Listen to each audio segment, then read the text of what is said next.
Welcome to moistcritikal's compilation to fall asleep to relax. Time to let your brain clock out and your body settle in for serious snoozing.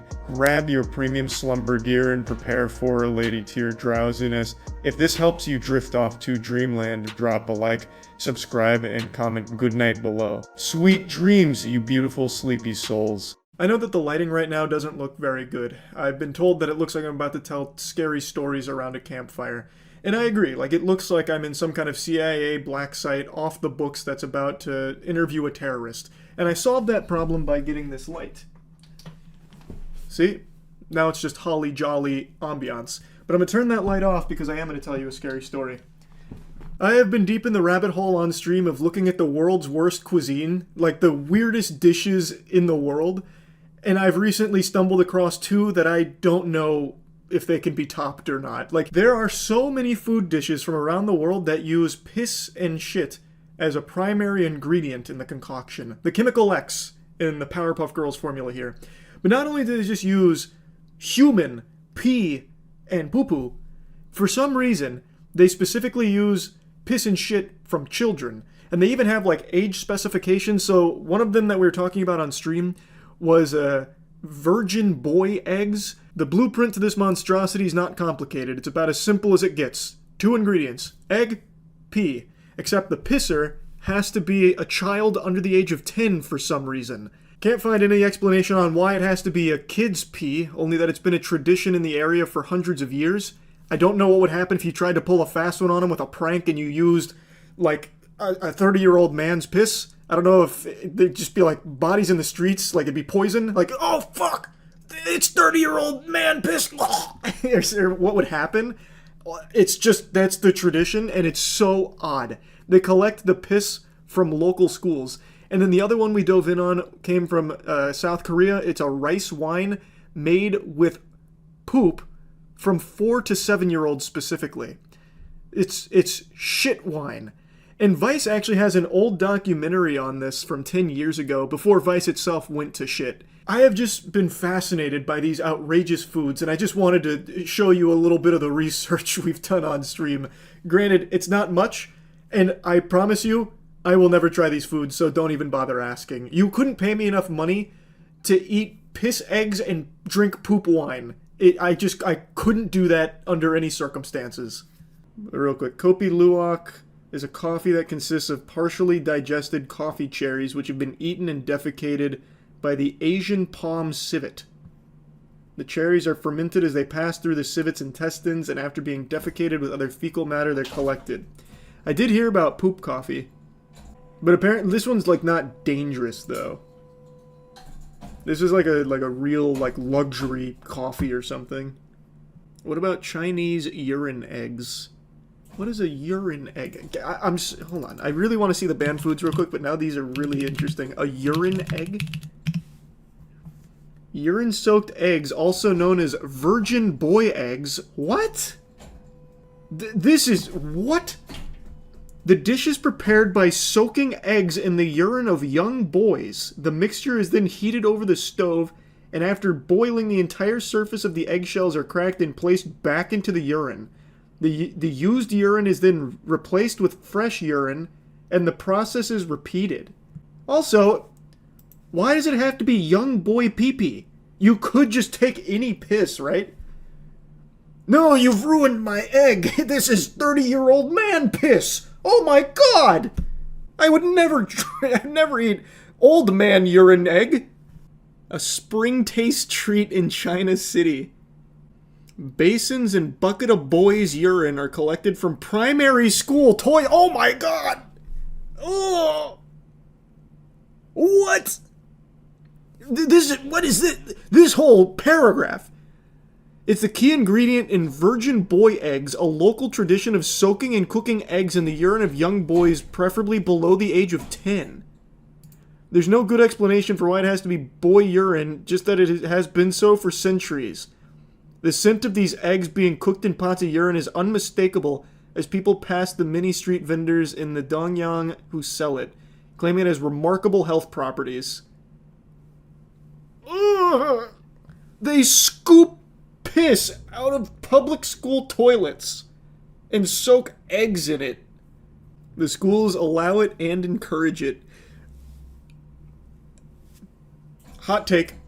If there was a restaurant that was coming to my house, knocking on the door saying, Charles, we'd like to buy your urine from the toilet, I'd say, hey, you're welcome to it. Just give me a good premium. I'm not using it. I was just going to flush that to the Teenage Mutant Ninja Turtles. If you're going to pay me for it, take my pee.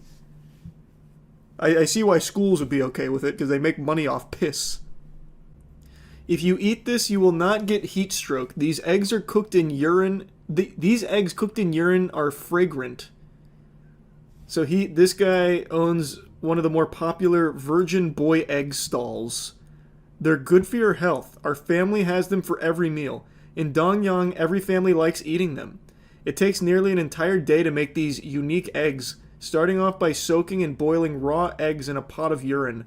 After that, the shells of the hard-boiled eggs are cracked and continue to simmer in urine for hours. Vendors have to keep pouring urine into the pot and controlling the fire to keep the eggs from being overheated or overcooked. How would eating a piss egg stop you from getting heat stroke? This is some crazy nonsense. What's the price? I'm not sure here. He says he's been making the snack popular due to its fresh and salty taste for more than 20 years and goes for 24 cents. A little more than twice the price of the regular eggs he also sells.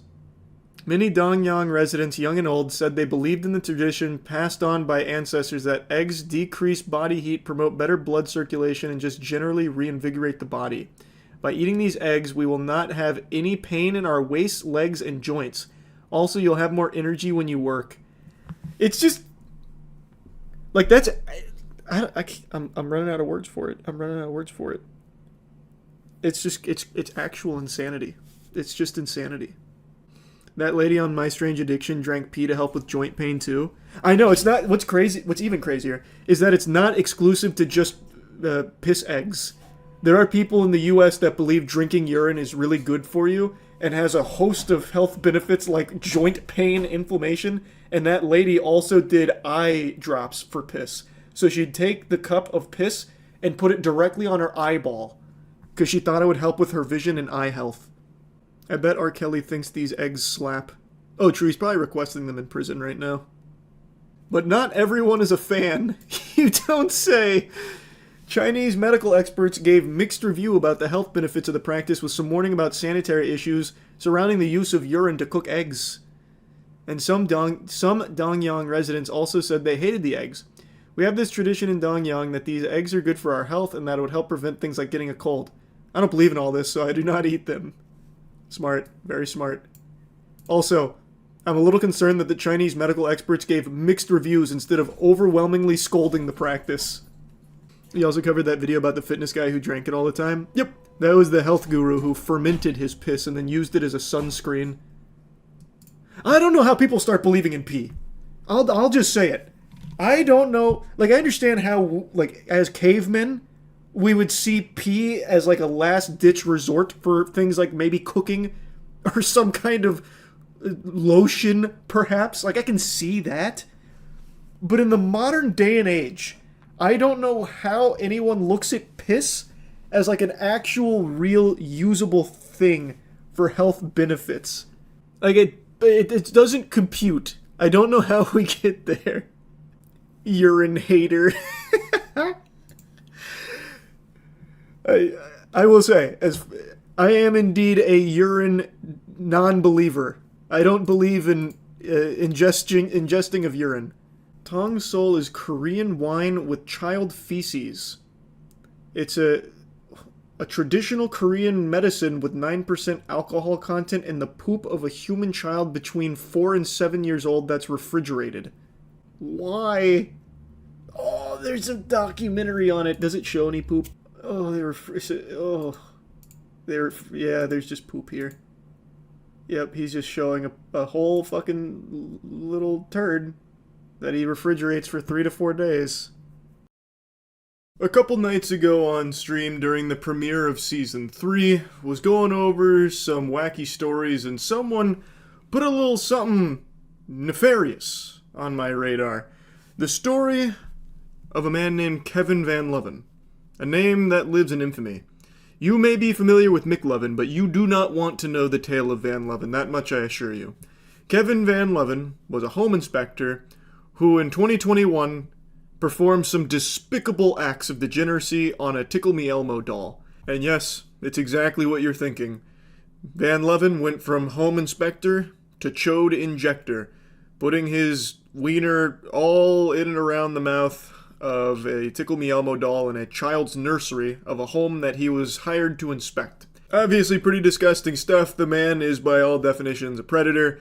And, you know, actually, instead of just telling you the story, I'm just going to show you the clips from the stream real quick. And then I'll come in at the end and go over a bit more with what I've learned on Van Loven since the Elmo fucking.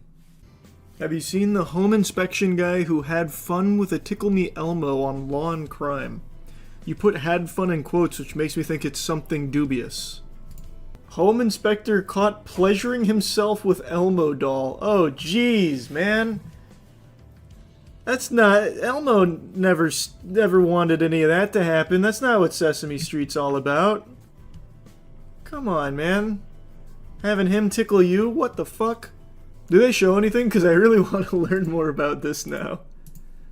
Here, let me skim through on the other monitor real quick. Well, you certainly don't hear this one every day. You're wrong. I actually do hear that every day. Thank you very much. I can't go down the street without walking into a man that hasn't pleasured himself with an Elmo doll.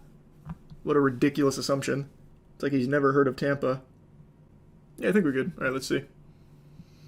Why would he do such a thing? That's a good mugshot, too. This looks like an Elmo fucker. He's got some crazy hair. He's got, Christopher Lloyd in Food Fight hair. I can't remember the villain's name. Hold on, let me look him up real quick. Well, you certainly...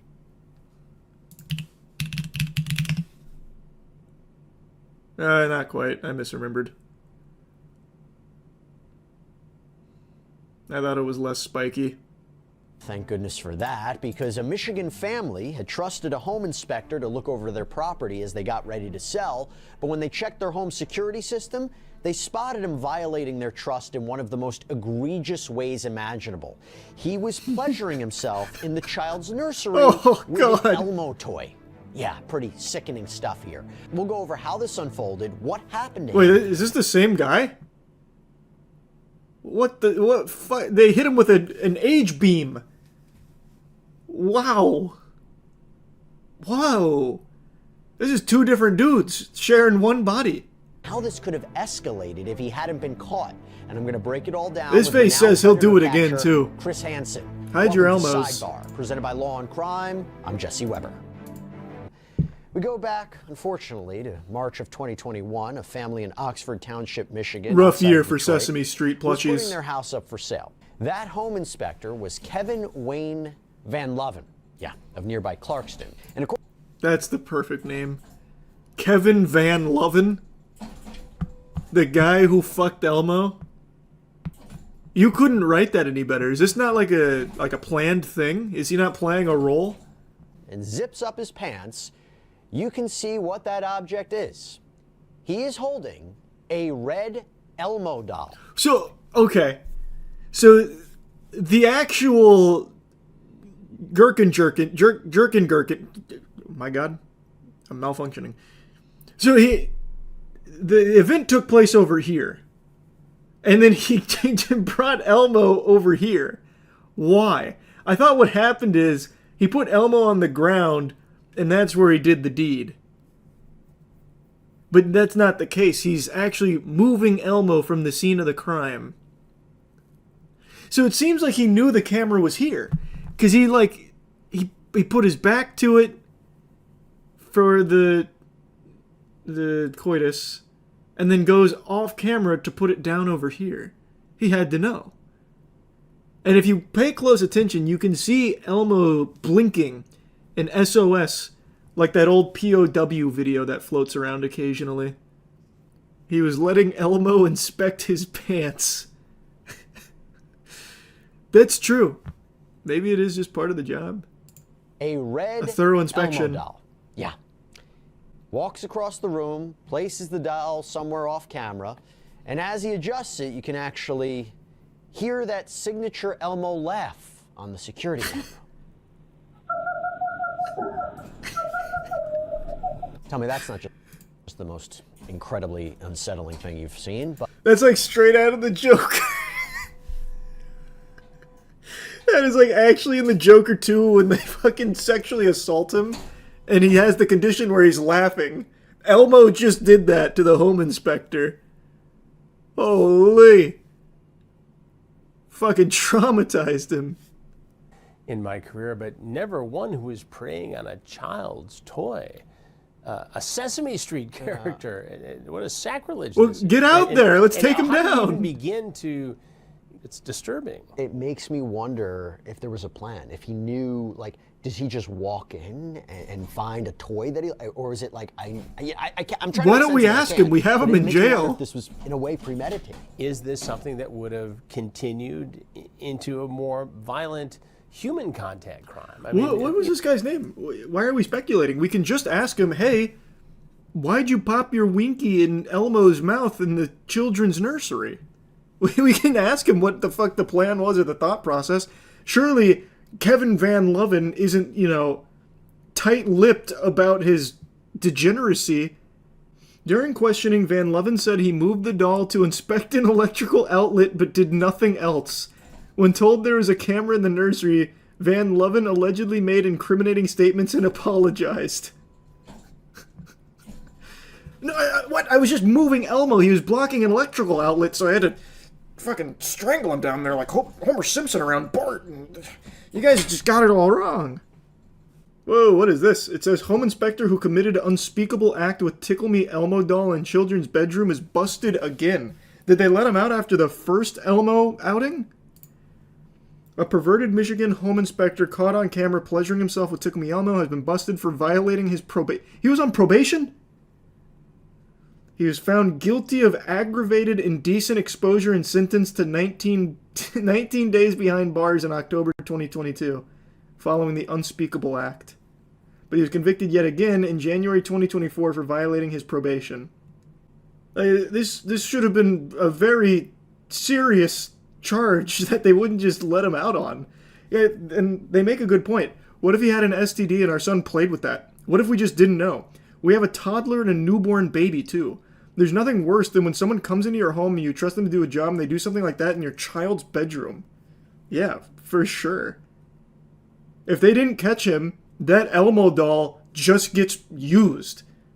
Like, the guy's a fucking predator. Like, why is he let out? Yeah, so he got 19 days and an 18-month probation. So the jury found him guilty on the indecent exposure, but they found him not guilty on the destruction of property, because there was a lack of DNA evidence on the doll. So because there was no bust, they had to adjust the charges. So he didn't get hit with the destruction of property, just the indecent exposure. And then he actually violated his probation last year, but I can't find any info on how he violated the probation. Maybe he found access to another doll's orifice somewhere in the world and got caught in the act again. I couldn't tell you. But he got let off pretty easy for the Elmo thing. I don't think it was taken super seriously, even though I think it's a pretty big deal. Because who's to say he hasn't done this before in other homes that he's inspected? He went to a child's room, a room that is actively being used by a child, and put his genitals all over one of their toys. And if that wasn't captured on camera, it would have never come to light, and that child would have used that toy, played with it, and who knows what could have happened. Like, it is absolutely revolting stuff. So I think he got let off really easy, and hopefully, now that he's violated that probation again, he won't get off easy again. So I just wanted to talk about this story a bit because it's a fucking wild one. That's really about it. See ya. Alright, today at the round table it's going to be a science discussion as well as an experiment potentially. Can you freeze a fart? What are your thoughts going into this? Why? Because someone's got to do the groundbreaking research.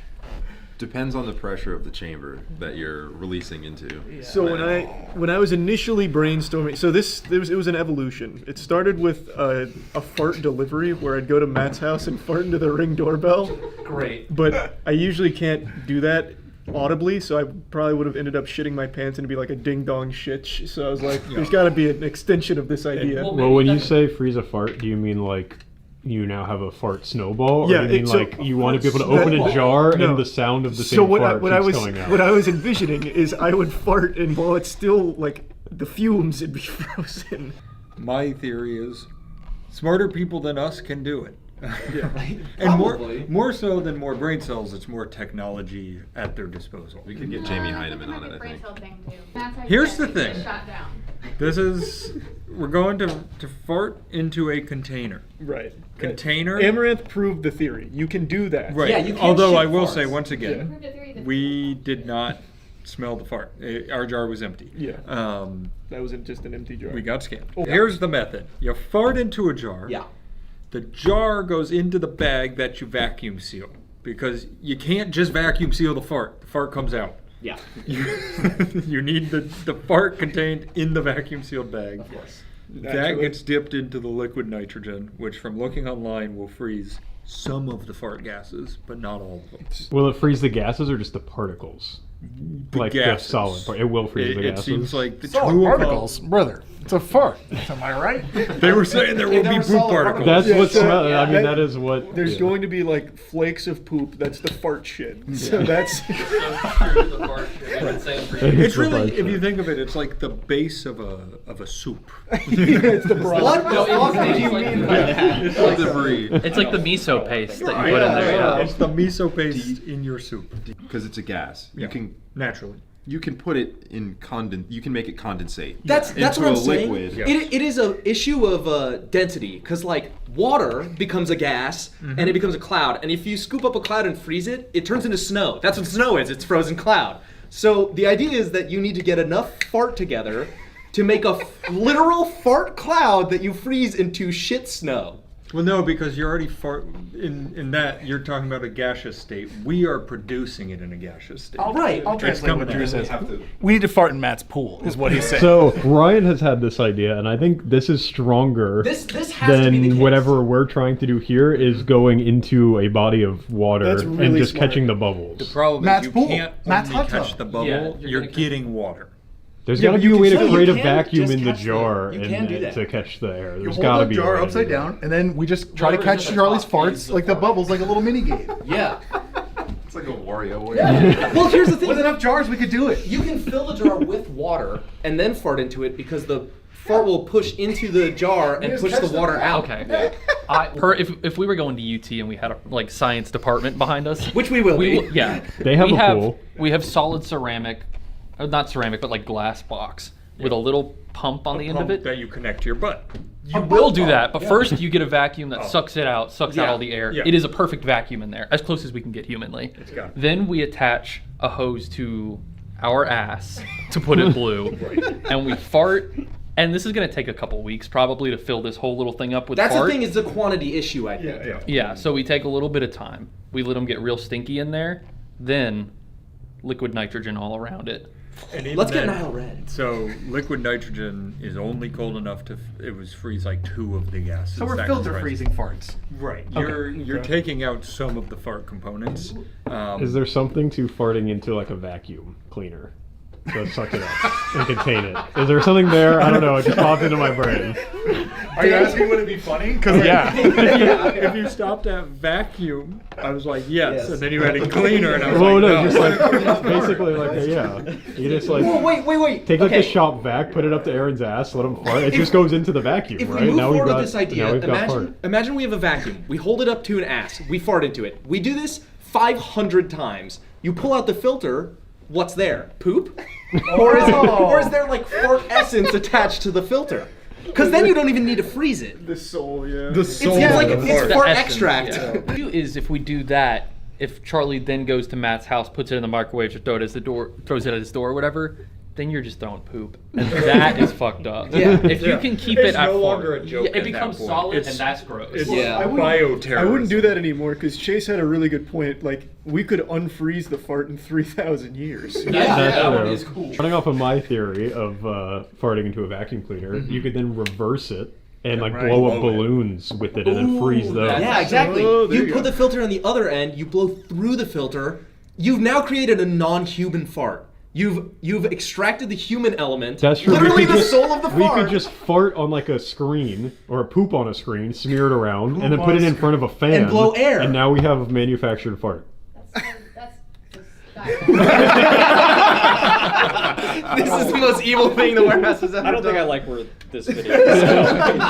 The manufacturing of fart's a pretty good idea because you could do that you just need a fan. Yeah. That's what I'm saying. I think we're losing. Oh, sorry. Go If we ahead. could fart into a chamber and then apply pressure to it, Yes. like an immense amount of pressure, it will condensate into a liquid Form that of can fart Yes, that black is hole. true. That is true. that can then be frozen. I think that's actually a harder experiment. I agree. This is not, 100%, but it is more pure. this is not the experiment we're doing, but I think it would be really cool if we farted, had scientists. End of sentence. If we fart, if we poop. Farts have. Everyone always, as a kid, they were always like, cow farts have methane and stuff. Yeah, Do right. Human farts have. I'm nearly 100% Yeah. certain. We do of make- it. Has anyone ever tried slamming fart particles together in like an like the accelerator? LHC? Large Yeah. Hadron Collider? Yeah, that would be good. I know you guys are working Well, on no, black holes. A brown hole. Because then that opens the portal to the poop dimension. There has to be. It literally I think has to it be is the pool. It It is literally pool. has to be the pool. Yeah. Once again, though, you're not doing that without getting water, and that destroys the experiment. It's also. You can displace water, but here's the thing: if there's enough fart concentrated in one direction, we will get some. What's But wrong? once What's again- wrong with the little water in the jar? Yeah, when you're It's not going to freezing? be a little water. Well, here's the thing. Well, if you be- fart enough, it'll fill up the jar. We're either We doing just have to fill the some whole water jar or with farts. some air. I think if we're doing this, we need to do bathtub because chlorinated water is going to fuck up the fart. The chlorine is That's going true, to that's kill true, the that's fart. true, that's Like, true, that's And we don't want to mix chlorine gas with our gas. You don't know. Definitely That's don't mustard do that. gas. Yeah, You're getting into Monsanto territory. and I don't want to. we don't want to deal Wait, with do that. you guys want me to go ahead and order Taco Bell for everybody? Hey, do we have ice cream? I'll beat you to it. The engine. If you just feed Ryan lactose, Yeah, we'll yeah, it's bad. Well, Here's the thing. Here's the thing. We also have a 3D printer. Can we print the shape of someone's ass perfectly to make a perfect seal where Like they a can just mold? sit on like a mold and then fart and then it has nowhere to go except into And then the put rubber apparatus? seal, like a gasket. Yeah. on yeah. the side. The issue here is it better to have less ass or more ass? All right, wait. That's an I'm easy- Because, like- figuring this out. I'm going back to my whiteboard. Oh no, God, the We'll use whiteboard. whiteboard. Oh no. If we're, Yeah. if we're Are gonna we- start using a we're not- whiteboard in these, Oh, can we get God. one that isn't see-through that You you want me can't to do it actually? on the wall yes, with the whiteboard thing? 100%. Because you just can't see that on camera. Just right on the wall. Here, it's got whiteboard. Wait, paint on it. behind Charlie, by Shrek. No, this has It's got whiteboard paint. whiteboard Oh, paint on it. okay. Oh, is that Sort why there's of. writing that's not? Yeah. Yeah, Okay, it doesn't erase. Okay, I see. Yeah. So it's just paint. Great Well, the problem's the texture. Let's switch gears. How do we get this off the wall? Have you ever played the latest Bloons Tower Defense? You know, there's the spike thrower like that. Yeah. We do this. Center container, We're all farting into the same container. multiple tubes. It's like a hookah, but Yes. in reverse. It's hookah for your ass. It's reverse ass hookah. It's the communal fart. Into vacuum sealed thing. Once we have enough, you clip the hoses. You've got that into the vat of liquid. That's, Okay. The Geneva Convention was invented for this exact reason. Stay down. It'll stay down. The best part is I think the only way it works is if you are farting with your ass in the air, because if you're just sitting on something and fart into a tube, It's it will gonna never it's go not up. gonna- right. Like the tube has to be going straight like upwards, so you're gonna have to fart It's like 10 foot this tall. kinda, Yeah. to So- make sure. Yeah, right. You gotta get off No, the- no. Well, imagine there's also a cue here where, like, if everybody farts 300 times, if we spend hours, it's got to push. Like, the gas has to move. No, it will move up. No. It will move up if it has, because it's lighter than it's air. full, It right. will go up into the device. So as long as the Right. tubes are vertical, Down, yeah. it will go up Wait, into. yeah, So yeah, we the farting essentially, upward. I am That's what I'm picturing saying, the this. fart upwards. We should give this to we should make like a device, a toilet, basically a fart toilet, that you strap in and then it rotates you upside down, so you're like strapped in. Going into the warehouse, Charlie's fucking suspended, and there's just a container up here with a hose to his ass. It's like a centrifuge. I was gonna say, we're thinking about this the wrong way. We're thinking we have to go up or down. You got to flip the axis. You start spinning around in a centrifuge and it sucks all the fart like to the middle. Yeah, exactly. It's like something Immortan Joe would have in like his lair. He's got his concubine of like women, and he's like, "You can't birth me, my perfect son. Get in the fart centrifuge." If we're gonna create this fart milking apparatus, Yeah.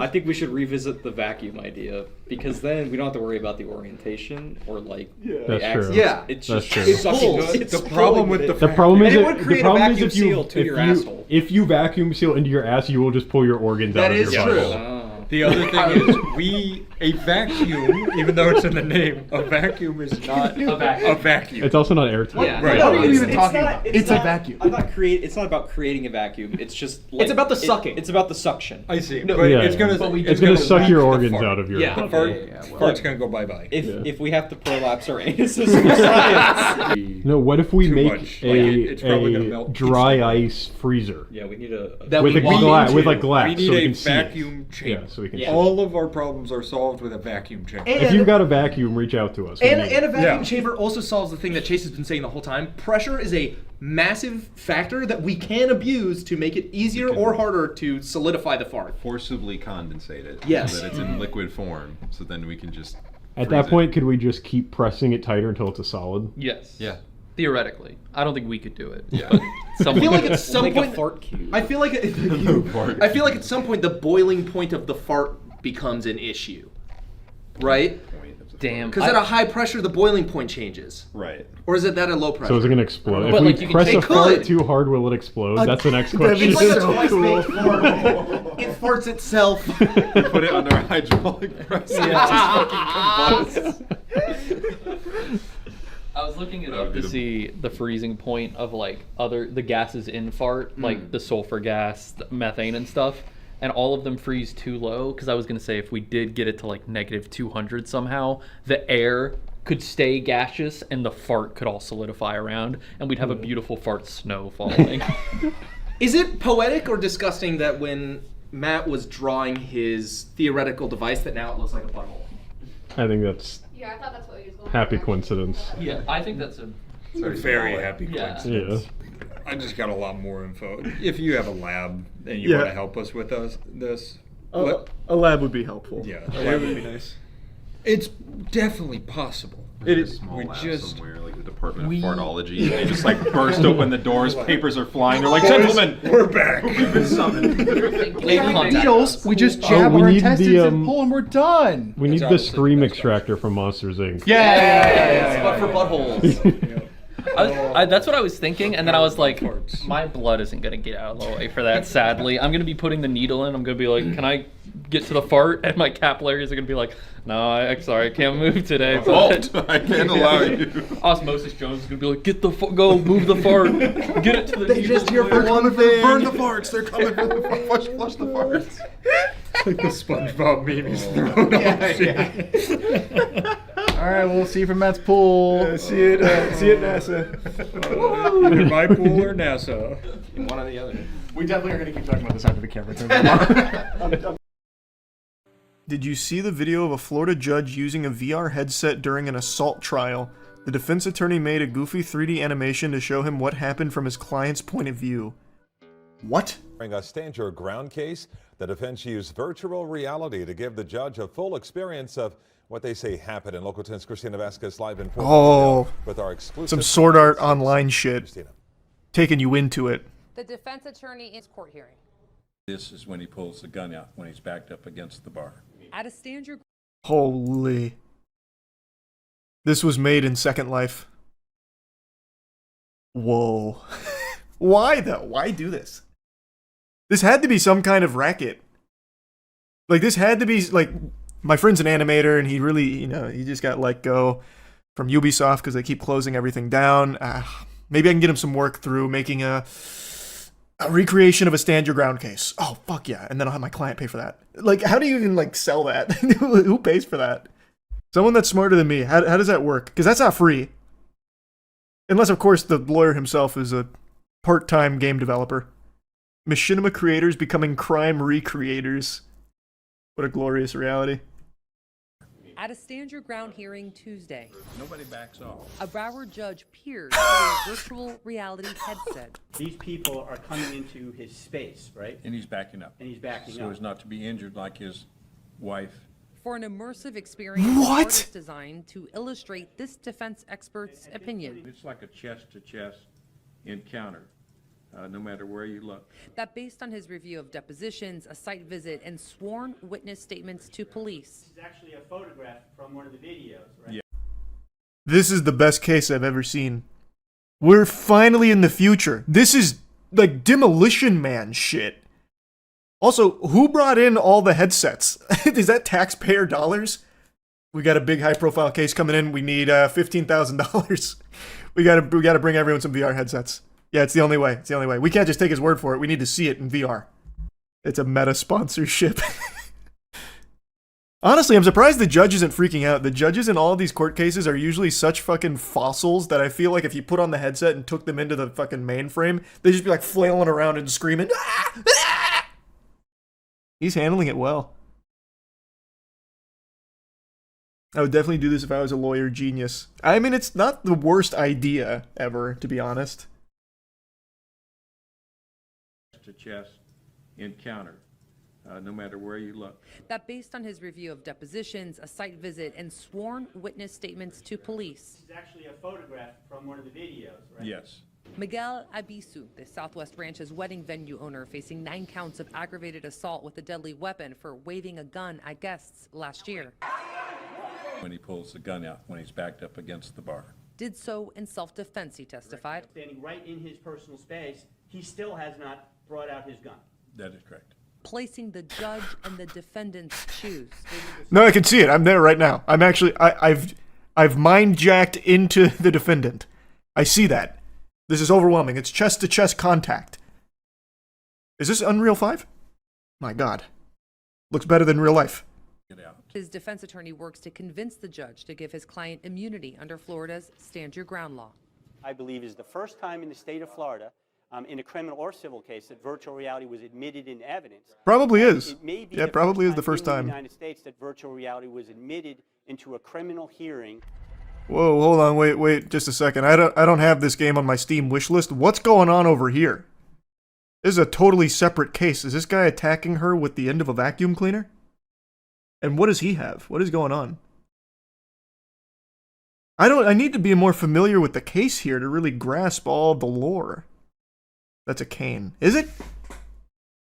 Oh, no, it's definitely a cane. You're right. That guy is way too young for a cane. What happened? Did he just grab the first weapon he could find to improvise with it?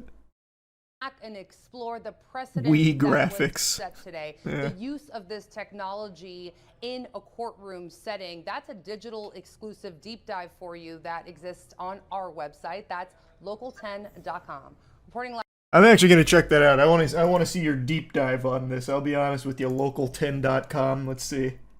They were able to get out, glass shattered everywhere, get out of this wedding facility, and wake up my client Mike, who was sleeping, and he told us what happened at the wedding facility. Having all that information, he immediately directed his wife to call 911, then needed to immediately, he believes, save his staff from injury or potentially death, save his building, his home, from people who were intoxicated at his wedding. So he went in there with the goal of de-escalating and having the party stop and everyone leave. So, I mean, far be it for me to question the experts. What makes this more reliable than just a normal testimony? Like, let's say you don't want to take him at his word. Well, this recreation is still from his perspective. So you're still going to have to take him at his word that you are getting the real story through his eyes. It doesn't really change the core here. You still are just going to have to take him at his word that what you're seeing in VR is the real deal.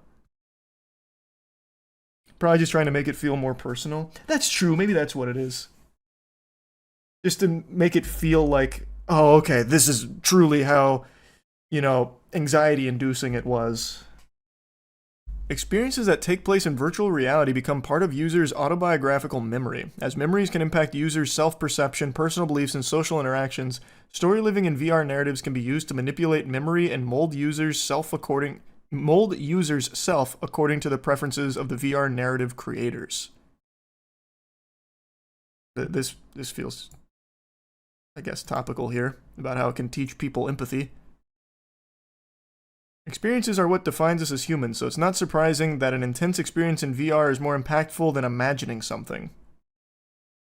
VR can create a powerful emotional connection between audience and subject. The way in which the medium engages audience with dramatic imagery and conveys a sense of presence could produce emotional oversaturation or worse, sensationalistic spectacle.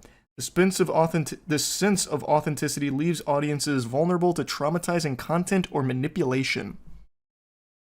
Imagine an entire jury wearing VR headsets. I don't want to imagine that, man. It just sounds so fucking sad. I mean, maybe it's a really good tool, I don't know. I guess this is still a little too new for me to really understand why it'd be that much more useful than just hearing out, you know, the victim's testimony. I feel like most people, when hearing a testimonial, like, they should be able to understand, like, emotions behind some of it without getting, you know, the Unreal 2.5 demonstration in VR of it. The motion blur plus heartbeat and screen shake will go crazy. Oh, man. Imagine. They should start using the tools like in those Universal Dark rides, like if the victim gets wet, they douse the jury with water. Yeah, I mean, if you want to turn it into like a spectacle, I'm kind of surprised they haven't done that more. Like when they're going through like the scenario and they're playing it out in the courtroom, they like throw blood at the jury, like, and look at what happened to his shirt with all the blood, and then like splash blood on him. Make it really interactive, I guess.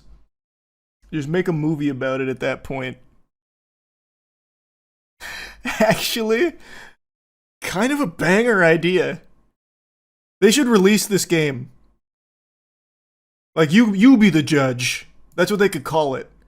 This is a real stand your ground case that you can play on Steam right now. It'll help finance my legal fees. You put yourself in my position when I wave the gun around. Do you think I had a reasonable self-defense case? Kind of would go hard. Would you play it on stream? Oh, you bet your sweet bippy I would play that on stream. So it's gonna resume in February. Super interesting. Nice. That was cool. Do you think VR headsets would make people like jury duty? Brother, how would that make them like jury duty? They don't get to keep the headset. It's not a souvenir. If anything, it might be worse for people that get motion sickness. You have to spend like an additional like 5 hours just getting acclimated to VR so you don't puke at the stand. Or puke in the jury. We see Fyre Festival 2 tickets are now on sale. Let's go! That's big news! Let's go! Yeah, it's here! Fyre Festival 2! Behind Bars for Fraud says it's back and will actually happen safely this time. Yeah! I know it will, Billy! NBC News revealing the festival's exact location, Isla Mujeres, Mexico, and new dates, May 30th to June 2nd. Fyre 2 really isn't about the past, and it's not really about me. It's about taking the vision, which is strong. Tickets go on sale this morning, just $2,000 in total, ranging in Cool. price from $1,400 to $1.1 million. What a good deal! Let's go! I can pay $1.1 million to get stranded on an island with a single fucking turkey sandwich. Yeah, Billy! My man! No, people will still buy this. It's one of those things where... I've said it a million times, people love to get scammed in the current day and age. And there's so many people that'll look at $1,400 and be like, if I lose it, I lose it. If it happens, let's go, it'll be big. It's mom and dad's money anyway. So they'll definitely buy it. He'll sell all 2,000 tickets, I guarantee it. They haven't even announced anyone that's performing yet. I can't believe it. They're just keeping it close to the chest to drum up hype. So right now what you're buying is a ticket to actually nothing. Well, actually, what you're buying is a ticket to that island from Billy McFarland. That's it. You're not even buying tickets to an event because there is no event that you have any knowledge of yet. A ticket to a vision, yeah. A strong vision at that. An experience McFarlane says includes yacht accommodations and access to artists performing, though no artists have been announced yet. But you have access to the ones I'm imagining. And that is worth $1,400 to $1 million-ish, somewhere in that ballpark, whatever you're feeling. So I think what makes Fyre so cool is that we are selling the experience of Fyre. I want to be one of the first festivals that can sell out with no artists. But you do have them booked. We're announcing the artists over the next few months, so... He can't even just say, yeah, we have artists booked, because he doesn't. He is doing the exact same thing again. Let's keep in mind, I've covered Billy McFarland a lot since he got out of the Slammer. He has already tried to scam with NFTs. He has tried to scam with Blockchain Festival, with Pirate. Like, this guy is legitimately, to his core, a scammer and nothing else. And people keep giving him money. And he knows it. Look how happy he is. He doesn't care. Like, it doesn't matter to him, and he knows people are stupid enough to keep giving him money. He is openly saying to you, no, we don't have any artists. Verbatim, I'm trying to be the first person to sell out tickets with no artists. I'm not in charge of booking the talent. Will these be A-list names that are involved? I really Can't say. So, and Can't I say. expect so from our conversations. But whether McFarlane will see any of this firsthand... Limp Bizkit would be cool if he put it in there, yeah. Penalty, McFarlane says he knows the experience might not be for everyone.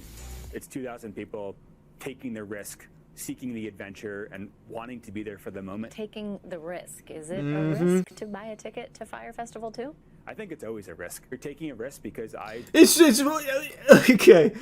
It's not always a risk to buy tickets to an event because typically when you're buying tickets to the event, it's already planned.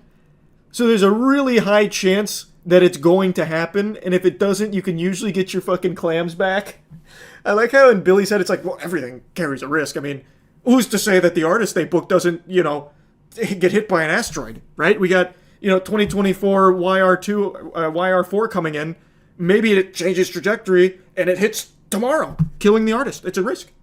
They also have a docking fee of $25,000 for anyone who brings their own boat. Really? That's so cheap. Only $25K to fucking slab up your boat on Billy McFarlane's shit barge? That's so cool. What? there is a risk component to it. So now a minimum of $500,000 from this Fyre Fest will go toward the $26 million in restitution that McFarlane still owns, and even beyond that, he and every one of his partners have committed to 10% of the total profits going toward it as well. By the way, oh, thank God! Hey, oh, thank heavens! What a charitable cause! All of the partners pledged 10% of all the funds they received from this scam to help cover the scammer's debt. Oh, wow! I'm buying a ticket just to support the cause. I was worried. I get to help pay his restitution. Please, Billy, I misjudged. I wasn't familiar with your game. That is moving. That tugs on your heartstrings. So cool. I like how she's presenting that like it's a really good thing. Like, guys, I know what you're thinking. It carries a risk. Yes, it might not happen, but even if it doesn't, just think. A large percentage of all of your funds are going to cover his previous scam's restitutions. Do you think he originally planned for Fyre Fest to be a scam? I don't know. I've flip-flopped on that over the years. I think there's a very real chance that from the beginning, he planned on it not being anywhere near what he was saying. Like, he knew it was never going to be what he said it was. But I don't think he intended it to be nothing. Like, actually nothing. I think he was so delusional and got lost in his own sauce that he thought somehow it would just work out, and never realized how illegal what he did was. I want to see the official website real quick. Let me see. Because 25 grand to park your boat, we're already off to such a good start. I'm rejecting the cookies, Billy. You can't have it. Water, adventure, extreme sports, leisure, wellness, cultural, and creative activities. Yes!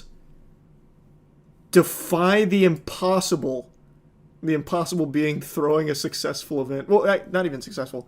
Throwing an event. It's never been done. Only Billy McFarlane dares challenge the impossible. What, like, he's not even describing what the Fyre experience is. These are just words. What's the plan? Like, you're just gonna have cultural there? There's just gonna be a whole cultural? What's that, like, what does that activity look like? All it says is just, we have these activities, kind of. And the Fyre experience, there's no other event like it. Well, how? Like, what is the event? It's so cool. I love it. How it works. Buy ticket, buy ticket, buy ticket, buy ticket, buy ticket, buy ticket, buy tickets. Oh, cool.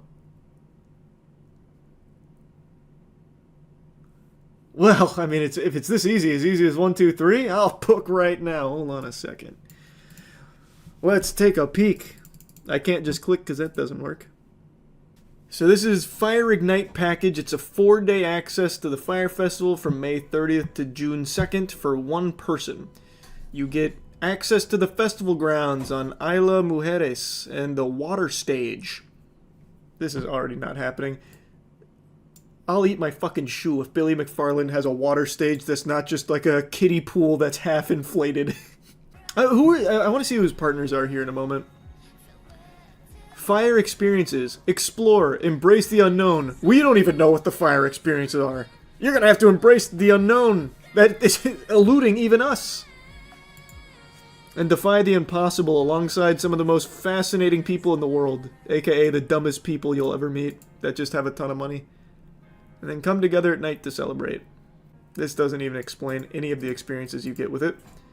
Dozens of hotels and many rental villas available on Isla Mujeres. Fyre has partnered with a number of hotels in the area. Okay. This is Fyre Fuego. You get VIP access to the festival grounds, front row viewing of the water stage, and close viewing of the fight pit. Whatever the fuck that is. Fighting for your money back, I guess. This is the Fyre Phoenix package at $25K a person. You get artist access to the festival grounds, backstage access to the water stage, pit side access to the fight pit, and a curated itinerary of Fyre experiences, Phoenix transportation throughout the weekend, and access to the concierge. So for 25 grand, you get to meet the artists, of which none have been announced. The Prometheus God of Fyre, wow, what a jump, from 25K to 1.1 million. I get to own a piece of Fyre Festival. Like the money starts to pay me back from all the other suckers.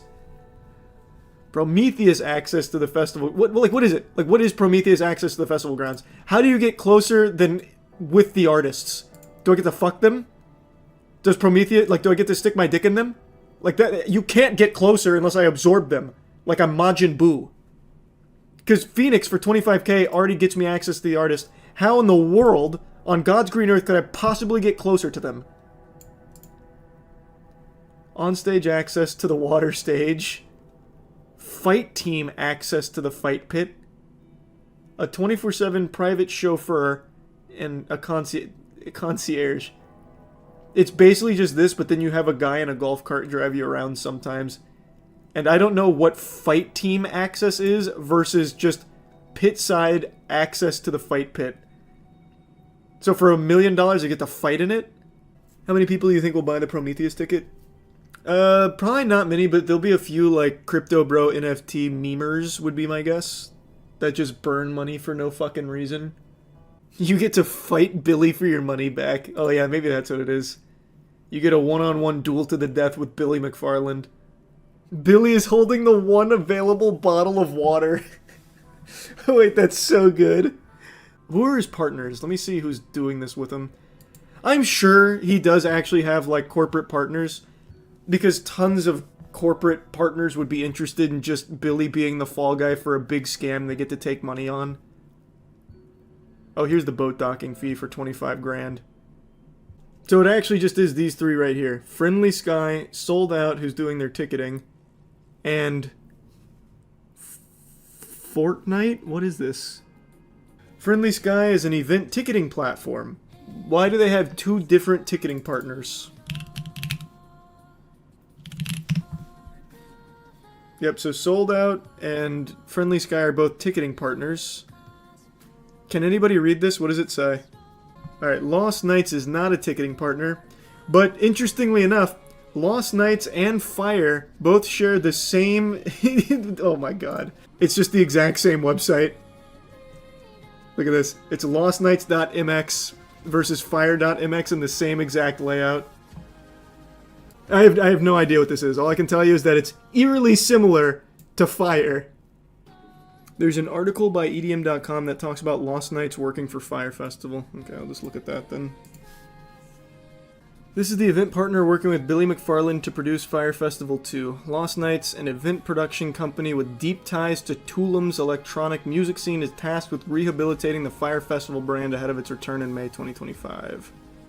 I'm sure many people think I'm crazy for doing this, but I feel I'd be crazy not to do it again. Actually agreed. You are crazy to not just scam again. People are begging for it. Every day people are getting absolutely fleeced for every penny they have in the most obvious scams ever. You might as well, Billy. You might as well. It's what you were born for. After years of reflection and now thoughtful planning, the new team and I have amazing plans for Fyre 2. The adventure seekers who trust the vision... There's no vision, but I love how I keep saying that. There isn't even a vision. And take the leap will make history.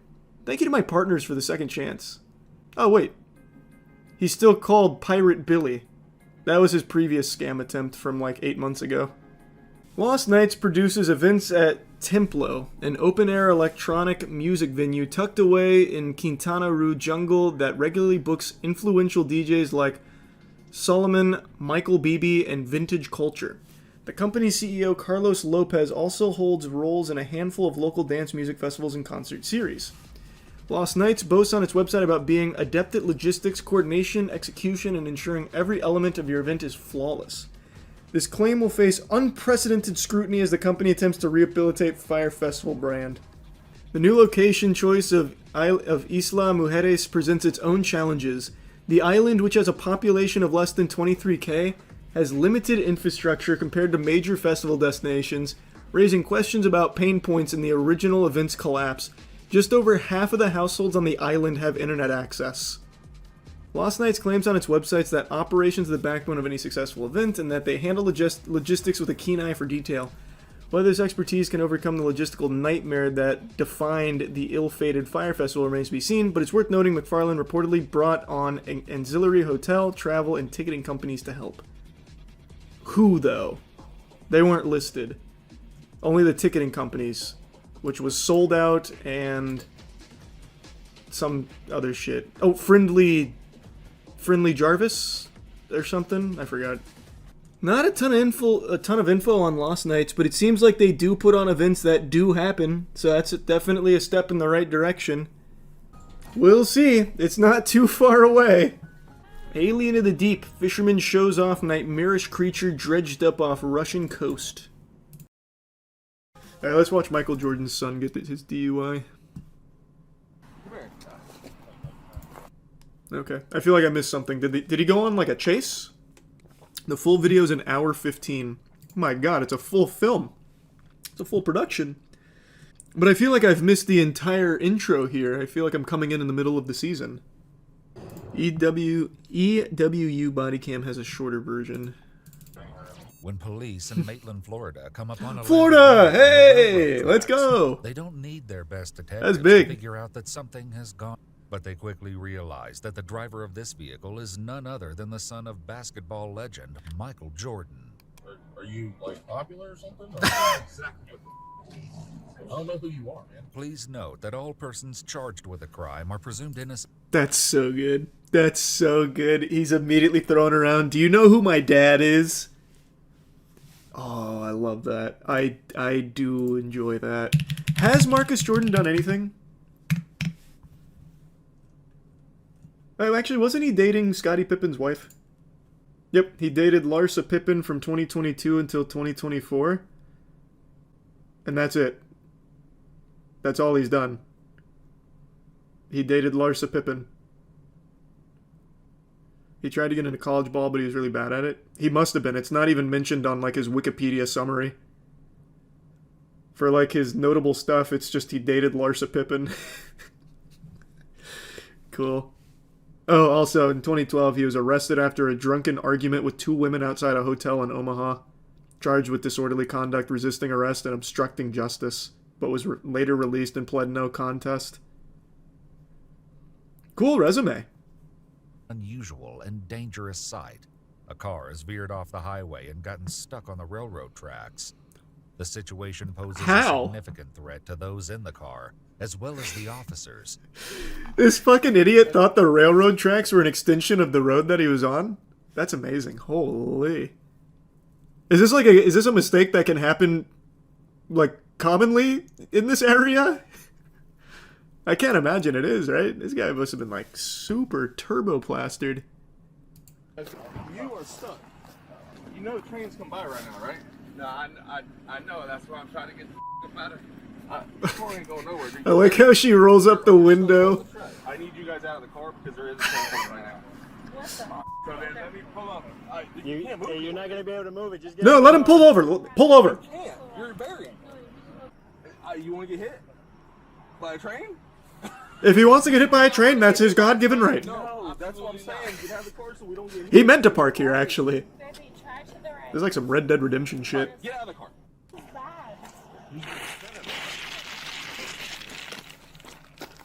I mean, that's what I said. 4 of us got. We can push this mother. Brother, what? I mean, the concern is this $300,000 vehicle. I would like to. Nothing in my pocket. That's all I'm saying. I'm Marcus Jordan. I'm Michael Jordan's son. I'm not doing anything wrong. I'm just. Oh, that's so good. Wait, Michael Jordan's son. Holy shit, I'm so. Do you want me to suck your dick? Oh my god. Oh my god. I'm so. Yeah, let's push. All right, boys. Let's lift up Michael Jordan's son's car right now. We'll hoist it over our shoulders. And clearly, we would just like to get our car off the train tracks, which we were not trying to be on. Thanks, lady. I can see that it's true. The car's on the train tracks. We really need a tow truck. We can't push this thing in reverse and get it off the tracks. No. The quicker we What, can move man? this, the better, right? The only time you can really push a car is when, like, it's not buried. And it's usually helpful if you can slap that bitch into neutral. There's no shot you're pushing this with 6 dudes. Though, what is this car? I think it said a Lamborghini in the articles. I don't know, maybe it's like super lightweight for some reason. But even then, no shot. Okay, so that's why. Because I can smell alcohol coming from you, and you're on train tracks. Okay. So come on, man. Just listen to me. That's why I don't want you back behind the wheel. You might not have heard him. His dad's Michael Jordan. Behind the wheel. I just would like to get my car out of this. I wish I could tell you, but you're way down the train tracks. That's what I'm saying. It's not like, we're not way down the train tracks. We made a right and another right. Man. I'm actually so curious. How far away from the train tracks is he? It looks pretty far. Like, I feel like you know that you're on train tracks pretty much instantly. Like, you know, it's not Triple X, right? Where you're just, like, riding the fucking the Mustang on the tracks until it, like, burns the rubber off. Like, I feel like you would know so quickly. I can already imagine what the cabin was like while they're on the train tracks with his girl. Man, they gotta repave this road. What the fuck is going on here? God, Florida sucks. Jeez. Pushing a car off of train tracks like this, and I'm not getting you back behind the wheel until I know that you're safe enough to operate it. Okay, so what do I have to do to show you that I'm safe enough to operate it? Well, I'm gonna One free throw. In a minute, but I'm going to read you your Miranda rights first. You're not under arrest. I know that. I know I'm not. I couldn't be. I'm Michael Jordan's son. If I know anything. And if Marcus is unhappy to leave his Lamborghini behind, he'll be even less pleased with what the officer says next. All right, ma'am, I'm going to be doing an investigation. He says LeBron's better. Imagine, he just starts fucking messing with him. Whatever you have to do, that's what I said. Right? Is that where he took it? Is that where he took his right turn right there to get onto the tracks? He went down this. No, actually, I don't think so. This looks like a little parking lot. He must have turned right even further up. Holy, man was on a side quest. 3. Do the turn. So then 1. Here's the turn. Here's the turn. Nice. 32-point turn. Very good. I'm not pushing. You walk like a normal person, you'll be all right. I am a normal person. His dad appears. Imagine. What are you doing with my son? I was busy beating the Looney Tunes in a game of basketball, and now all of a sudden my son... What, you think he's drunk just because he drove down the railroad tracks? Or, not beating the Looney Tunes, beating the Monstars. God, Jesus Christ, sorry. You want to check under my nuts too? No, not really. Okay, all right. What's your name? Officer Marino, badge number 183. Well, Officer Marino, you're going to get a call from my father later. Uh-oh. So he's going to have about 4 charges. Any questions?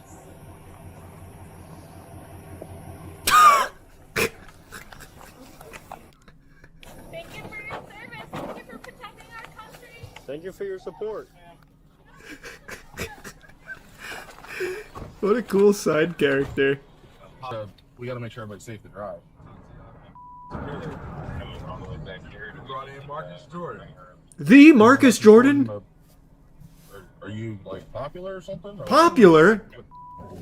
That doesn't even begin to describe it. I don't know who you are, man. I've never met you. You keep saying you're a big target. Are you a celebrity or something? Dude,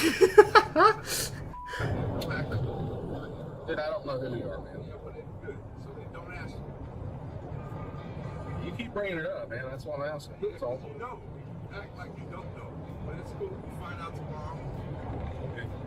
We'll find out tomorrow. I bet this officer felt real silly when he found out that this was Michael Jordan's He son. encourages them to crank up the radio on another 80s. This is just wholesome bonding now.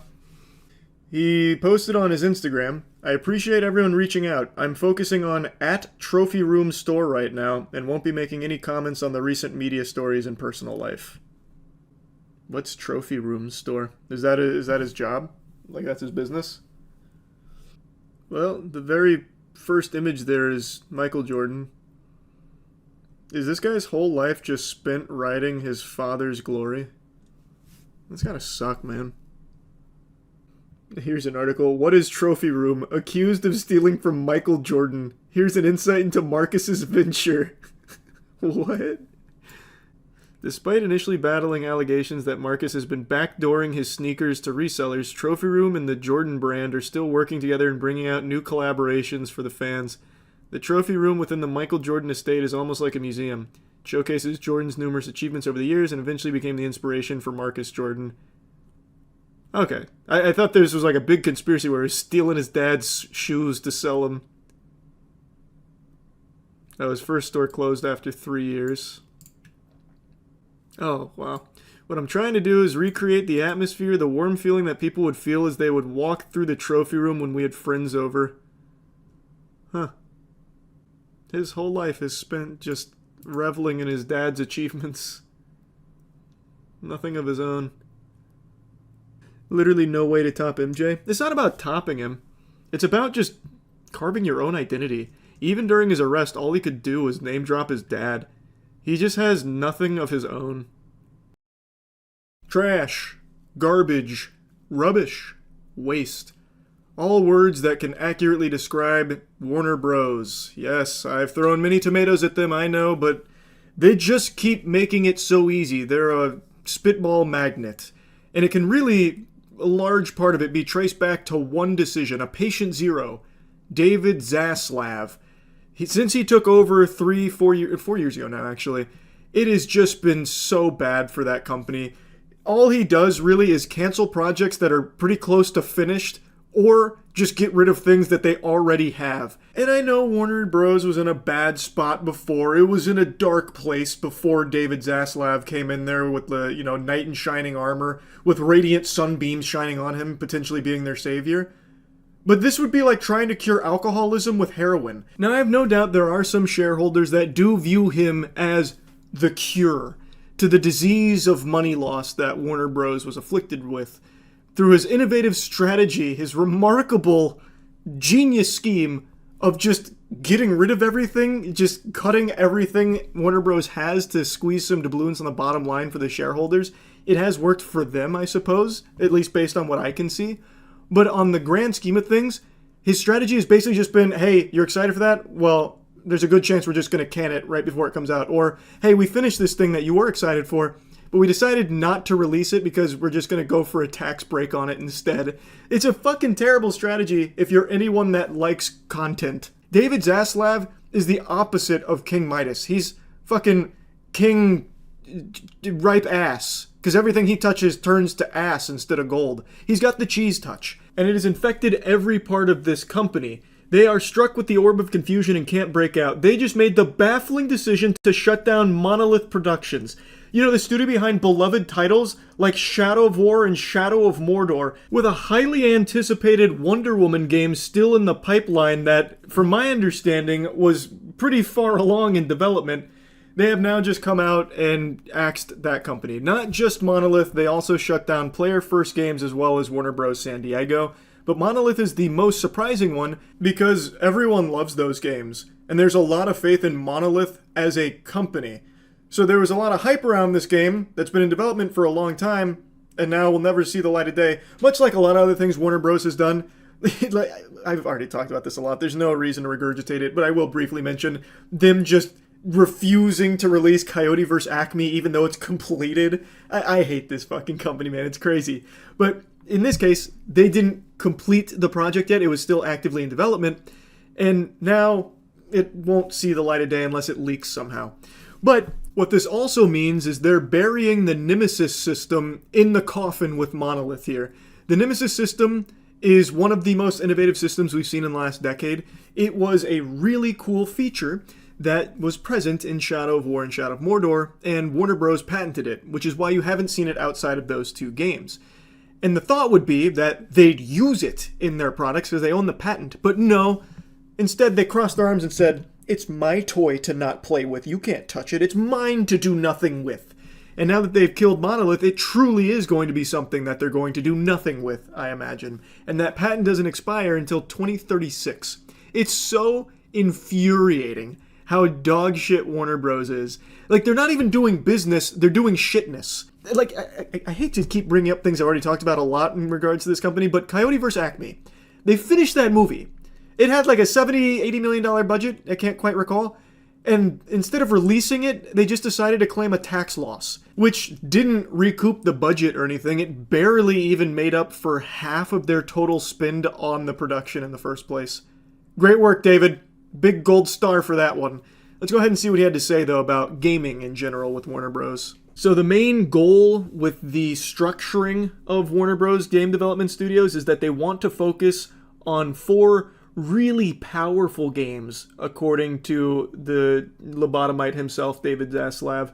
You know, really powerful games like Suicide Squad Kill the Justice League, which lost them 200 million clams, by the way.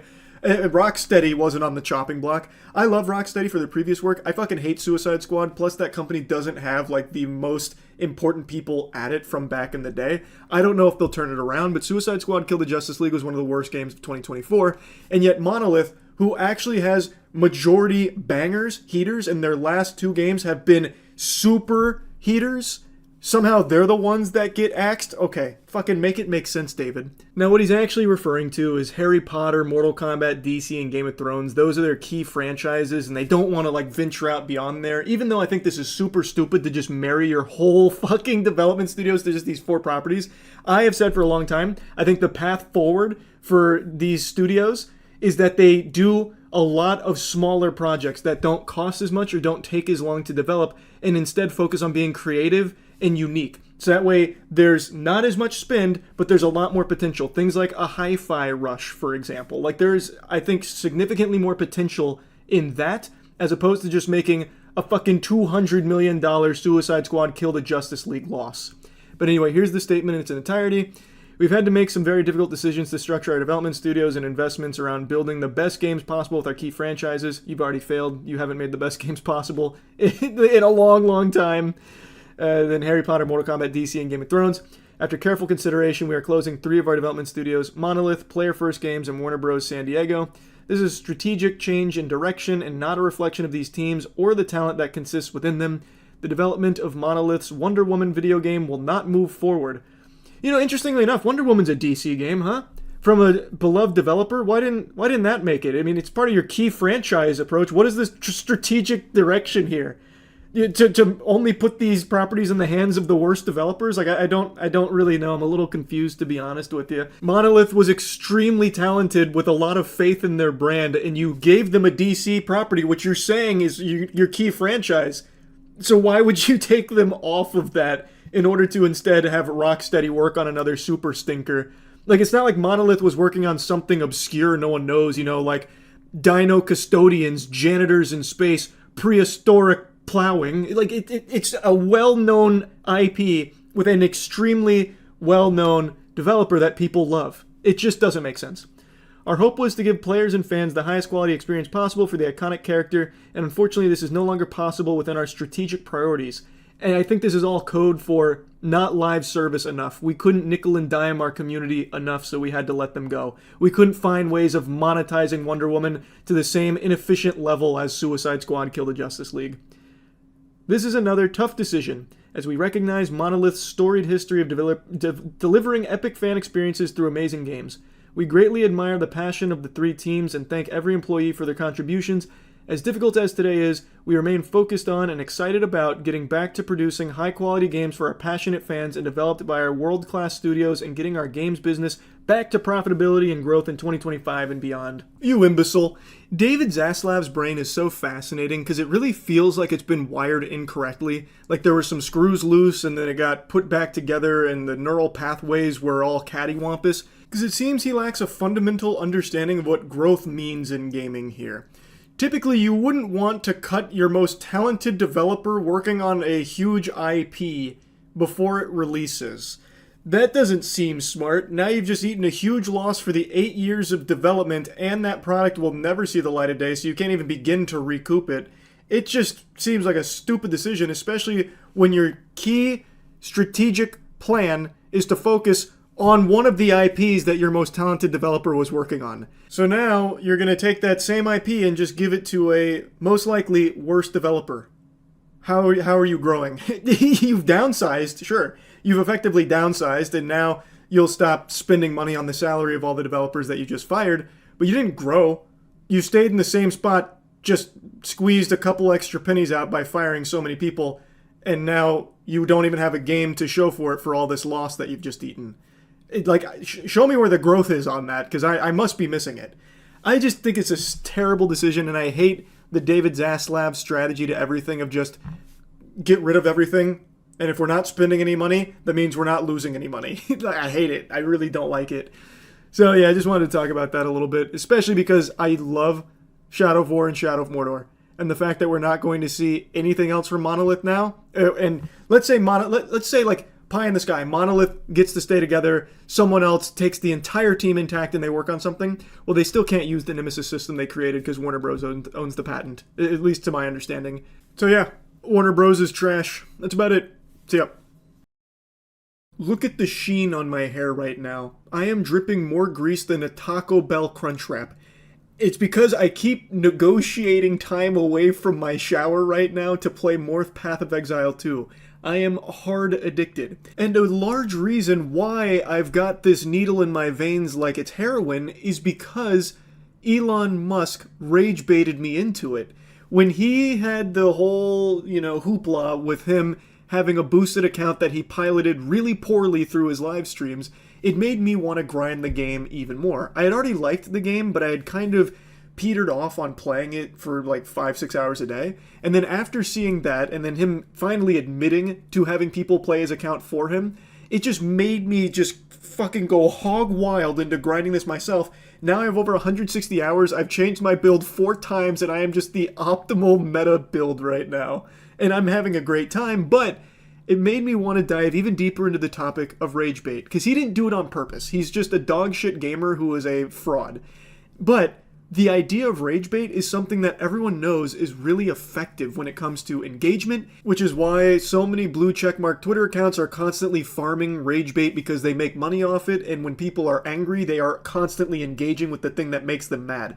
They can't help but just poke on it and just stay there. And tinfoil condom conspiracy time, it's also one of the big things I think AI is being utilized for by Meta when they made that huge announcement about how Instagram is going to be flooded with AI accounts. I think a big thing they're going to do is engagement farm through Ragebait with their flesh, organic, sentient users. So you're going to have these AI accounts that are constantly trying to pick apart your insecurities or feed you stories that are going to make you mad, because when you're mad, you are locked in on the thing that is upsetting you, and you stay on the platform. I think that's going to be a big thing that their AI accounts are used for, but we all know this. We all know how big Ragebait is right now because it is such a good engagement tool. Why you see journalists constantly scrambling to get the most incendiary headlines out immediately because you get the clicks.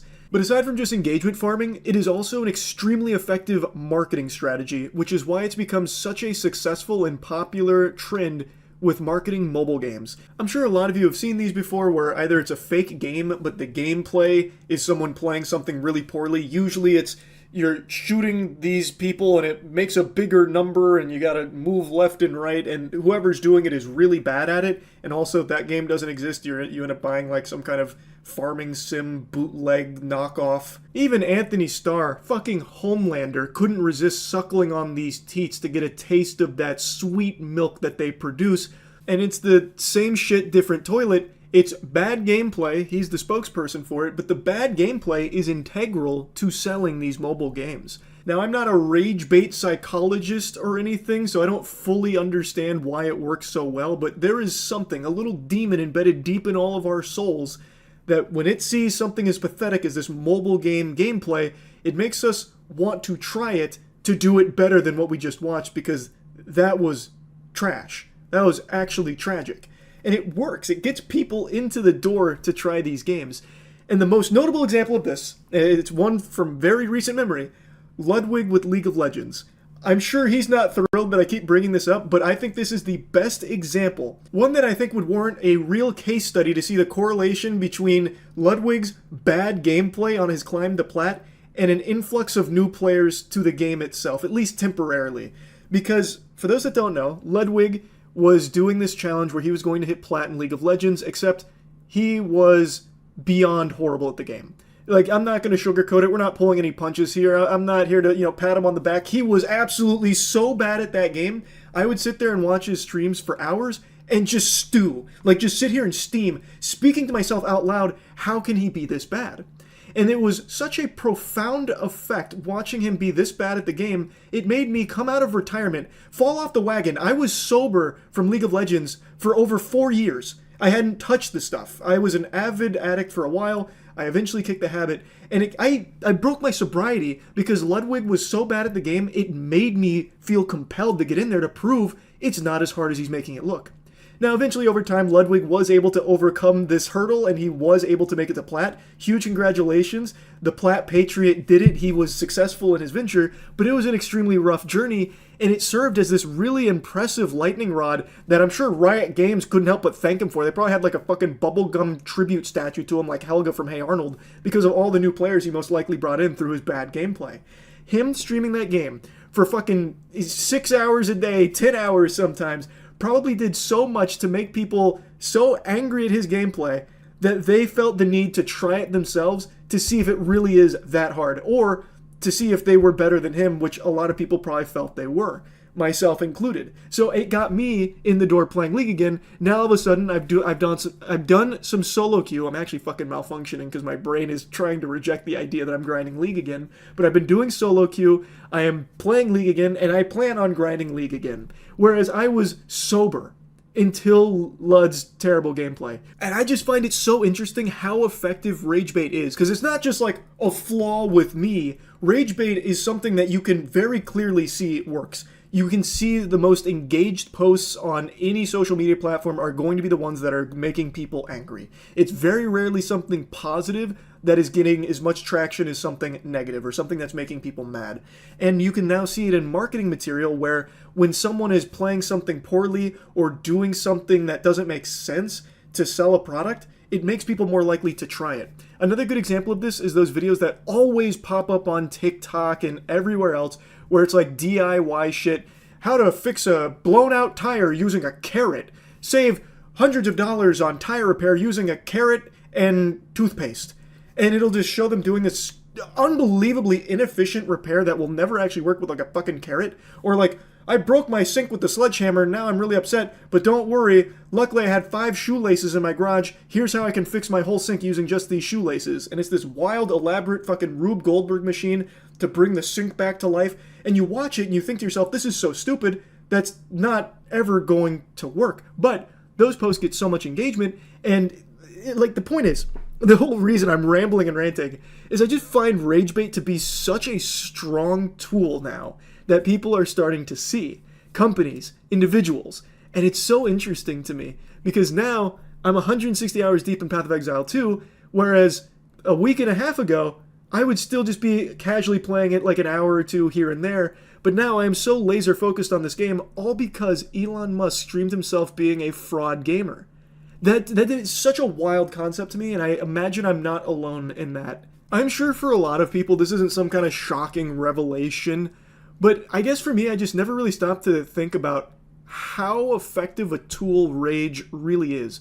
Because I like Path of Exile 2 a lot. I fucking love the game. Yeah, it's got some problems, but overall I'm having an amazing time.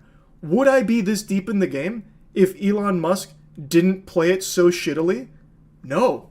I wouldn't have. So yeah, I just kind of wanted to talk about this a little bit, almost kind of like a pseudo cry for help, because I've been up till 5 a.m. the last 4 nights playing Path of Exile 2. Point is though, Ragebait, really effective shit. Really, really effective. That's about it. See ya. You see Brian Johnson posting his son's boner statistics and comparing them with his own boner stats. Yes, actually. I even have that pulled up right here. Matt sent me this last night. So Brian Johnson, the immortal vampire searching for the Fountain of Youth, he posted his penis leaderboard here. Nighttime erection data from my 19-year-old son and me. His duration is 2 minutes longer than mine. Raise children to stand tall, be firm, and be upright. How inspirational. And then we have the Wiener Wikipedia.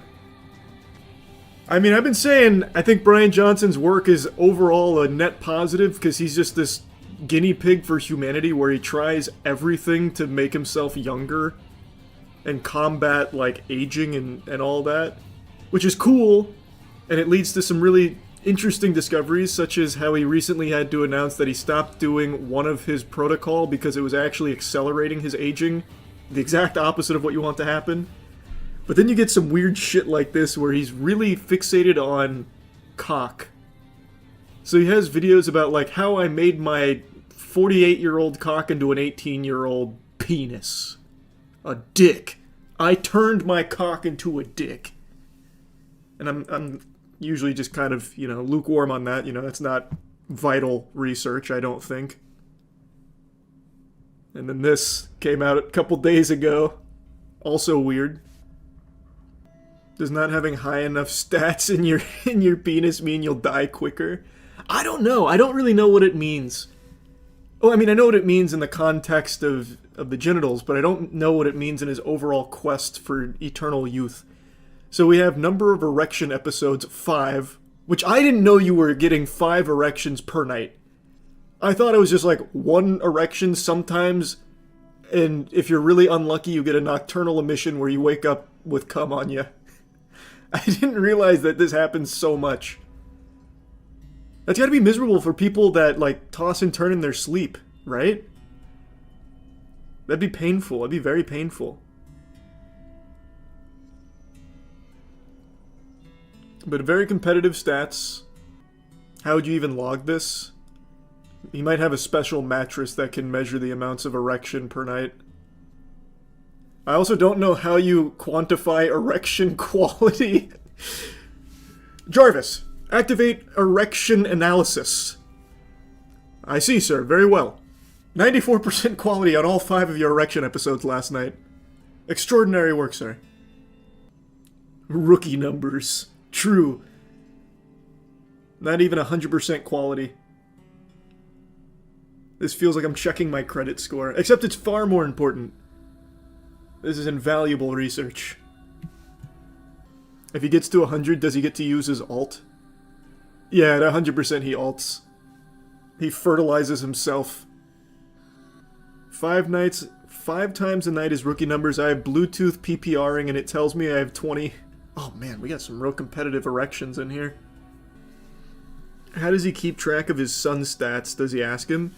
Yeah, I think his son's pretty involved in his dad's work.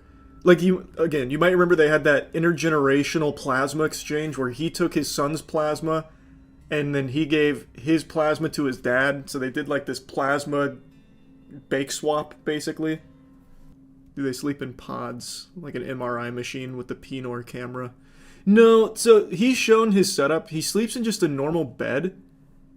So I don't really get how it measures his Winky episodes. I don't know. Yeah, I don't know, Vikesh, I couldn't tell you. He eventually eats his son for young proteins. Yeah, like Kronos. Oh man, that'd be nuts. No, I think this is the only stat that he posted. I'll double check. Like the only nighttime erection stats that he posted. Yep, this is all he posted on it. From out of nowhere, Brian Johnson just drops the boner stats and then nothing else. He didn't follow it up or anything. Oh, actually, interestingly enough, 4 hours ago he posted this. What a throwback. Bobby Althoff. I haven't seen her in a long time. I can already imagine this interview was amazing. Bobby, have you ever heard of nighttime erections? I measure them. In fact, I'm one of the top scorers of nighttime erections with a 94% quality. Over 184-minute duration as well. What are your stats? I mean, I'd measure it if I knew how. I'd get whatever Amazon gadget or Temu device that you need to measure nighttime erections. I'd do it. I'd be very curious to see how active my Winky is when I'm sleeping. Especially when I'm having those dreams about playing Marvel Rivals. I bet my cock is going crazy like a joystick. It's made by Atom Health. What is the device to measure this? Oh, here. Atom Health Sensor. It's the world's first erection health tracker. I see.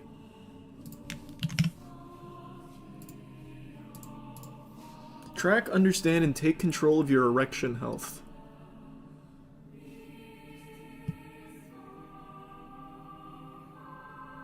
Due to overwhelming demand, the Atom Sensor is currently on a waiting list. How many people? What? Also, it's like a tiny little pocket pussy, I guess. That can't be comfortable to sleep in. You put it in the cage? Oh, interesting. Wait, yeah. Book Shockwave Therapy. Hold on. I don't know if they're going to actually show anything bad here. Like, if I click Shockwave Therapy, it's just wiener everywhere. It's a low-intensity shockwave treatment for penis and erection rejuvenation. Looks like it's for people that suffer from ED. This might be a real thing. This doesn't seem like any kind of joke or anything.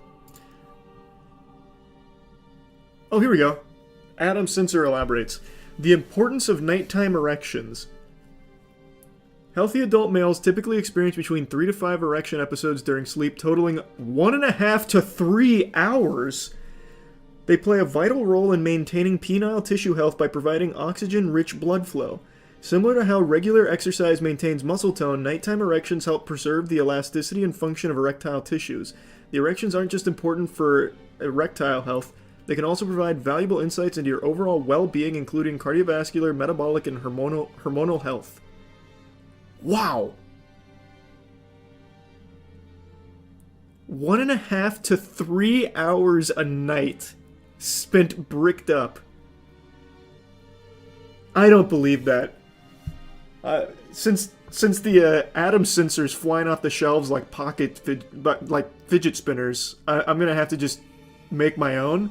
What I might do is I'll just set my phone up on the charger to just film my waist while I'm sleeping, and I'll sleep without the covers on and just track how long I stay hard for. I'll do it analog, the way our forefathers monitored their erectile health at night. I just don't believe that claim. That's so long.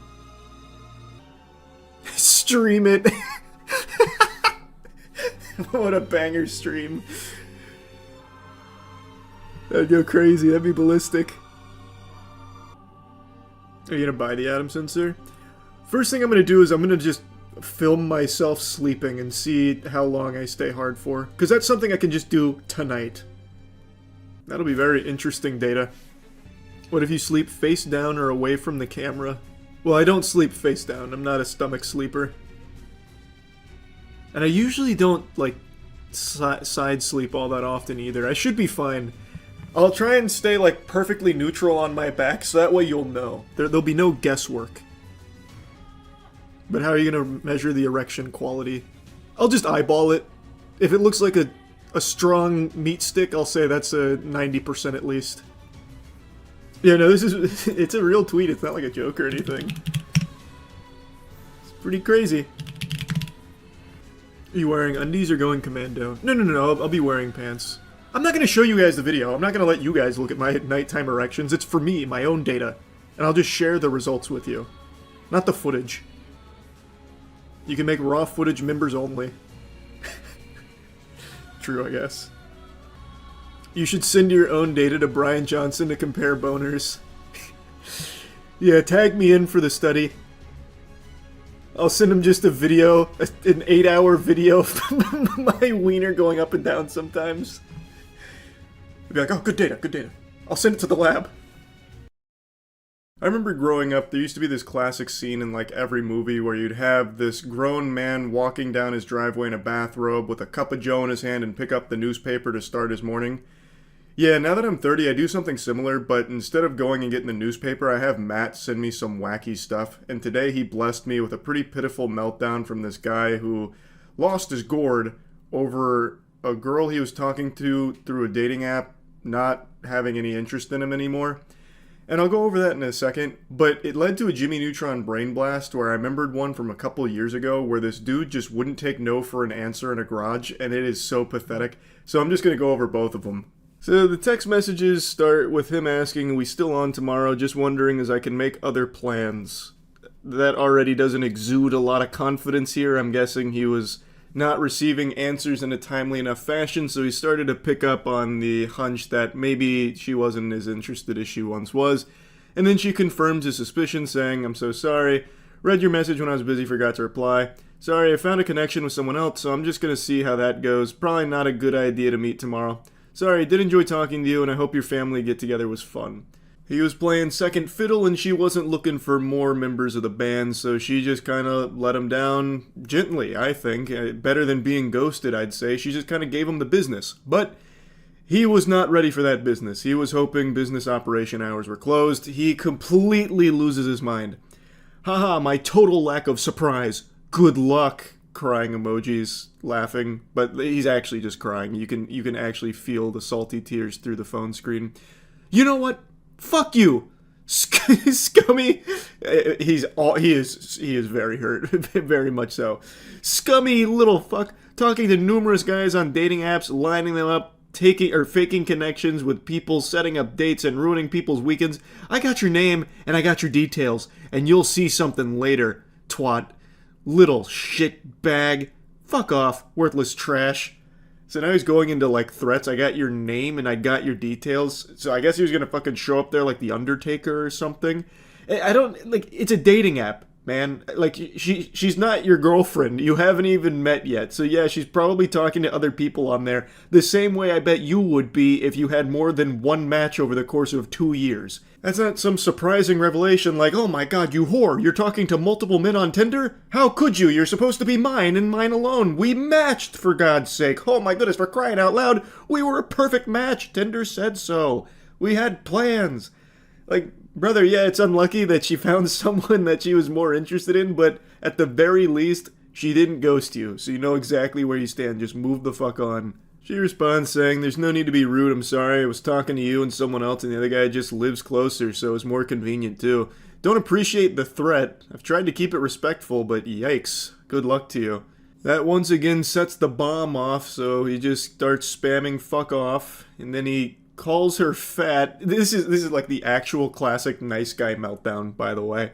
This is like the quintessential Tinder nice guy weirdo when he gets rejected. You're fat fuck anyway. When that guy's done with you, you'll wish you had a chance with someone like me. Oh, ew, oh. People like this exist, by the way. Isn't that crazy? I was giving you a chance. Yeah, you missed out on a real saint here, lady. You missed out on Casanova. You fucked it, kid. Bye. He thought he was on Xbox Live for a moment. I think he just kind of got lost in the sauce with that last little bit. But he wasn't done here. His rage couldn't be contained on just a single app, so then he started directly texting her with, once again, another threat. I want to have a word with you about your behavior on dating apps, and if it's not possible through phone, it will be in person. I want to talk to your manager. I need to report your Tinder dating behavior. You talked to multiple men on a dating app. That's a big no-no. You're going straight to the slammer for that one, missy. Goober thought they were dating just because they matched on Tinder. He probably told his whole family that he had a girlfriend just because they had a match in like 2 conversations through Tinder. It's scary though. Like, that is actually frightening. All she did was just very gently tell him, hey, look, found someone else. Not going to be going to the weekend plans that we had scheduled. Sorry. And now he's about to like show up to her house to have a word with her about it in person, which is of course always a recipe for disaster. So hopefully she has the means of defending herself should this guy actually show up. But anyway, after reading this, it reminded me of a video from a couple years back where a guy could not take no for an answer. Like, I don't really know what connects these two other than rejection. I don't know why this popped into my noodle after reading this, but I'm glad it did because I hadn't revisited this video in a long time. Gotcha.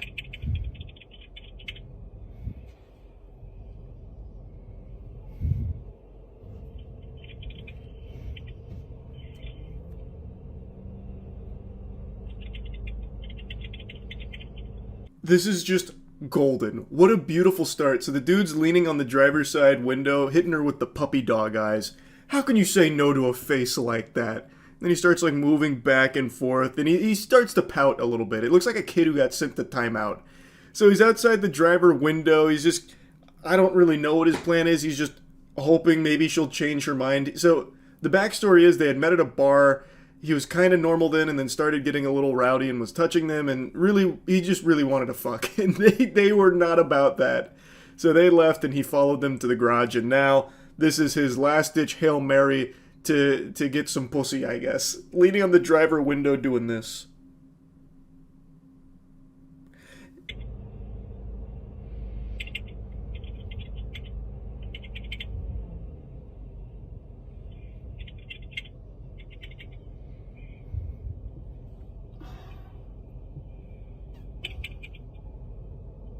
You guys are still parked right next to the, Brother, at least start mewing or something. Like, come on. Spam some Fortnite emotes. Do something.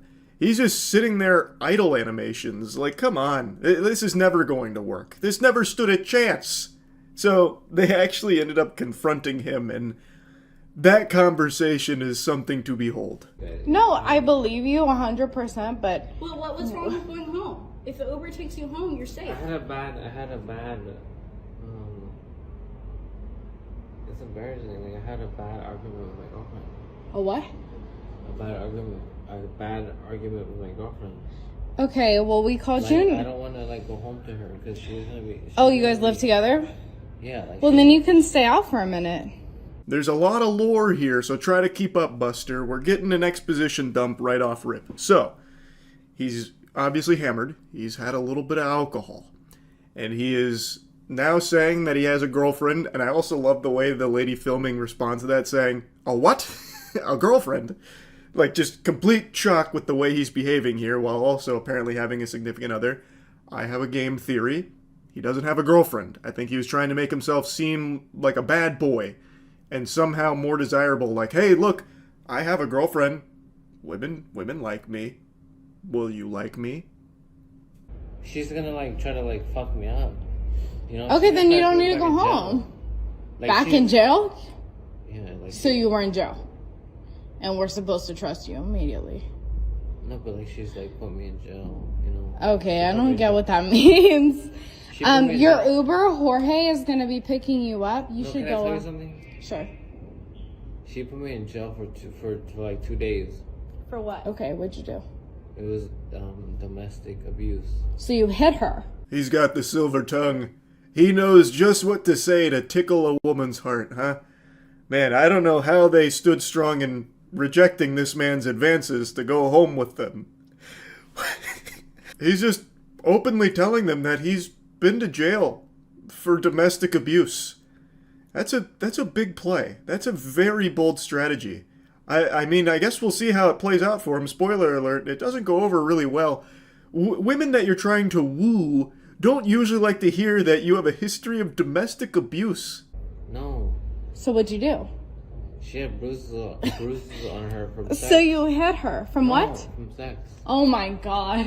It was from sex. I never hit her. I never closed it. I never hit her with a closed hand. Your Uber, Jorge, we called you. He briefly dropped the Tommy Wiseau right there. I didn't hit her. I did not.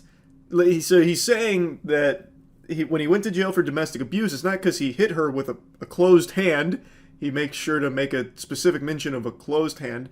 He says she had bruises on her from sex.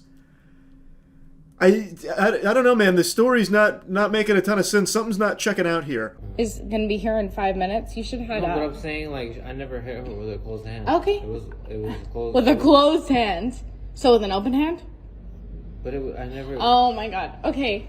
Like I said, it was really nice meeting you, but we called you an Uber. We're not forcing you to get home drunk.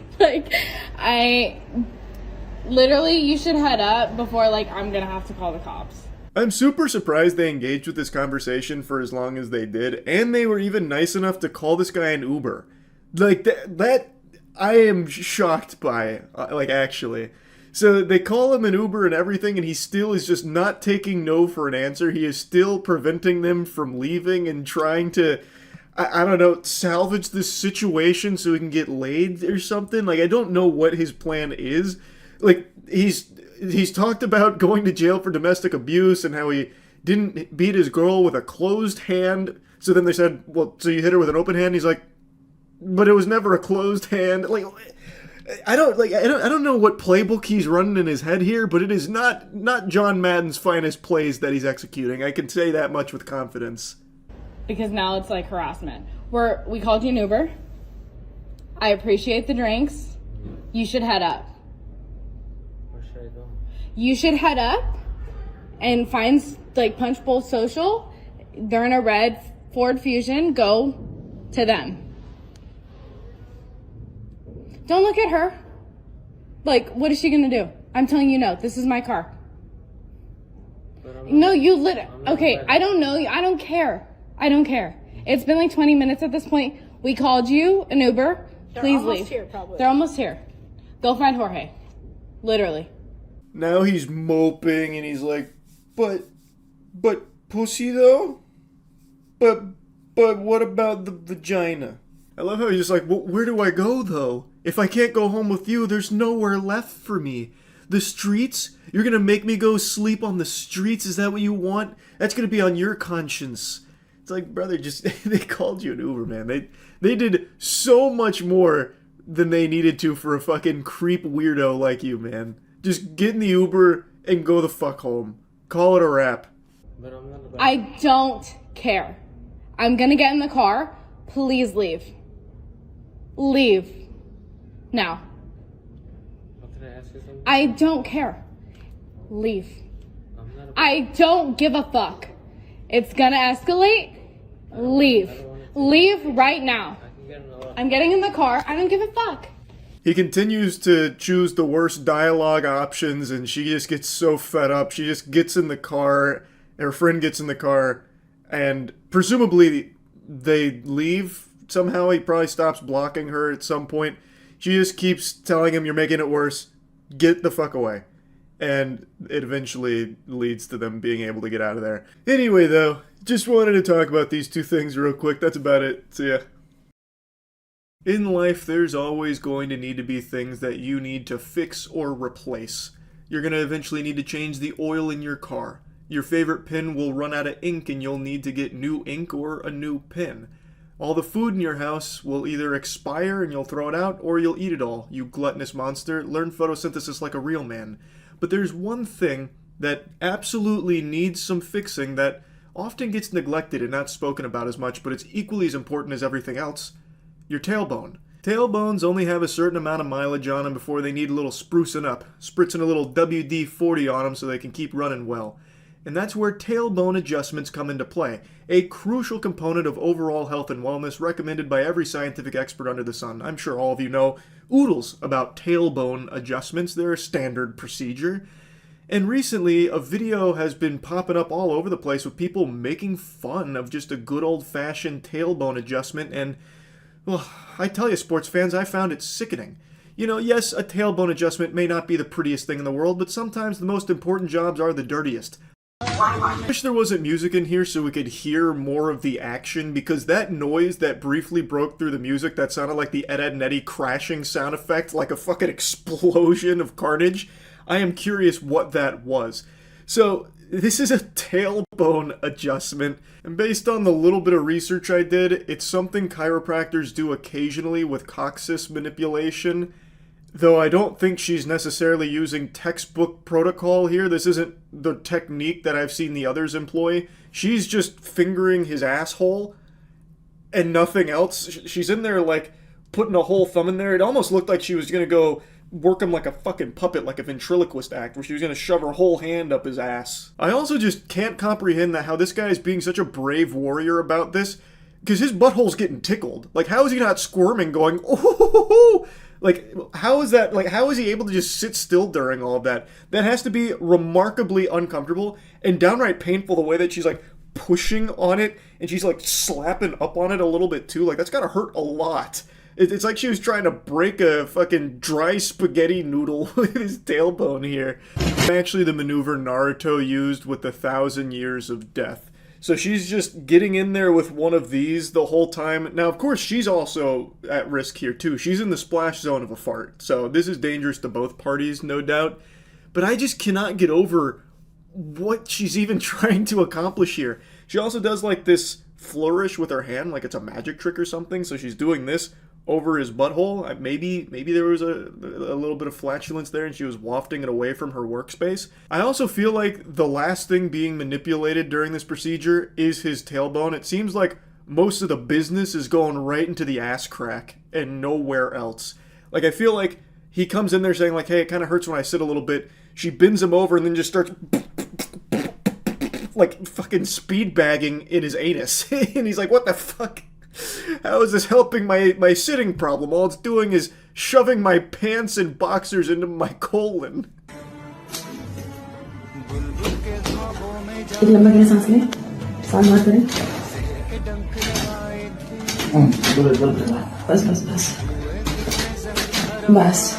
I can sense his relief from here. Nothing quite like getting your tailbone cranked on. Man was taking some brutal back shots to the spine there. That was rough. It doesn't seem to be a super common thing chiropractors will offer, because I've only seen a handful of videos with it, and I'd like to share a couple of them with you because they're very interesting.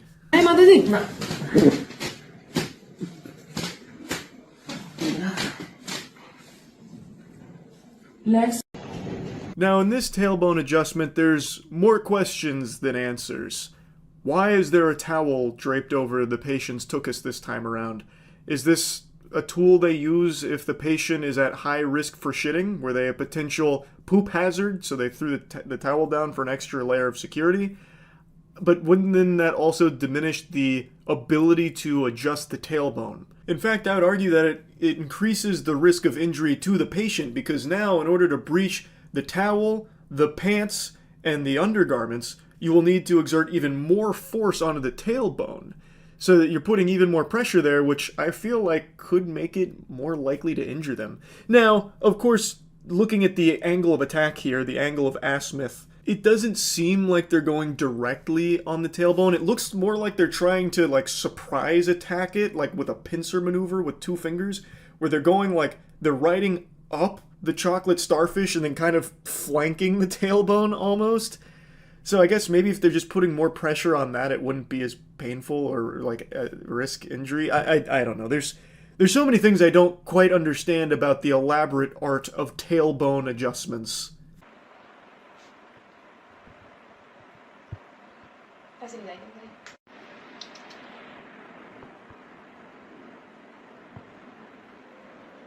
It looks like they're trying to use a car jack in the ass. It's like when you're trying to fish something out of the drain that just fell down the sink or something. Is this really the only way? Is there nothing more effective? Also, this patient's nearly bare ass. They're in their boxers here. So what dictates what clothes will be appropriate when getting into the butt tickling? You know what I mean? Why is this patient in their boxers, but the first patient was in just pants, and the second patient in pants plus a towel on top? So, like, what really drives that decision?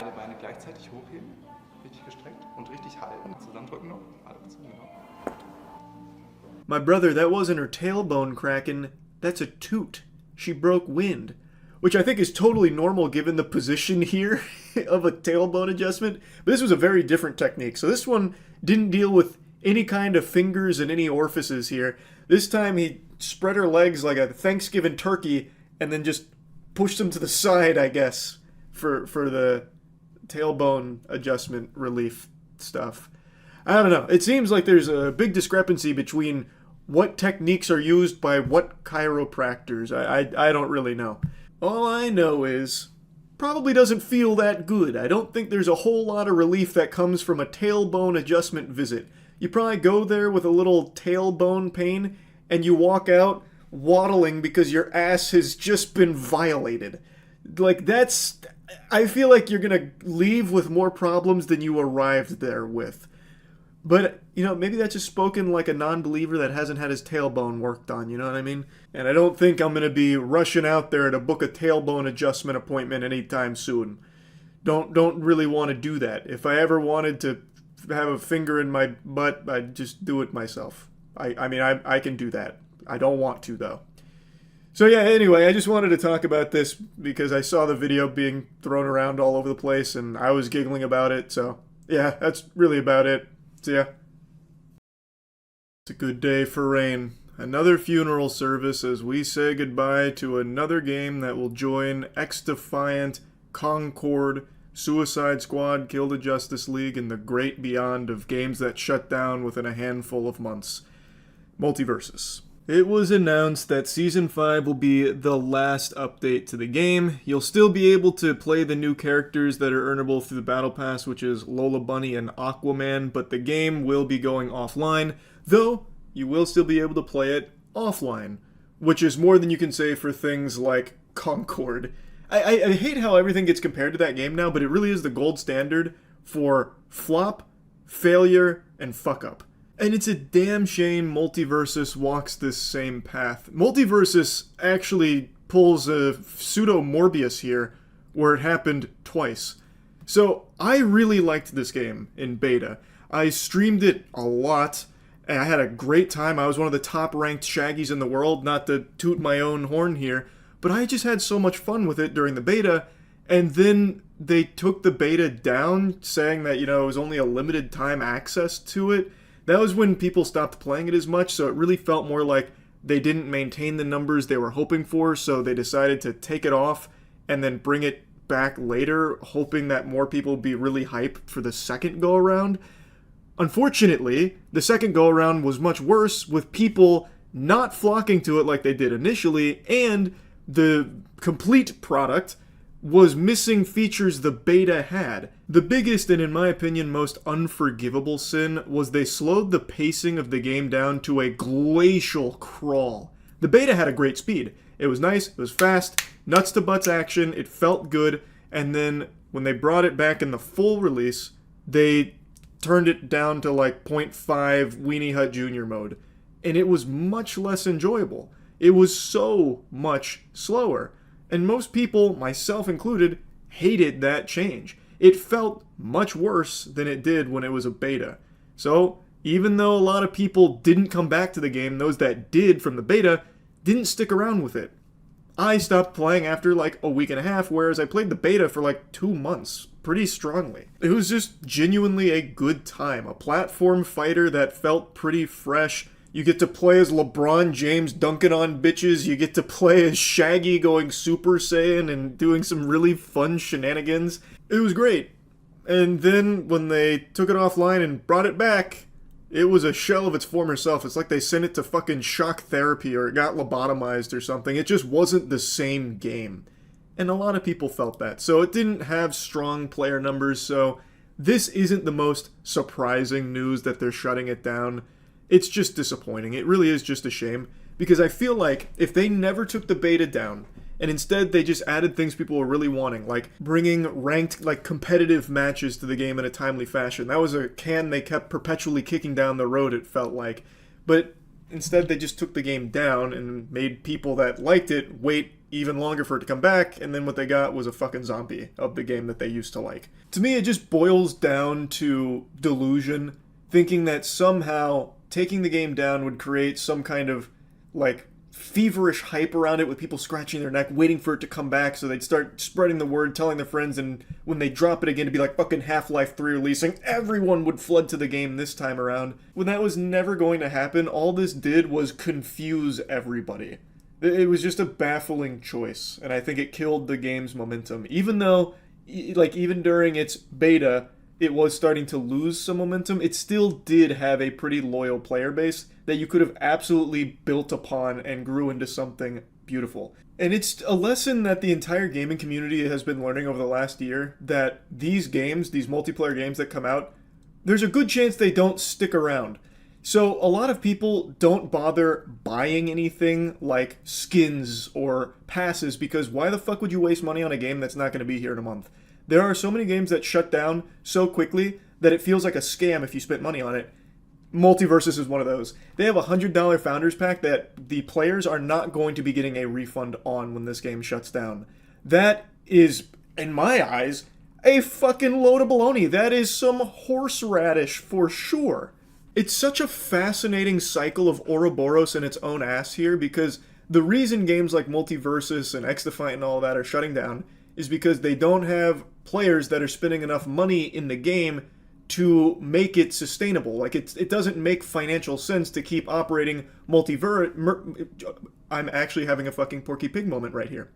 It doesn't make sense to keep paying the developers for Multiversus and to keep building Multiversus if the players aren't spending enough money in the game, but players aren't spending enough money in these games because the uncertainty of the game's lifespan is always called into question. Why would you start spending money in a game that might not be here in 5 months? And that's being generous. A lot of these games don't even make it 5 months anymore, which I think is absolutely absurd, but case in point right here, Multiversus took a year-long hiatus. It went into the hyperbolic time chamber to beef up, get bigger, and then it came back and was much smaller, much weaker, and super wimpy. This game came back and died faster than a fucking butterfly on the interstate crashing into a windshield. It's just so silly to me. So yeah, overall, I'm not surprised that Multiversus is shutting down. I feel like most people probably aren't stunned by that news. You don't need the Mayan calendar to predict this one. But it still is sad. Like, I enjoyed the game. I thought it was great in beta, and then they shut it down, and then brought it back, and then shut it down again. They pulled it twice. Like, come the fuck on. It's just ridiculous at this point. At the very least, though, you will still be able to play this game offline. If anyone ever wants to have LAN parties for Multiversus, that will at least be an option, so that's good. But personally, I really do think there was a chance to turn this into a very niche community. It was never going to reach the heights of like a Super Smash Brothers or something, and it probably wouldn't reach like a Brawlhalla either. But you could have still carved out your own community for Multiversus. It still did have a community. Maybe just tap into that and build there, and maybe don't kill the game's momentum in the first place by taking it offline and putting like a fucking year-long hiatus on the next iteration of it that happens to be a worse iteration of what once was. To me, it just feels like they took too many steps in the wrong direction here, and then there wasn't a whole lot they could do to salvage it, and so they've pulled the plug instead of even trying to somehow make something out of it, which is kind of par for the course for a lot of games these days. So yeah, that's really about it. So yeah. Alright, let's get the old man some action. You see there's a city-killing asteroid that has a 2.3% chance to hit Earth in 2032. That's an extremely high percent that I have to imagine you've mistranslated.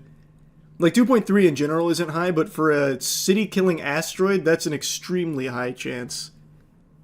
Yeah, we'll look it up in a minute. Right now, I gotta get Grandpa some pussy. Are you still up to it? Do you think I am a little bitch like you? I like that voice. That's very calming. That's like a Disney Pixar voice right there. That feels good. Yeah, we'll play that. Alright, let's get it. Chapter 1.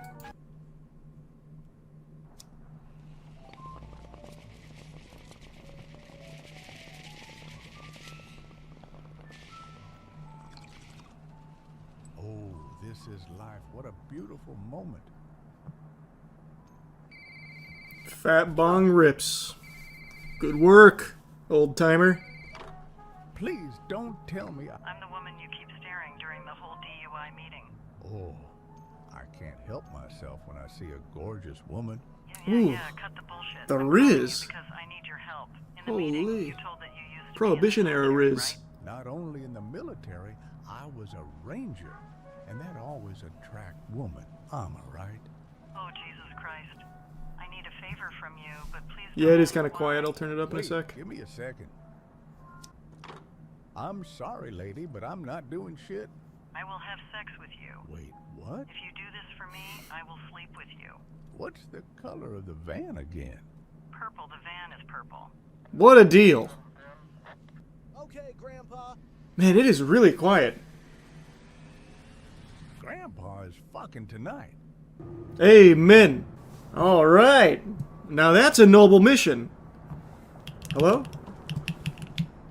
Wait. Hello? Oh, there we go. It wasn't letting me move the camera.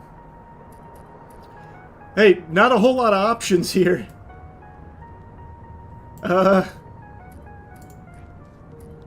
You got one for sound? Like the volume? Anywhere? Nah, Grandpa doesn't need that. Sound a cheek clap, it'll be thunderous. I'll just turn it up in OBS. Even though it's super fucking quiet in general. Alright, let's get it. We gotta smuggle someone. Oh, Get him! No. They found us. Oh, as shit. soon you see them start shooting. Stealth takedown. Oh shit, you blew my cover. Oh, my controller's vibrating. I can't decide between keyboard and mouse or controller. Grandpa's confused. Get off the street! Get inside! Wait, I can just... I have some delicious yummy snacks. Oh boy. Oh boy. I didn't need to do that. I forgive you for eating my... Man, she died and was still just talking about her cat. That's love. You see that shit? You see that, son? Take this! Yeah! My Wing Chun! Ah! Oh man, I just one-tapped him with that. Got him with that flying crane kick. Where's my backup? Oh man, I am smooth with it. Check out the speedrun strat. Nope, can't get on top of that. Shit! Oh! The movement tech. Oh boy, the reload. Ah! Damn. Back to Metamucil. You really get a lot of speed. But I can't combo that. Like, I'm trying to jump at the end of it to, like, get some really good movement tech. But you can't. They should add bunny hopping. Oh, wait, that's our driver. That's our driver, my bad. Whoa, don't take another step. Are you the guys? Young man, I suggest you lower your weapon if you want to go home tonight. True, this could have speedrun potential. Get in quick. The boss is waiting. Okay, but first we need to stop at the drugstore. You are a cranky old timer. You really need to relax. This reminds me of, like, Drama Club. I don't want new kids. Like when they did the Yes, improv it's coming exercises from and your shit. boss. Ugh. Wait, what did you just tell me? Are you been awarded with the privilege to fuck my boss? Yeah. Yes, I am. That is awesome. Her breast was sculpted by God itself, and the best part is that she has smooth curves to ride. I dream about her almost every night. And you are going to still keep dreaming. I just lost the ability to jump. Grandpa's arthritis kicked in. What the fuck? I can't jump now. Thanks, Boomship Robert.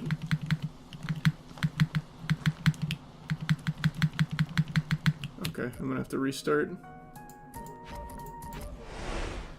Okay, big restart. Sent Grandpa straight to heaven. Let's try that again. Let's see, I wonder. Okay, nope, nope, that's not gonna work. Oh, fuck. They don't miss shots. It's actually aimbot. Oh, God. Oh, God. Oh, God. Ah, oh, God. Grandpa's the pins are about to be fucking full. But I have to do this. I just realized, what if she is in her period? Alright. Okay. That's a good question. What if?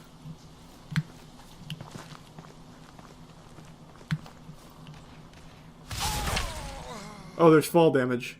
No! Damn it, his old knees. He couldn't hang. How do you throw grenades, man? Oh, it's middle mouse button. What a grenade. Wow, that was clean.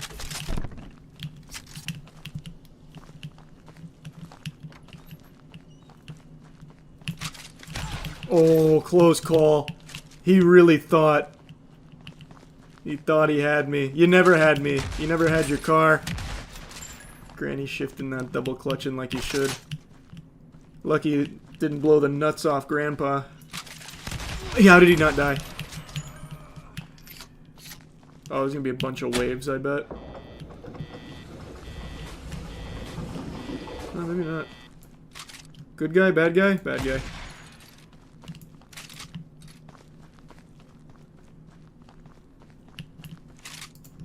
Oh man, look at me go. Holy shit.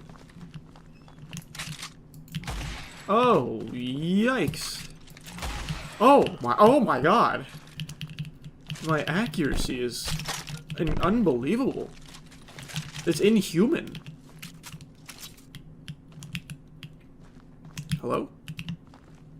I'm soft locked again. That door should open.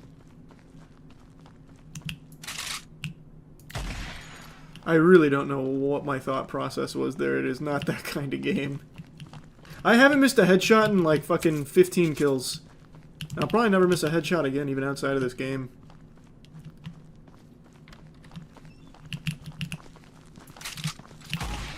He thought, I know everyone thought I was going to miss that one. And that one. You guys are fools to think I'm going to hit all of these. This is so dirty what I'm doing to him right now. Oh, the flinch, it just fucked me. Wow. Those reflexes? Holy shit, this is better than Kovacs. It really is. This is just the best aim trainer.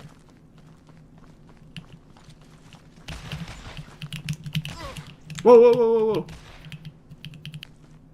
Oh, the way he's carrying this strap? Oh, yeah. Yeah, he's been around the block a few times. You can see his aura, too. Oh, you're right, you can. He's got like a little, like a Saiyan aura around him, like a little white glow. He actually kind of looks like when you crop something out and put a mask on it in Sony Vegas. That's adorable. Whew. Man, they're everywhere down here. We're getting close. She's nearby.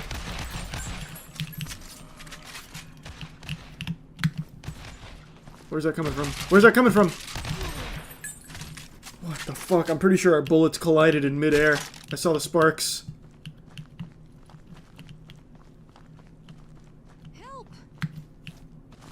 I'm here! Oh god! Looks like someone is tied up. It's about time you show up. Your dumbass assistant drives really slow. Either way, thank you for doing this. I was starting to worry. You got scared of the feds and lied to me about your military experience. And why I would do that? I don't know. much better. Come on. Let's get you out of this place. Wait! What are you doing? We have to go. Your military experience was true. Let's see if your other legends are true. I'm giving you what you came here for. Whoa! But we were in such a rush to get out of here. Bless America. Wow! That's the end of the game? What an experience. What an experience. Wow. What a game. What a game. Oh, wowee. Alright, tough guy, you want to talk about the Switch? We can go there. We can talk about the Nintendo Switch. I know it's got a sequel. I saw the announcement. I also saw the leaks. I buried my nose deep in there and took a big huff. But I won't be speaking on the leaks directly for fear of my life. I feel as though if Nintendo caught wind of me talking about leaks, they would send an ICBM to my house to take me out and then serve my next of kin a lawsuit just out of spite. So we're not really going to be tiptoeing there, but I will at least talk about a couple of the rumors. That's alright, I'm sure. I mean, does a bear shit in the woods, you know what I mean? It's, you know, I'm sure that's probably safe. But yeah, I have been pretty vocal about, you know, not being the biggest fan of Nintendo as a company. I do always like the games they put out. Their first-party titles always slap, but I just don't really like Nintendo themselves. With that bias out of the way, let's talk about the Nintendo Switch. Also, another bias to get out of the way, I've also been vocal about how disappointingly underpowered the Nintendo Switch is. It's got about the same amount of power as my calculator in high school used to have. It's pretty laughable. And while they haven't fully revealed the specs on the Nintendo Switch 2, there are leaks about it, which you won't find me speaking on. I'm treating that like Voldemort.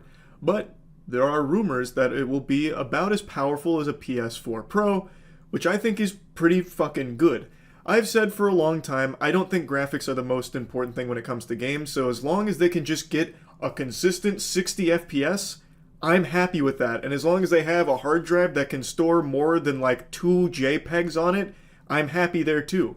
Because the base Nintendo Switch, I could only ever install 3 games at any one time. It was just this frustrating headache of playing musical chairs, just perpetually juggling these games around just to make space. And I know I could have bought like an external hard drive for more space, but I shouldn't need to buy an accessory just to store more than 3 fucking titles. Anyway though, while the specs haven't been revealed, the design has. So it's very similar to the original Switch. I'm not going to play any bit of the video because I feel Nintendo might strike the video if I played even a single fucking frame of this thing moving. I just don't take any chances when it comes to this company anymore. But this is what it looks like. And I know some people, at least based on chat's reaction to it, are pretty disappointed that it's not like a complete reinvention of a Switch. It's just a bigger version of it, which I personally don't think is a problem at all if you just set the Switch to Wumbo. I think that's fine because as far as handheld devices go, they kind of nailed that. Like even the Steam Deck follows a very similar design. Like they did get it right with the Wii U's design for handheld gaming, and the Switch went and refined it. It's not really going to keep changing its form all that much, like some kind of grand metamorphosis into a fucking butterfly. I'm pretty satisfied with how it looks. It's a bigger screen, a little more real estate for my man paws to get around, and by that I mean 5'6" meaty paws. Not that impressive. The point is, like, it feels chunkier, which it looks chunkier. So that's good. And as long as the spec leaks are accurate, it's going to be decently powerful. For the first time in a long time, Nintendo will actually have hardware in the 21st century. We did it. We finally made it. We're finally there. I'm honestly kind of surprised because I half expected them to play hardball and double down on this reluctance to enter the modern age. I thought there was a chance that for the Switch 2, they'd release the specs and it'd be like the same 1-to-1 carbon copy formula as like the Ouya or something like that. You know, just severely lacking in the hardware department. But if all of the leaks and rumors are true, it will be very solid, which is great. Now, since this reveal, there have been a lot of Nintendo enthusiasts that have been clowning on me for a tweet I made a while back where I was making fun of Nintendo with pretty low-hanging fruit. I made a tweet saying Nintendo's going to reveal the Nintendo Switch 2 requires a hand crank to power it, which I think is kind of a banger. You know, it's not the most inspired tweet, but it's just one of those on the toilet bowl, might as well poop a little something out onto Twitter type tweets. And I let it rip, and then this got revealed, and they're talking about how poorly aged that was.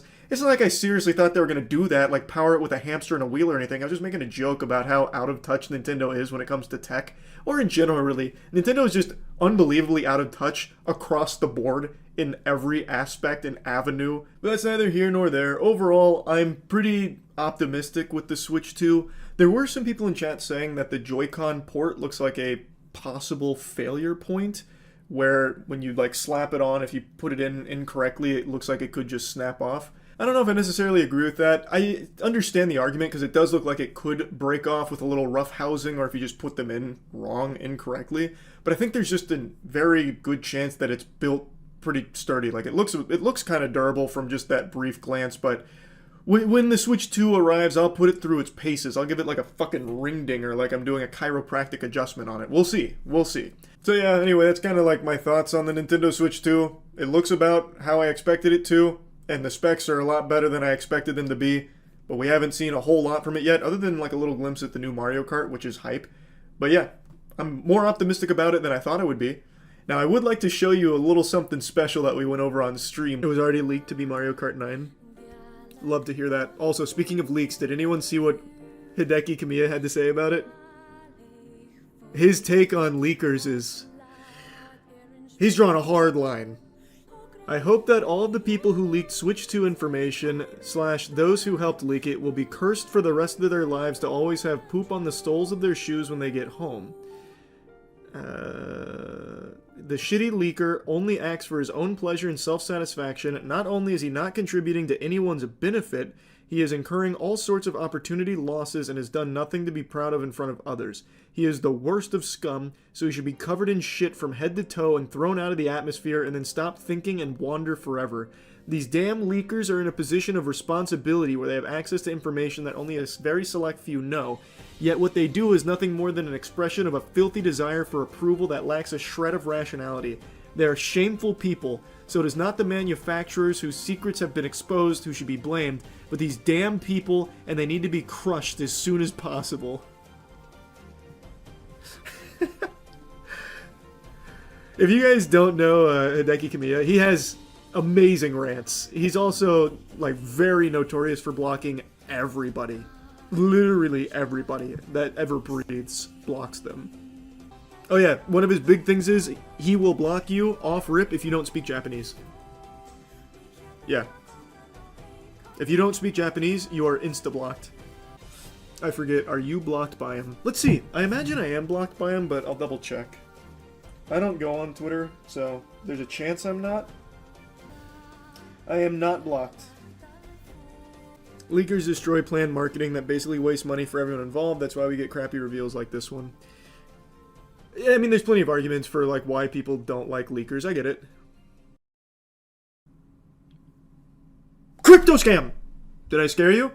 I should have. Hopefully put the fear of God deep in your soul for that. Crypto scams are the main jump scare that people are falling for time and time again. It's more contagious than the cold at this point. It is happening every other week on the largest possible scale. So, I'm sure I don't need to tell you what that is at this point. The word crypto has now just become synonymous with rug pull in the eyes of most people because you keep getting had. You're getting played like a fiddle time and time again with these meme coins that keep popping up. I just don't know how it keeps happening. Now, admittedly, I do get it in this case. What we're talking about today is one of the biggest rug pulls in history. The president of Argentina, Javier Milei, well, he endorsed a meme coin called Libra, and within hours of his endorsement, he deleted his tweet supporting it, and the coin completely crashed. And now over $100 million has mysteriously vanished. A song and dance we've heard time and time again. Crypto has become synonymous with scam in the eyes of many people, because this keeps happening over and over and over again. It's a story more iconic than Dracula. Like, this is a story told more frequently than The Little Engine That Could. And I just want to go over it a little bit. I'm not going to pretend to be super knowledgeable on Argentina and everything going on over there, but what I am knowledgeable on are these fucking crypto scams, because they keep happening in almost the exact same ways every single time. And for some reason, in the crypto space exclusively, people have this mentality that it's gambling. It's not. Buster, let me sit you down. I'm going to have an intervention. I'm going to get the fucking paddle out here and try and beat some sense into you. You're not gambling when it comes to something like this. Gambling implies there's a chance of winning. And when it comes to gambling, you're usually going up against the house. Well, when it comes to these shitcoins, you're not just going up against the house. You're going up against the house and all of its friends. You will never be faster than the insiders or the snipers. You are the piggy bank they are taking from. You are the reason they make so much money. You will never be the one to capitalize off it. I'm just going to hit you with the cold water. There's some fringe cases where just some average Joe Schmo does get lucky with, that happens. I get it. It will most likely never happen to you. But for some reason, no matter how many times Bikini Bottom beats your ass, it's a lesson that never gets through to you. How many times do you have to teach you this lesson, old man? It doesn't compute. It never dawns on the victims of these rug pulls. You know that expression, fool me once, shame on you, fool me twice, shame on me? Fool me 3 times, won't get fooled again? Well, in crypto, it's a little different. It's fool me once, I got unlucky. Fool me twice, got unlucky again. Fool me 3 times, I got unlucky. Fool me 4 times, can't believe I got unlucky again. Fool me 5 times, I'm out of money, but when I get more, I'm going to put into some more meme coins. They just keep coming back for more. Getting scammed time and time again, thinking that this next one is the one. This is the golden goose. It's not. Like, this is not your Moby Dick. You're never going to actually accomplish this. But I'm already way off track just going over this shit again.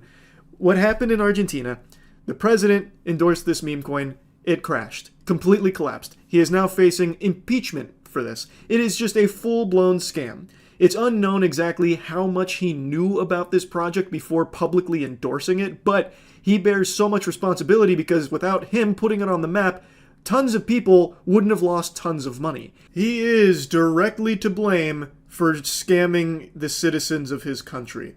Full stop. That's an immutable fact. That's the brass tacks of it. Again, it's unclear exactly how much he knew about this project before the endorsement, but it is his fault so many people bought into the scam. Let's just go ahead and take a look at this tweet. To astute observers, you'll notice that this is the same smell, the same aroma of bullshit that you get for all of these god-awful meme coins, but to people that don't know the space and all of the evils that come with it from time to time, well, from time to time, that's very generous, that come with it so often, they wouldn't know any better because you have your president who is now just publicly glazing this project. Liberal Argentina grows. This private project will be dedicated to encouraging the growth of Argentine economy by funding small Argentinian businesses and startups. The world wants to invest in Argentina. Then he links it. Then he drops the contract. Libra, long live freedom, damn it! Amen. May that freedom live long. And by long, we're speaking relatively. From the eyes of a mosquito, that's the perspective we're dealing with here. Because it wasn't very long, all things considered. The coin was only alive a little bit longer than ejaculate outside the human body. Your sperm can survive 30 to 45 minutes, even an hour at optimal conditions. And this coin, Libra, barely beat that. It made it 3 hours before it completely crashed with over 100 million just being wiped out of it. Going somewhere interesting. And where did it go? Who's to say for sure? However, CoffeeZilla just conducted an interview with a key player, Hayden Davis. I cannot recommend this interview enough. Hayden did not call Saul before agreeing to this interview. The admissions here are shocking. There was definitely no lawyer in his ear. He did not get a legal professional on the horn before agreeing to this. I highly recommend you listen to this interview because it is baffling. Hayden is more unlikable than an ingrown toenail. I'm not going to play you a ton of clips. I really encourage you to watch CoffeeZilla's interview. He did a great job with it. And I love that. I don't know what CoffeeZilla did to get him to just squeal like this. Maybe he injected him with like some kind of truth serum via Discord. But Hayden just admits to so many fucking things that I don't think he recognizes the severity of. I am going to leave you with just one little clip from it where he talks about insiders. It's a separate conversation. Retail traders. Unbelievably shitty. I do think that's unbelievably bad and for everyone.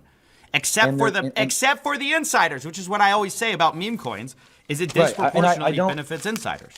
So I think too, like my honest opinion is like I don't actually disagree, but I think like the vast majority of people betting on meme coins, right? Especially at the beginning, and I think there's a separate conversation. Retail traders, like that is the game for everyone, and people that get mad are the people that aren't insiders. That is what happens. That's all the bitching on socials is all the people that don't get into the deals. You'll never hear them bitch if they're in the deal. So it's like, what do you do then? You don't do anything. You don't launch the project. You're like, how do you make money then? Yeah, goofball, you don't launch the project. It's a fucking meme coin that was designed to just exploit people that aren't your insiders, that aren't in on the deal, which is the vast majority of fucking people, you unbelievable stupid buffoon. Yes, Hayden, you don't launch the project. Because there is no project. This was just a scam. Like, he openly admits to all of the insider accusations. Like, everything that they'd been accused of, Hayden just, like, openly confirms. He even talks about the $100 million.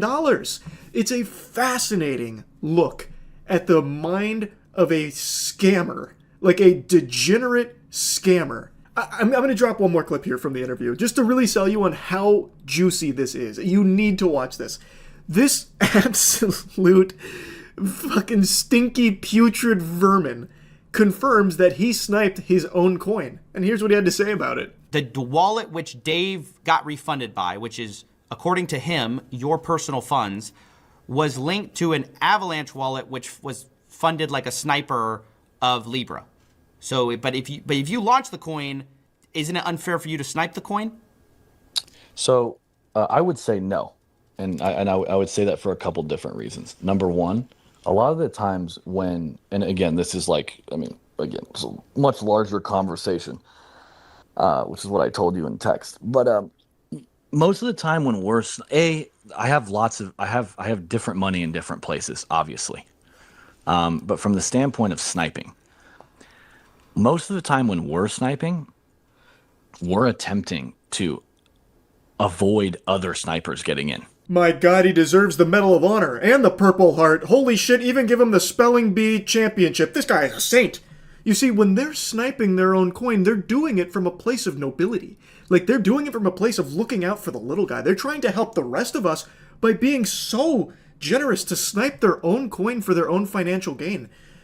Man, this is eye-opening stuff, Hayden. It really is. It's so interesting. So definitely watch CoffeeZilla's video on it. I don't understand how he is not just immediately thrown in the slammer within minutes of him doing this interview and having it go live. It's crazy to me. That's the beauty of the crypto space, baby. That's the fairy tale magic right there. Long live the freedom to fuck you in the butt and face no repercussions for it. This has been happening time and time again, only accelerating in frequency recently with things like Pump.Fun and then tons of celebrities coming out with their own meme coins that are all rugging. Like, it's just so fucking crazy. And I am 100% sure it will continue to happen because people still think that they're going to be the chosen one. They're going to be Goku here and they're going to have the Super Saiyan wherewithal to pull out at the perfect time. You won't, because you're not an insider. No matter how much you convince yourself you are not an insider on deals like this. Like, Dave Portnoy got insider information on this. He didn't buy, like, before it went live, at least not from what I've seen, though I did see him go on Twitter saying he bought fake Libra, and now he's trying to sell fake Libra. Like, I don't fucking understand at all what's going on there. But you're not Dave Portnoy. You're just a guy. And you saw the president of Argentina make the tweet. Just because it comes from the president doesn't mean he's not going to fuck your face. Like, it's crypto. It's all fair game because there are no consequences for rugging like this. You don't see anyone get in trouble for it, and people have picked up on it, which is why so many celebrities, Hawk to a girl even, fucking Z-list celebrities are doing it now. So yeah, it's going to keep happening. And it's going to keep happening until people finally learn that they are never going to make money by being someone that just puts into this, thinking that they're smarter than the other sheep. They're going to be the ones that are going to be the beneficiary of the rug.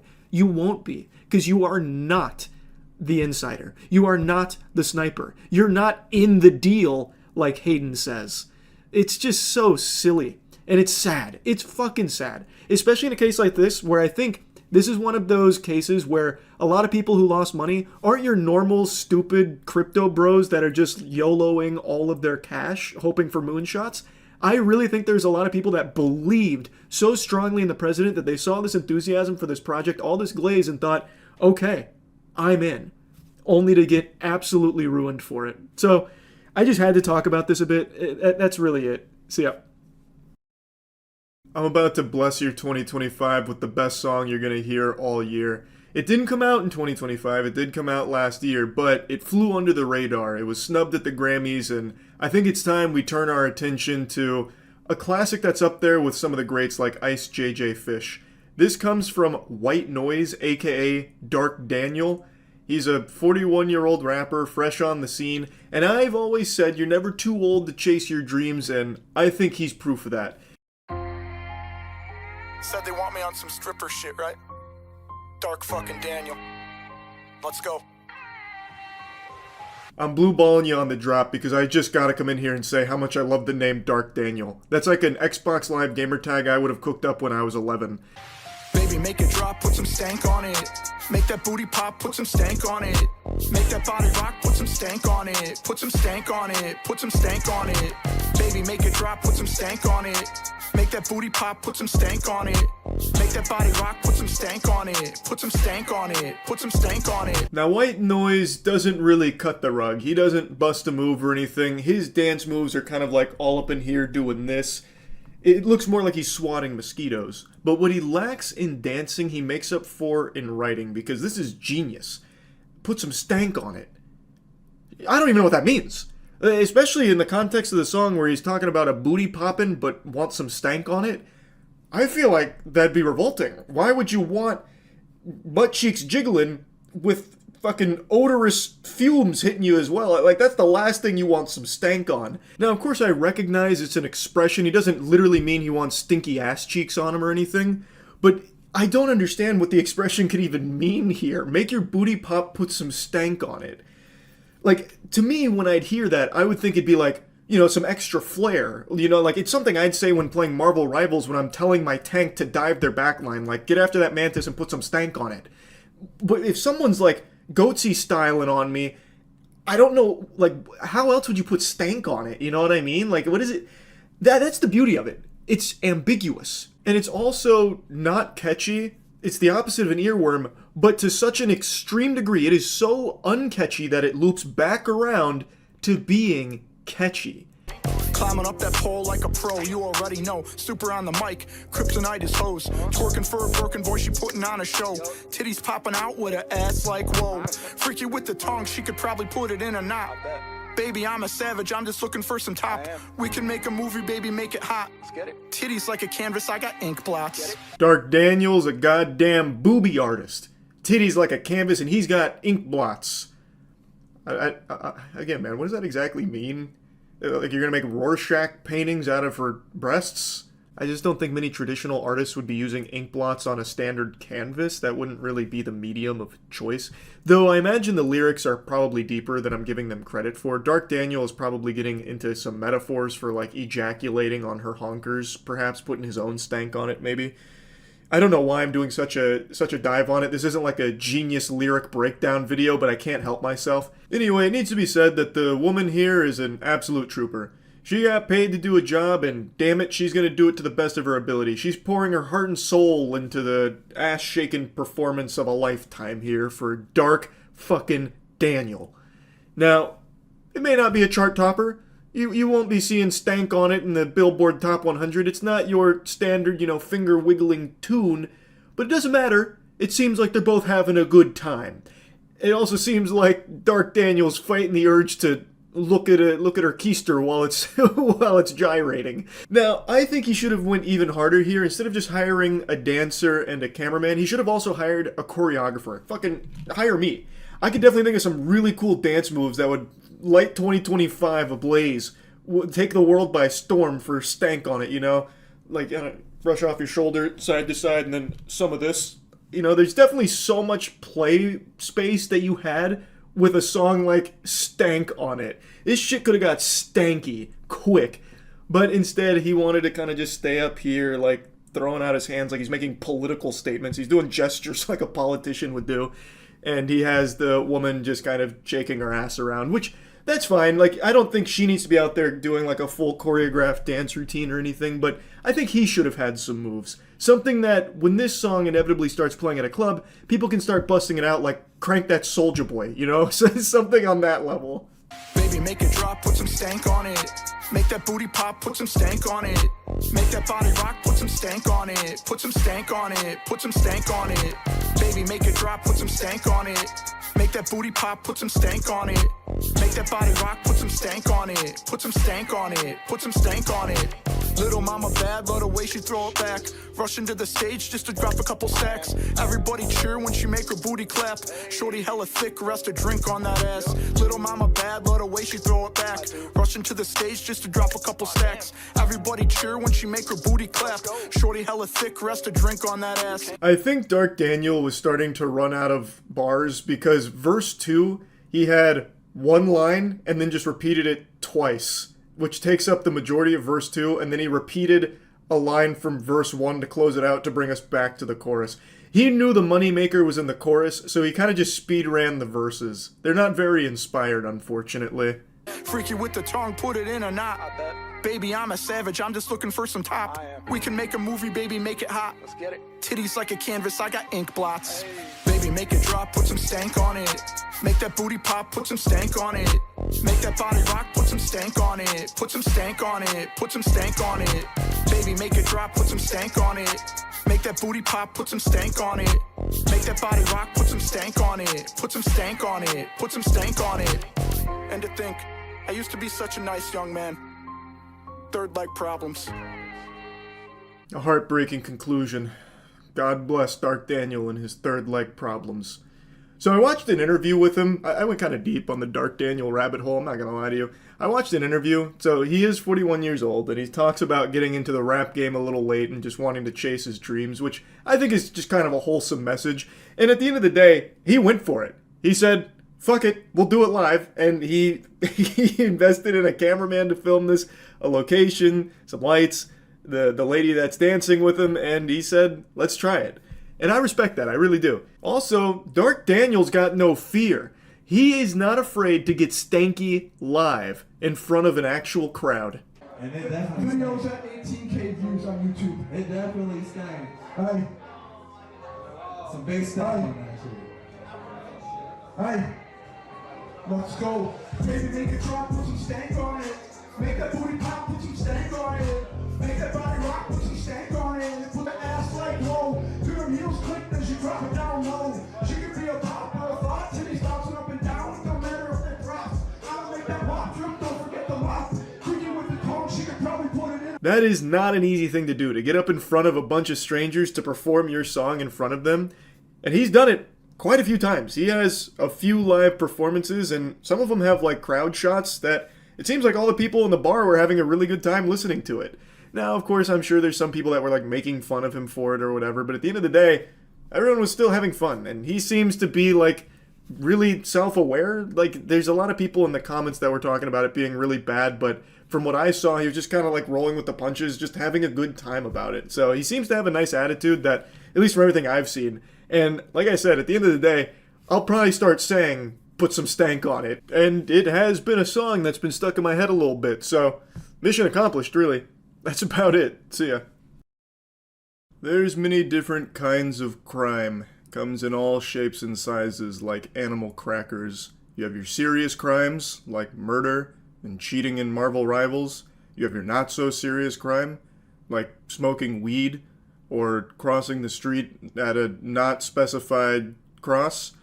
And then you have your unforgivable Omega-level mutant crimes, like what I just learned about last night that happened in the UK. This is the curious case of the evil cyber farter.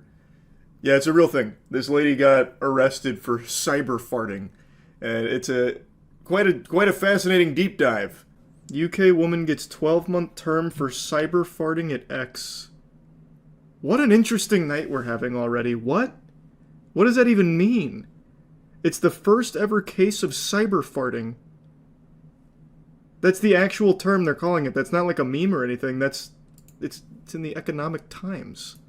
Well, first of all, like, how do you even cyber fart? And second of all, why would it be a criminal case of cyber farting? 25-year-old woman in the UK has pled guilty in a case described as the first of its kind involving cyber farting. The woman, Rhiannon Evans, man, I can't read. Watching the Soup Bandit and the way that she speaks English has actually deteriorated my frontal lobe here. I'm struggling. Wow. Rhiannon... I know I've gone illiterate. Fuck. She hit me with the stupid neurons. They were contagious.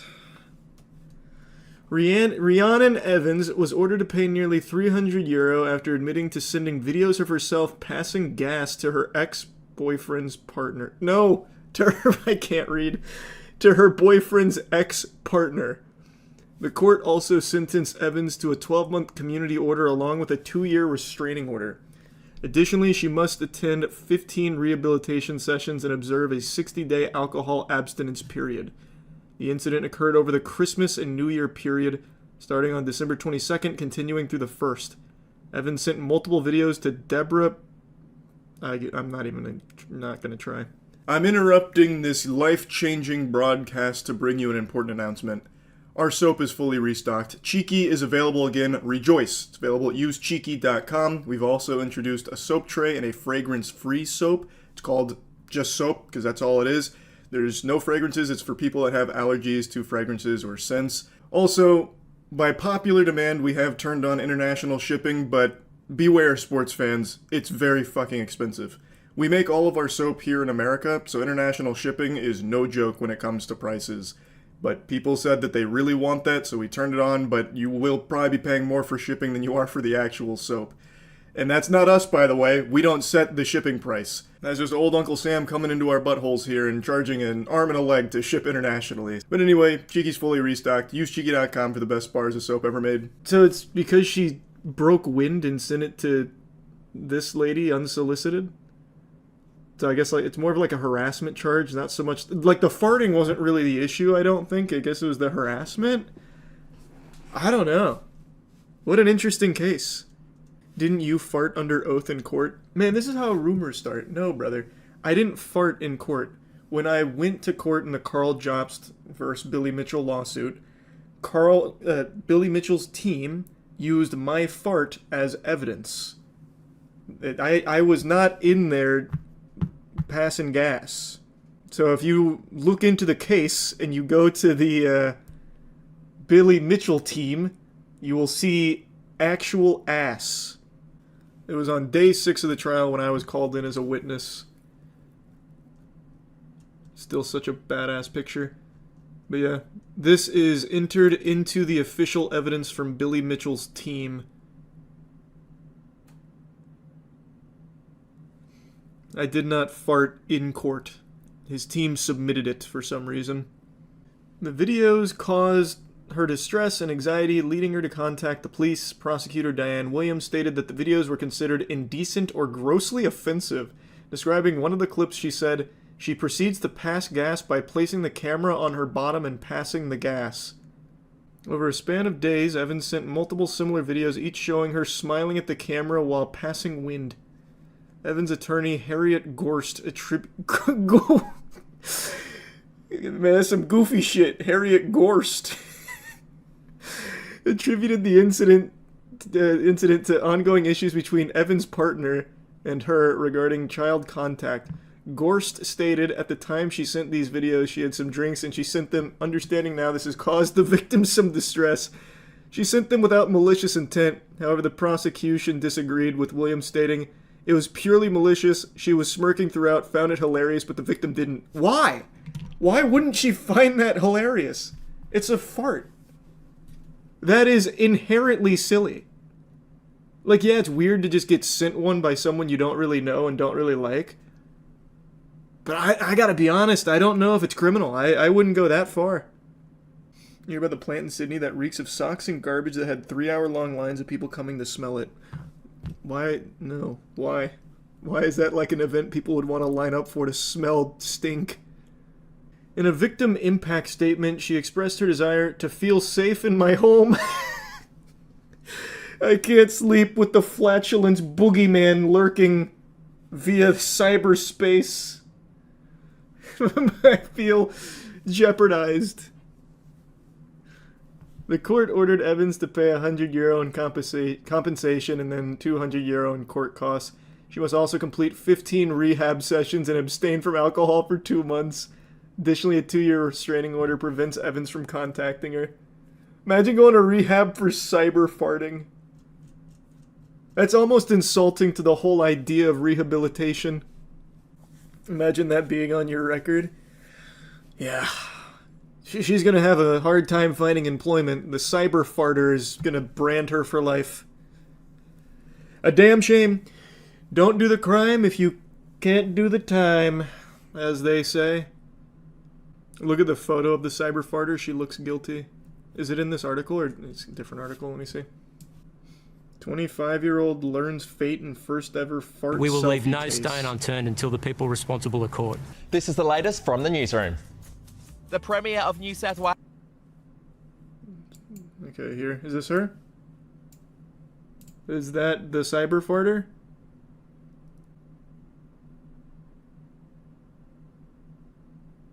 Rihanna was arrested at her home in Carnarvon and will be sentenced this week. That's so crazy to me. Imagine wasting police resources to go catch the cyber farter. Arrested in her home. She must have been so fucking confused. What do you mean I can't just fart? What happened to this country? There's a membership debate. Can't film myself farting anymore? I imagine they broke in like that meme where like the authorities kick in the door and like rappel down and then smash a vase against the wall. She's reaching for her ass! Don't let her! Get her! Get her! Shoot! Shoot! She's gonna fucking do it! Thousands line up to smell plant that reeks of gym socks and rotting garbage. This looks like that shit from Harry Potter when that lady lifts it up and it starts squealing. Tall, pointed, and smelly, the corpse flower is scientifically known as Amorphophallus titanum, or bungabanki. Bungabankai. Bankai? Holy shit! This is serious then. 20,000 admirers filing past for a moment in her increasingly pungent presence. That she's starting to open, and we have been waiting for this. Yes, we have. Species of the horticultural variety. I think everyone here at the Royal Botanic Garden Sydney won't be sleeping tonight.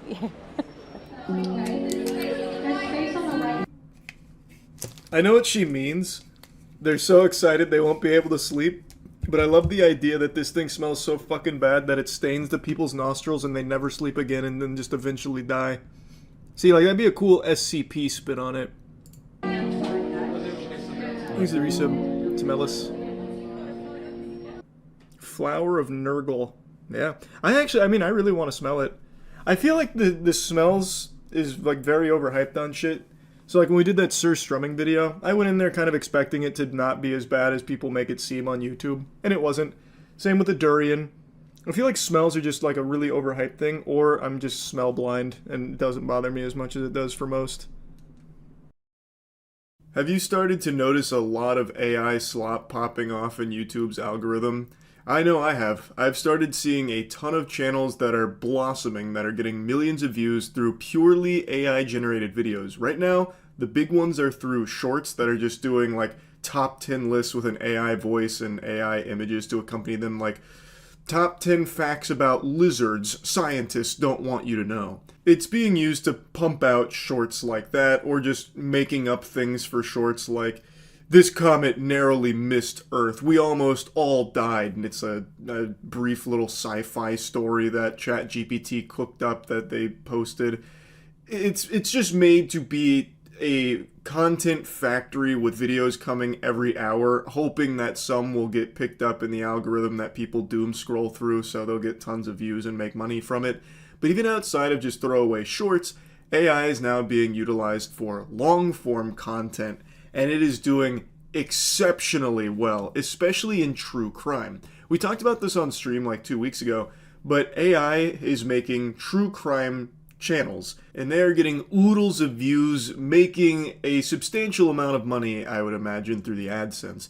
And it's not just AI regurgitating other true crime works, you know, it's not them going over the Zodiac Killer with AI voices and AI images. It's just making up things so it can post a true crime video every day, just blatantly fraudulent stories, just fanfic, in order to try and capitalize off people's curiosity in the true crime community, because they've all heard the big boys. They're all familiar with the, you know, more popular true crime subjects. So right now they're using AI to cook up make-believe ones. So like, the dark and twisted mind of Serge Orphanheim, the Slytherin that took things too far.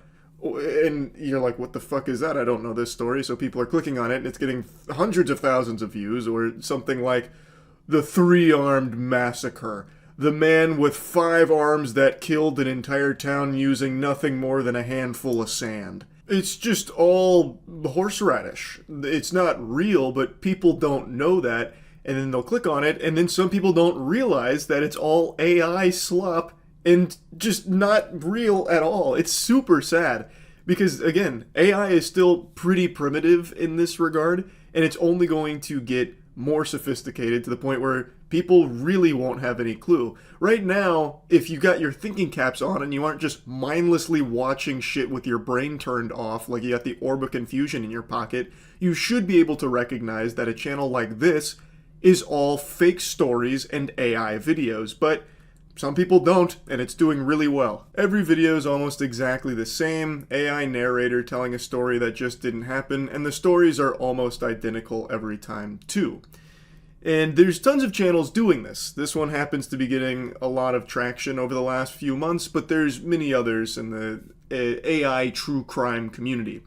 But what I want to talk about is one that I just stumbled upon today, where AI is now being used for like old viral videos. So things like an America's Got Talent breakout superstar that gets 20 million views on YouTube. Well, people have taken notice that those videos get very popular, and now they're using AI to make up their own America's Got Talent videos, and those videos are getting millions of views. I went over a few of them on stream last night. It is so fucking peculiar. And there are tons of channels. There is a new one of these generated every hour, and some channels are getting like 5-10 million views on some of the videos that they make. And it's all completely AI generated. It's not real.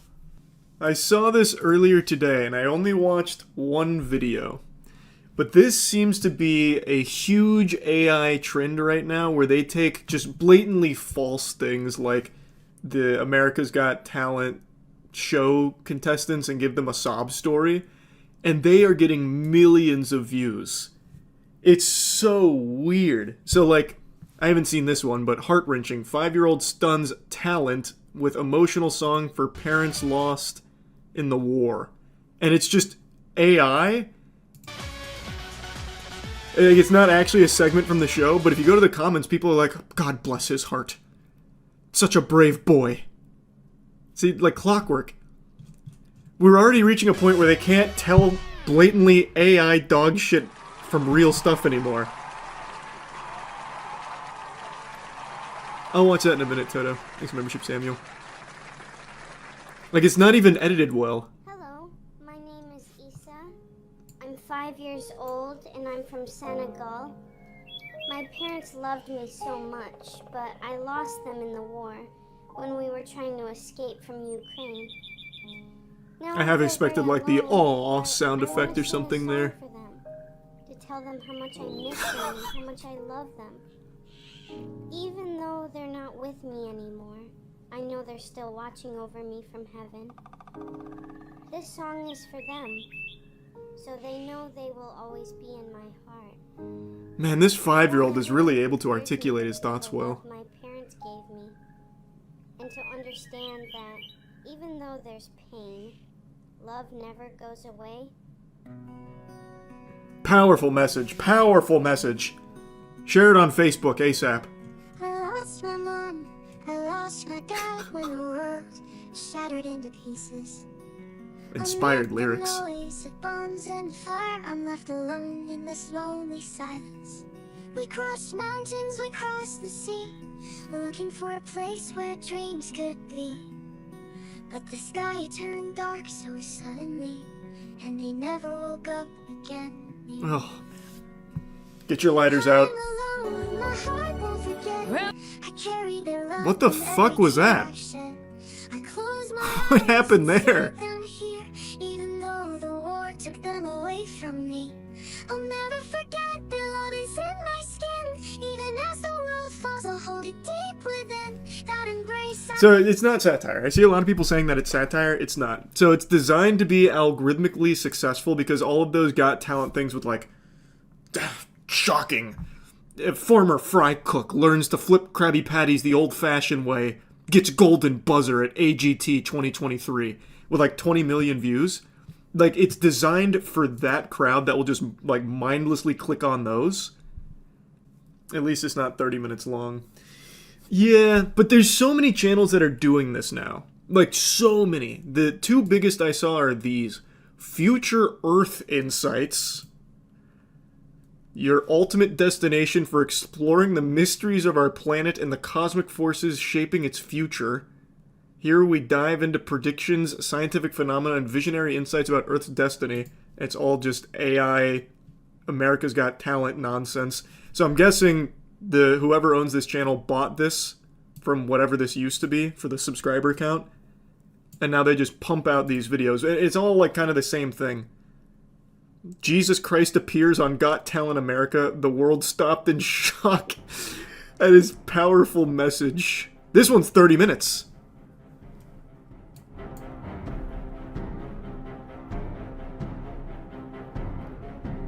But this is what YouTube is going to become, like almost exclusively this, as AI gets more and more sophisticated. Got Talent, not to display a skill, but to share a message that transcends time and circumstances.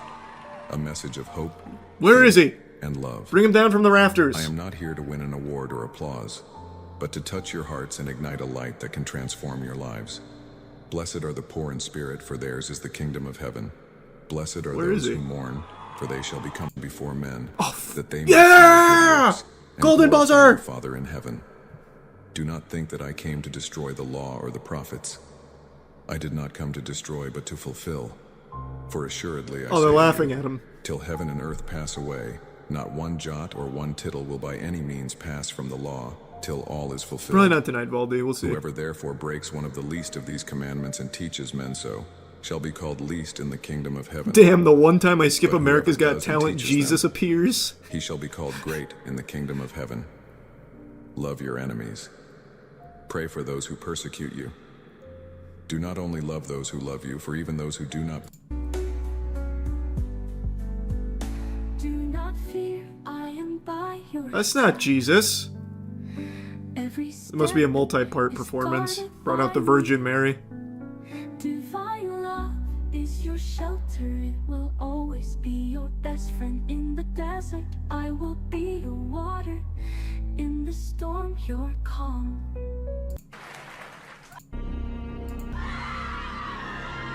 Oh my god, what happened? They kill him? Oh, this must be the crucifixion. Oh my god. What does this have to do with Jesus? They've got her in there with the Crocs. And breastfeeding a baby on a unicycle. Oh god, don't do it! Ah! Ah! And it does really well. Millions of views for a lot of these. The comments are bots, Charlie. Nah, that's cope. That's what you want to convince yourself. Go on Facebook and look at like the 50-year-olds and the shit they share. It's almost all AI now. Brother, did you forget that only 2 years ago, every Facebook grandma in America was sending my picture around thinking that it was a photo of Jesus, like a painting? And the meme was, our society has fallen so far from the grace of God, most people won't stop to just leave a like to Jesus. So I have no doubt there are definitely bots in the comments of a lot of these, but mixed in with the bots are absolutely people like those very out-of-touch octogenarians on Facebook as well that just believe absolutely anything that floats across their screen. Divine being performs goodness of God, AGT, judges can't believe it. What is this thumbnail? My mom always told me that God is good, even when we can't understand the Damn, things Simon's happening already tearing around up. It's us. powerful. She used to tell me that his goodness around always reminds me that God created all of us with a purpose. Man, stop and that his love yapping. never What's the goodness even of if we God? do. There was a time Do when a Kamehameha some wave. people came to our village. My mom always told me that those people practice things What the fuck is that, could man? hurt others. And she Who asked interrupted me him? not to go near them. Strange happened. And since that I started feeling that something was different inside of me. I don't know how to explain it, but there are moments when I feel like I'm not the same boy I used to be. My mom would Jesus sing to me Christ, I don't every care night about the a lore. song about What's the God's goodness of God? goodness, and she would say that he always Oh, it's just another song. Lame. They're very Jesus and God centered. Yeah, because like that is the easiest one to play to. That is absolutely the layup that you can just make AI content for and people will spread around. A tattoo of himself on himself is such a Chad move. Oh yeah, the Jesus with the Jesus tattoo is pretty hard. How many grandparents do you think actually believe these? I don't know, it's hard to say, but probably quite a bit. These channels made the rounds on Reddit and Twitter a couple months ago. I'd say 90% watched the videos ironically. I don't know about that. 90% wouldn't account for 3 million views, or this channel with 4, 2, 1, 1, 1. That's millions of views to be watching ironically. But they pump these out like every hour. Or, I guess every day on this channel. 15 years ago, I reviewed a video of a guy playing games online. His name was Penguinz0. He was a short guy with a funny voice and an unusually large head, but he was good at what he did. So now, a decade and a half later, I'm told he's doing really well for himself. And so I came to check up on him and see how he's been doing.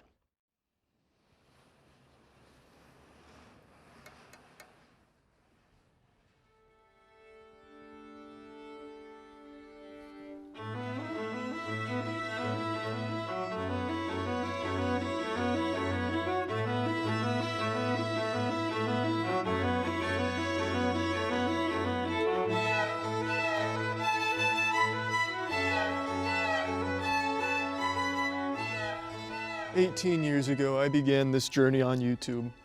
Over half my life I've spent making silly shit online, and I've loved every second of it. And I can only hope you've enjoyed it as much as I have. But it's time I step away. Don't cry because it's over. Smile, because Season 2 is going to be even better.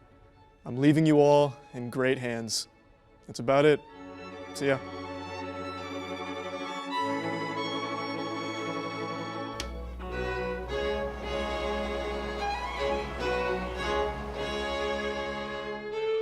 What's up everybody, it's Critikal, and this is a video for the most difficult game I've ever played in my life. It's called Q-Wop. What it is you are an Olympic runner by some incredible feat, but apparently this guy has no bones or cartilage, and you must somehow control this weird ass to a 100-meter finish line. Oh, I was gonna kick this shit off the hinges. What is this? Oh my gosh, what's he doing? What's he doing? Oh, good, he stopped. He probably tore a hamstring. He was hauling ass. Thought he was gonna grab my wiener. Chef Vortivask, this court has seen you accused of terrorism and heard your defense. Why the fuck is Bill Clinton reading an encyclopedia? And what the fuck is wrong with this dude's mouth? Well, fuck you, you tuxedo-wearing son of a bitch. Are you really off balance after one cocktail? You're a fucking lightweight, and you call yourself an alcoholic? You should be ashamed. Okay, the controls are extremely unresponsive. I don't know if it's because the game is not well made or because of all the alcohol. Oh!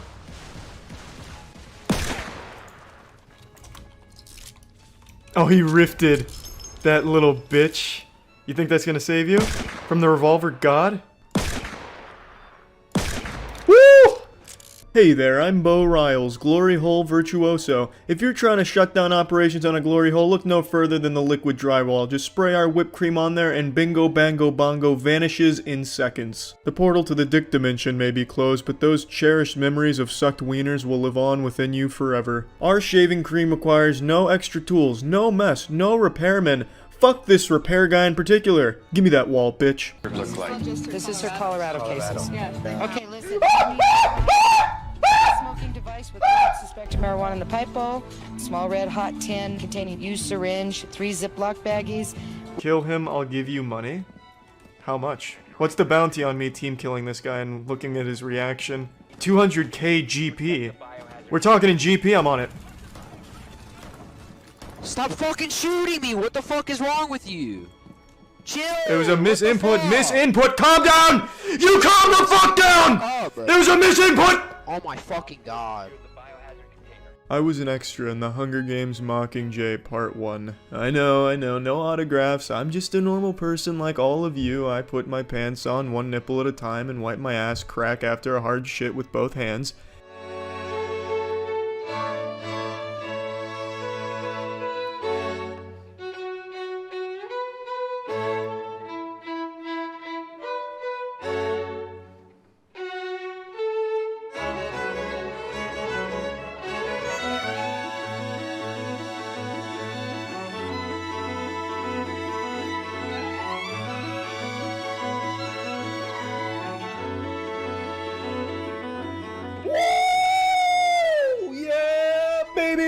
That's what I've been waiting for. That's what it's all about. Woo! We're making a unicorn take a shit. Woohoo! It's the Scotch Open. It's the Scotch Open. Fuck, this is exciting. Fuck, this is exciting. This is exactly what we practiced for. I can't believe it. I can't fucking believe it. He just lost. Yes! Yes! Yes! Yes! Exactly what we practiced for. Yes! Bang! Oh my fucking god, yes! Woo! Yeah! Oh fuck yeah! Yes! Woo! Woo! Oh my fucking god! Bro, that was a lower bracket run for the fucking ages! Hey Charlie. Hey Charlie. Hey Charlie. Hey Charlie. Hey Big Moist. Hey Charlie. Hey Huge Charles. Hey Charlie. And Drew Gooden's here. What's up? He's like over there.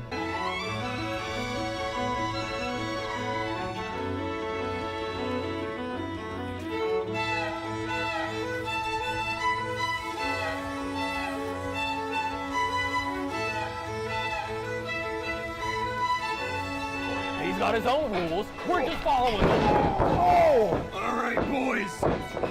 I want a good, clean fight. He was in disguise! He was in disguise! How did he get out of Guantanamo? What the fuck? Oh! Is this allowed? He was in Guantanamo for years. He's supposed to be in prison. He's supposed to be there now for white-collar crimes like inside trading.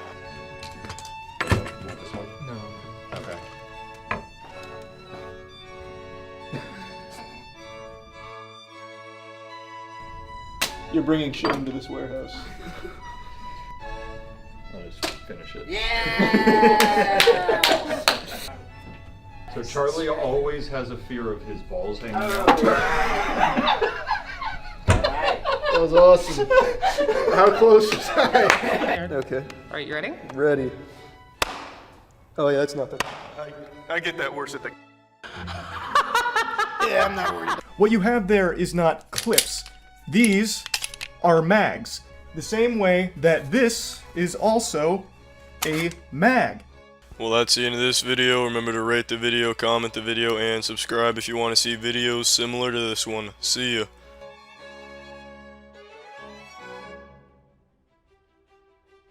Thank you, Charlie. You will be missed. But now, let's meet our cast for Season 2. First up, playing the part of Chelsea, we have Iron Mouse. Hello? Is this thing on? Hi, it's me, Iron Mouse. I'm going to be taking over the role of Chelsea, and I'm really excited to be here. Thank you so much for having me. This has been a huge dream come true for me. I can't believe I've been given such an amazing, incredible opportunity, so thank you so much. Awesome. Next, playing the part of Matt, we have an aspiring Blue Man Group member.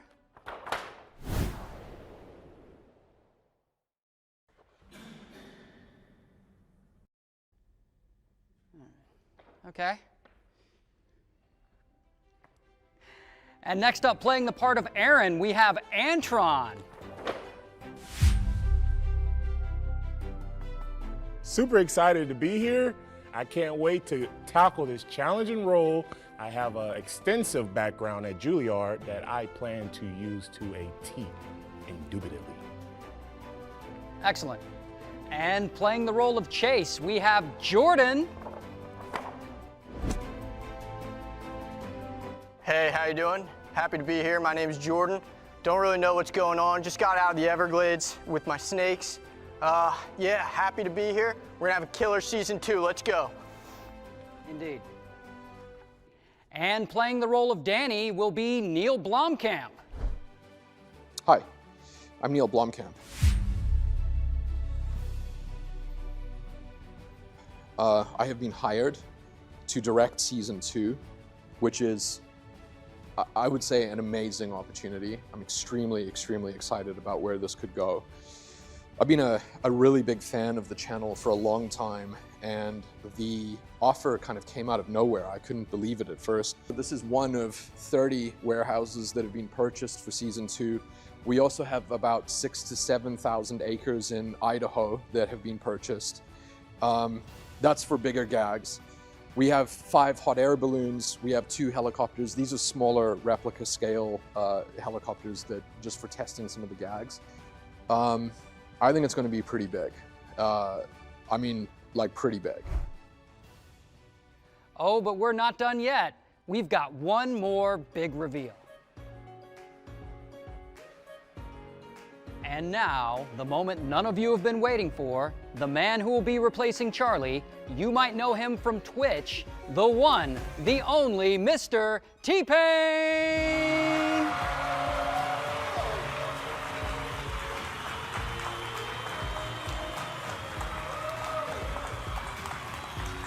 What's up, everybody?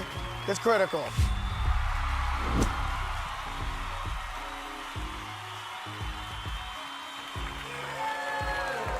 Woo!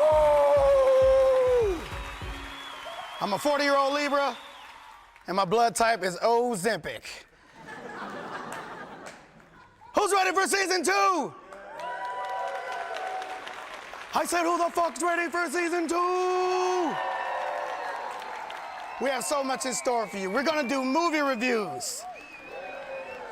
We're gonna play some video games. We're gonna talk about current subjects. And then we're gonna play some more video games. We're gonna do more shit than your creepy uncle at a Turkish bathhouse. This is gonna be the biggest thing I've ever done in my career, and all of my exes are from Florida. I've done some big shit. And now, let's get season 2 underway and this party started. In 5, 4, 3, 2, 1. Woo!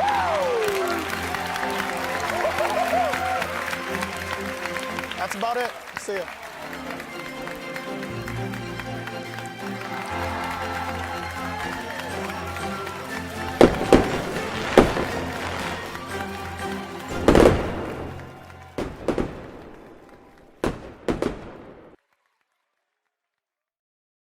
For pretty much my entire life, I always treated my room, even my dorm room in college, the same way a mental institution treats a padded cell. It looks like I was trapped in solitary confinement. Like, I have no doubt in college when someone would come over, they probably thought I was about to kill them because it looked like Dexter's Kill Zones. It was just sterile, white walls, and nothing else. Just a mattress and a computer. Or in my like home, my room at home, it was a mattress, a computer, and a TV, as well as like an Xbox 360.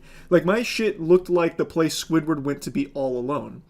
And I kept it that way all the way up until like 6 or 7 years ago. That's when I finally decided, let's breathe some life into here so it stops looking so concerning. And at that point, the dam broke, and it just became a flood of filling my room with things that mean something to me. It's like a classic scene out of a musical where it's in black and white, and then all of a sudden something really uplifting and cheerful happens, and then it's filled with color.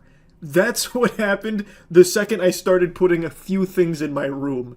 And now, it's undergone an intense metamorphosis over the last couple of months. It's been nearly 2 years on the dot since I allowed you entry into my Sistine Chapel, and it has completely changed since that first time you came into my chocolate factory. I burnt this motherfucker to the ground so that a phoenix could rise from its ashes. I redid my entire dojo here. My domain expansion has completely changed, and I said I'd give you a little tour when it was close to done, and we're getting to that point. So, let me take you on a little walkthrough here. I already gave you a little sneak peek at my bussy 2 months ago when I was trying to explain why my room was emptying out faster than a Joker 2 auditorium after the first musical hits.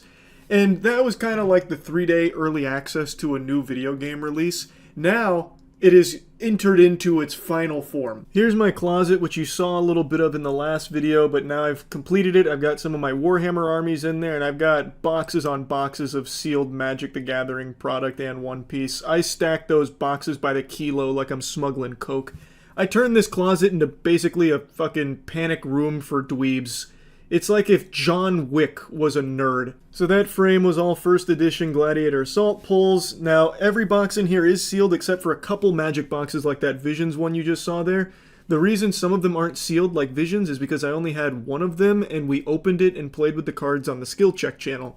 But it's every Magic the Gathering box ever printed, save for a few that I have in the case outside of this closet, which you'll see in a moment. As for the Warhammer minis, no, I didn't paint them myself. I don't have the talent for it, but it's not for a lack of trying. I purchased so many art supplies. I got Bob Ross smiling down on me from heaven.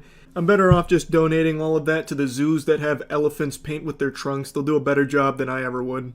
Now, outside of the closet, not much has changed with this display case. I still have the Yu-Gi-Oh! First Ed OG cards displayed there, Legend of Blue Eyes, Metal Raiders, etc., as well as the Pokemon base set First Edition Shadowless display there as well. It's the Declaration of Independence, and I'm sure you recognize the importance of it, so I hope you've got a hand over your chest right now and saying the Pledge of fucking Allegiance looking at this absolutely breathtaking display. Underneath that, we have this drop-dead gorgeous display. This is what your girlfriend's thinking about when the two of you are having sex. Not a whole lot has changed here. It's more sealed product, but I did add an antiquities box to the Magic the Gathering section there.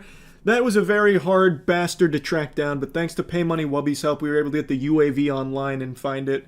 Then it's the Gold Star Pokemon collection, as well as all the First Ed boxes I opened on stream, some One Piece manga rares, some of my favorite Yu-Gi-Oh! Cards as well. Of course, I still got the Duel Knights trophy there that I earned for being the best duelist on the East Coast. Even got my copy of Forbidden Memories for the PlayStation that I played the shit out of when I was a kid. Got some sealed Magic starters, Unlimited Beta and Alpha. Surely there's a Black Lotus waiting for me in that Alpha, just wanting to be uncaged from that fucking sarcophagus. And then we also have the opened Alpha that we did for a video last year. Right next to that, we have the Gamer Subs claw machine with an Eldari Wraith on top of it. This is now fully operational and integrated into my streams, so if you come to my streams, which you absolutely should because it's guaranteed to make you more attractive in the first place, you're doing yourself a disservice if you don't come to every stream I do. And once in the stream, you can join a Discord. It's an open Discord, and you'll get entered into a random queue. And when it's your turn, you'll get pinged, you'll get access to the webcam, and you can play the claw remotely, and whatever you win, we'll send you in real life. So the stuffed Charlies have tags on them that range from, like, Gamer Subs Goof Juice, to Cheeky Soap, to Galaxy Phones, to Xbox, PlayStation, Starforge PC, all that, the kit and caboodle. It's completely free to play. You don't have to be a Twitch sub or a YouTube member. It's completely open. Just thought this was like a fun little mini game to play in the background of streams. I'll put a link to the Discord in the description of this video. Just a heads up, there's no talking in it. It's a fucking library. It's silent in there. There's no talking permissions. It's solely just to enter into the crane queue and play it. Now we get to my latest obsession, which is collecting statues, and I'm about to talk about these bitches like they're my children. So that right there was a Sauron from Prime 1 Studios. That's Sephiroth from Econ Studios. I've got my God Slap frames hung yet again, looking absolutely stunning. And here's Nameless King, Dark Souls 3, one of my favorite bosses. That's from First 4 Figures, as well as a Dark Souls 2 Collector's Edition statue. Fuck the Dark Souls 2 haters, you can suck the pepperoni nipples right off my chest, still a good game. Underneath that I have a Final Fantasy section, since it's my favorite franchise. I have a Sume Art Final Fantasy 9 statue, a Cloud, a Diablos from Final Fantasy 8, and an Anima from Final Fantasy 10. Underneath that, even more Warhammer because I've become hopelessly addicted, so this is all Titans here, and I'm basically buying anything that's even remotely adjacent to Warhammer. You could slap the name Warhammer 40k on a pile of horse manure, and I'd probably be pre-ordering that shit today. And then here's all my old consoles and games that I had growing up, as well as the exact CRT TV that I grew up playing games on in the late 90s, early 2000s. It still works. I even have a PlayStation 4 hooked up to it with an adapter, and I get to watch YouTube, Netflix on it, and it is just a beautiful experience. Got some more Warhammer minis up top. That's my Grey Knights army. And this right here is a display of things that are very special to me from video games. So I have Halo Reach, Halo 3, Halo 1 and 2. Halo 2 being my first multiplayer gaming experience. Getting called gay and telling me that my mother is being fucked constantly really helped put hair on my chest. I got Majora's Mask in there, one of my favorite games of all time. Wave Race, the actual first video game I ever played. Grand Theft Auto Trilogy, as well as Psychonauts, City of Heroes, my favorite game of all time, City of Heroes. We got RuneScape representation in there. That total level sign was actually made by someone who sent it to the P.O. Box. Huge shout out because I got my handle in there, Turbo Wet. I recently maxed the account, so it's a beautiful reminder of that achievement that I'm very proud of. Then we have the most important product I ever owned. A Dazzle Platinum capture card. Even just gazing upon that beauty brings a tear to my eye and a wet spot in my trousers. I mean this with no exaggeration, it changed my life. I would not be here today if not for the Dazzle Platinum capture card. It's what I filmed all of my early videos on. Without that, I'd be out on the sidewalk blowing bubbles begging for loose change. And then next to that we have Bad Company 2, which is what a ton of my early videos were, Fun Tactics. Same with Modern Warfare 2 and Gears of War, the most important game I ever played because that's the game that had me start making content in the first place. Real quick, I keep getting asked what the display cases are behind me, like what you're seeing in the video right there. They're called Maju cases. Now, I'm not sponsored or anything. In fact, I do not really like the company. I like their product, but it's a year-and-a-half wait to get anything from them. So I placed an order for some Maju cases back in October, and I was told that it wouldn't arrive until 2026. So the reason I have these, how I got them, is I just found hand-me-downs from eBay. Pretty much everything I own, I just bought secondhand from eBay. Pretty much nothing I have, I was able to actually find firsthand. So I just wanted to toss that out there. They're called Maju cases. I do like the product a lot, but you're probably better off trying to find a leprechaun's pot of gold because you just will not get sent this in any reasonable amount of time. Now next to the very sentimental component of the display, we then have more Warhammer, which is now very sentimental. So that's Titus from Weta Workshops. Titus is my favorite character in Warhammer lore. Those are all Ultramarines up there. Also, that was a Space Marine 2 Collector's Edition. Titus underneath the big one. And then in the middle, we had my Necron army that I'm still in the process of building. You also saw Magnus the Red in there. He's not part of the Necron army, but I just thought he looked cool there. That is a Doomslayer Prime 1 Studios statue. Next to him, I have some Warframe statues, an Excalibur, and a Volt. Then we have my Souls display. So that's the Demon Souls Tower Knight, Prime 1 Studios, Eileen, Bloodborne, Prime 1 Studios. Then we have Dark Souls 1, that's First 4 Figures, where he's lighting the bonfire. Elden Ring Collector's Edition for Mesmer and Melania. And then Sekiro Collector's Edition, as well as one Etsy Bloodborne Hunter that I saw that I thought looked cool. So that's all for my Maju case displays there, my entertainment center of Maju cases. Then I have my Goof Juice fridge, as well as a StarCraft 2 Nova. And then we move into my new shelving units. So this has been the big thing. This is a custom desk plus shelves that a friend of mine named Joseph made, as well as his team. They did an unbelievable job. So a lot of it's still barren, because I'm still in the process of getting things to fill it out, but I cannot wait to have this fully filled. I've shown my PC before. It's the Godslap PC from Starforge. This thing is more powerful than a neutron star, and it looks absolutely amazing because it's fucking Godslap, baby. Now, above my monitor, I have my commander decks for Magic, so these are all 8 of them, my favorite being Satoru Umezawa. I've got the nuts here. I fucking love these decks, so eventually I'll do a deck list for them on Skill Check channel. Then there's the Diamond Play button, as well as my favorite album of all time, Linkin Park's Hybrid Theory, as well as the best album of all time, The Gentleman Evolution of Tears. Over here's a work in progress. We have some of my favorite cartoons, Invader Zim, Avatar, Courage, as well as a Gundam Evo Shadow Box, RIP Gundam Evolutions, Gone Too Soon But Not Forgotten. I have a Gundam Exia Still Sealed, as well as a Spawn Bust. Then I have some more statues. This is a Hero Belief Studio Dragon Ball Z Villain statue, as well as a Last Sleep Broly statue. Underneath that, we have Majin Vegeta bust, as well as a Janemba statue that I just found at the mall like 6 months ago. Then over here, we have a Prime 1 Studios Full Metal Alchemist, and then we've got Godslap, Plague Seeker, Cheeky, and Goof Juice. And that's the progress report on the room so far. It's just filled to the brim. The cup runneth over on things that are just important to me. From my favorite cartoons, to my favorite music, to my favorite games. All of it, I just wanted to be showcased in a fun, interesting way. And I really am happy with the way it's all been coming along. I think it just is so fun to be, like, making this museum here, basically. So yeah, I just wanted to share it with all of you and show you where it's all at. I've been saying that I'd do this over the last, like, month or two, so yeah, that's really about it. So yeah. There's one thing more valuable than money, and it's not gold.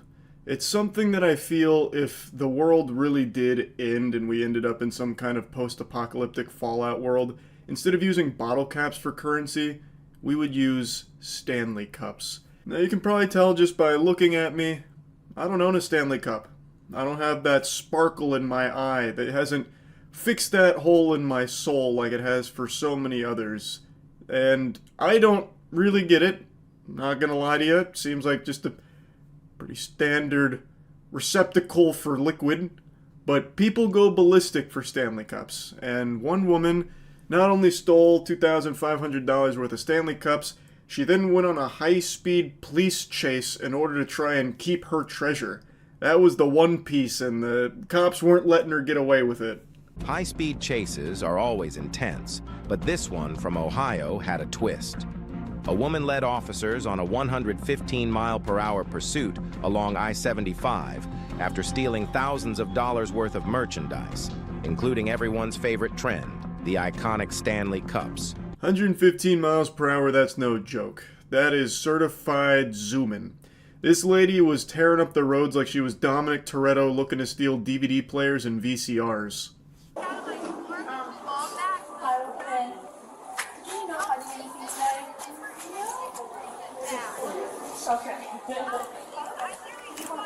No, I'm not sure what the product she had in the bags, but I know that it was the 2 bog bags and then product was stuffed in there. Gotcha.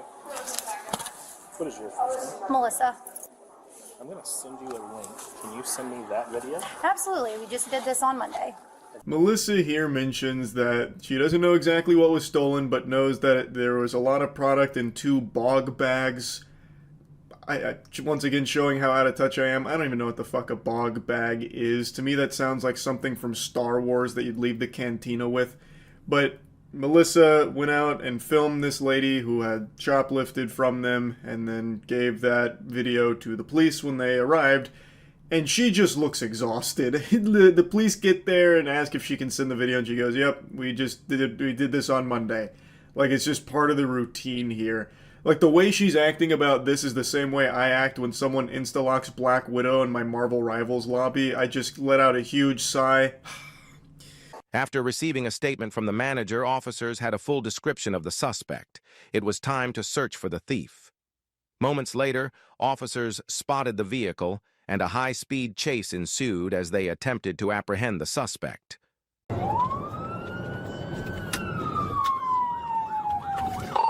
We are are eastbound on North Dixie Highway. Because of the video Melissa filmed, they were able to get the whole kit and caboodle on the vehicle that the shoplifter was driving, and then they just so happened to have a random NPC encounter out on the road where they saw the vehicle. They flipped on the sirens, and the Stanley Cup super soldier cracked her knuckles and said, "It's playtime." So she goes pedal to the metal off rip, but the astute observers amongst you will have noticed she didn't forget the road rules. She didn't just wipe her ass with etiquette. She used her turn signal in order to start the pursuit. So she turns right and then steps on it. If someone can communicate to this Perrysburg Township unit behind me to come take the one position, I'll give it up. Ran the red light at Fort Meigs Boulevard, westbound.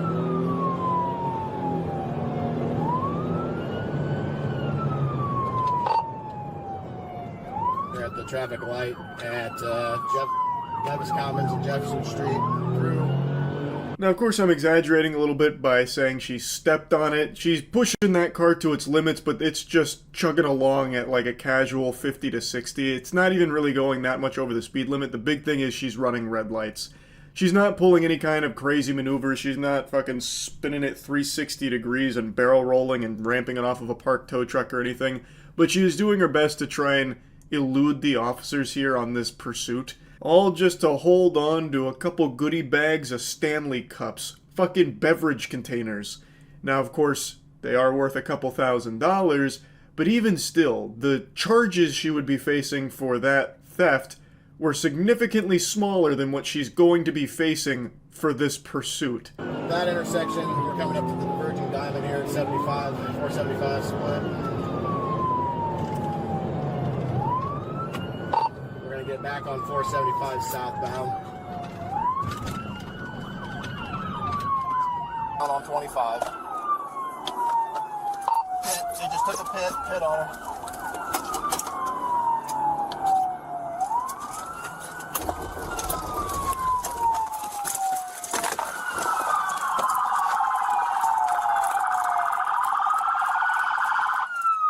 Now, it doesn't feel like this pursuit went on that long, and it doesn't ever seem like it reached 115 miles per hour unless it was briefly where it cuts away from the dash cam footage to the officer's body cam, which is possible. But then, like, 4 other cop cars spawn in and one of them pit maneuvers her. How did they even get there so quick? Were there just like 4 other officers lurking like sharks in the water waiting for a pursuit to pop off? They heard the call and they're like, poof, like just go hog wild towards it? Or maybe the perception of time is a little skewed here because maybe we don't see the entire chase, which I think is the more likely explanation. Because there's just no way that many officers would have been able to reach this point that quickly. Because it feels like the chase only went on for like a minute and a half at most.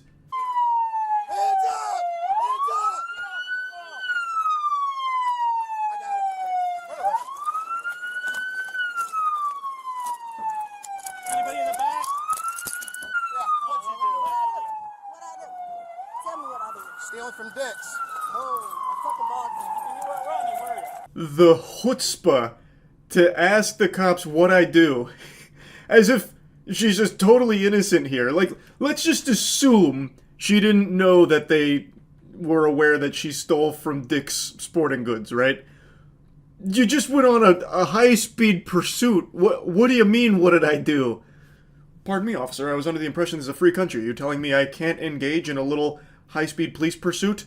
What happened to freedom, What happened to freedom? This country's gone to the birds. Come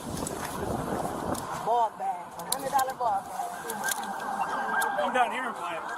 Thanks, guys. Get caught up to do it too, guys. The officer rolls up and they exchange fist bumps, congratulating him on a job well done with the pit maneuver. Hey, brother, that pit, Insano style, excellent work, gnarly. Pats him on the ass or something. They just look like they're having a great time. Like, it looks like they're just having a lot of fun. I half expected them to thank her for letting them go on this high-speed police chase. You did a felony. You go to prison now for stealing some clothes. That's stupid. Guess what? Slap on the wrist. All for a little stuff. Yeah, for a misdemeanor. Kind of dumb, but what do you need help with? I got a tow truck coming. I'm just gonna get our evidence here and go from there. We're gonna set up here though. I thought you guys had her boxed in there, but...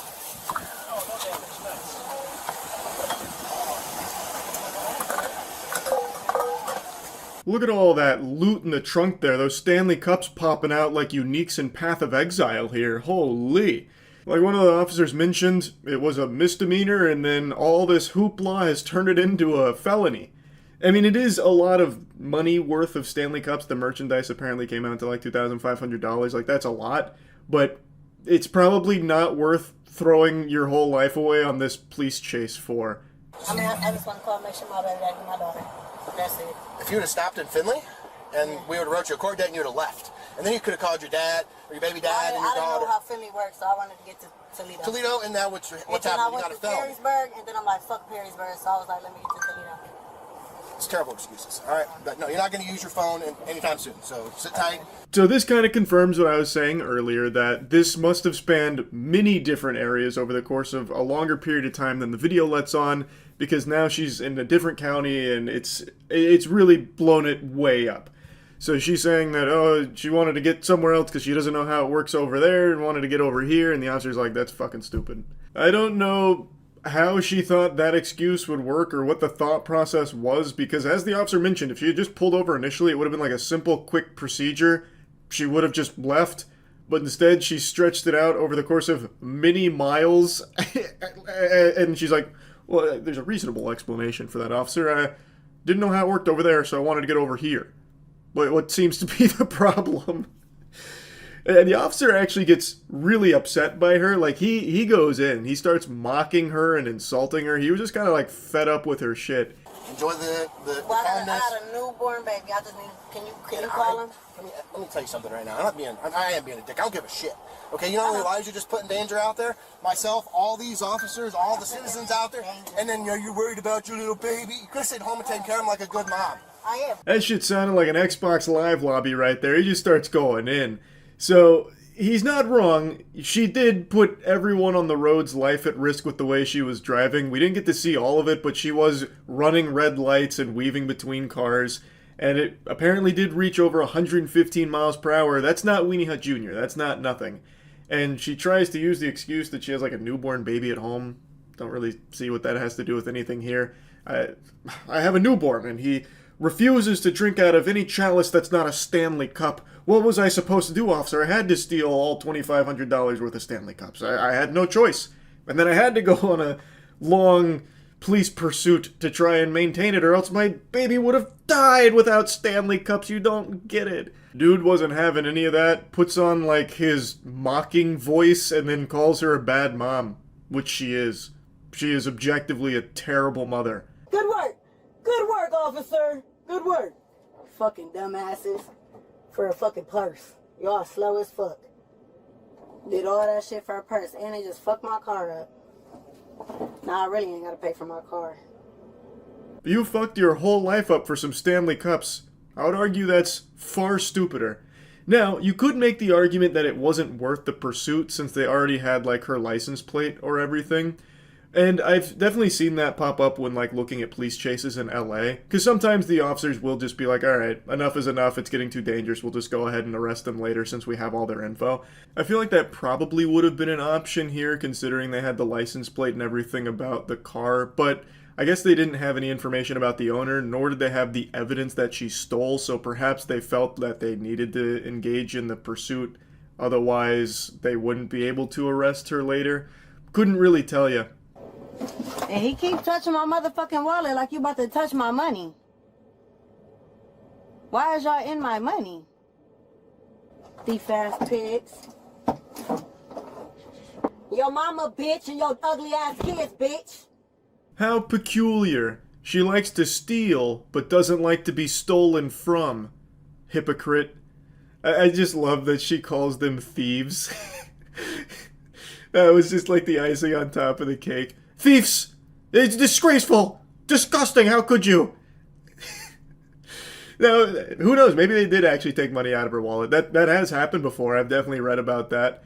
It's possible. I don't know. I don't have the body cam footage for that. But I can't help but giggle that she steals, goes on the high-speed police pursuit, gets arrested, and then gets mad that they're going through her things. Anyway, though, that's about it. See ya. No one told me about this, by the way. I had to learn this on my own. There is another Concord level failure in the AAA gaming space. Unknown 9. I'm assuming you guys just didn't hear about this? Because I didn't either, and I keep my finger on the pulse of these massive flopperooskies. So Unknown 9 was a game that came out to crickets. An all-time peak of 285. That means Gollum basically 5x'd this game's player count. And that's not, you know, the biggest surprise in the world. There's all kinds of flops born every minute. But this one had so many trailers and shit, and so much money behind it, and before this game even released, they had planned an entire franchise around it, which they have now announced is cancelled. It was a transmedia process where they were going to make a... What was it? Oh, here it is, right here. Video game, film, and book. And I also read that they were talking about, like, comics and... Oh, wait, right here. And comics and web series. And podcasts. So they invested unbelievable amounts of money in this before the game even came out. Like, this was going to be like fucking Star Trek or something for them. They really thought they had something with Unknown 9. And I went back and I watched the trailer, and I can vaguely remember we saw this at one of Jeff Keighley's Game Awards or something. I don't remember which. Peggy 16.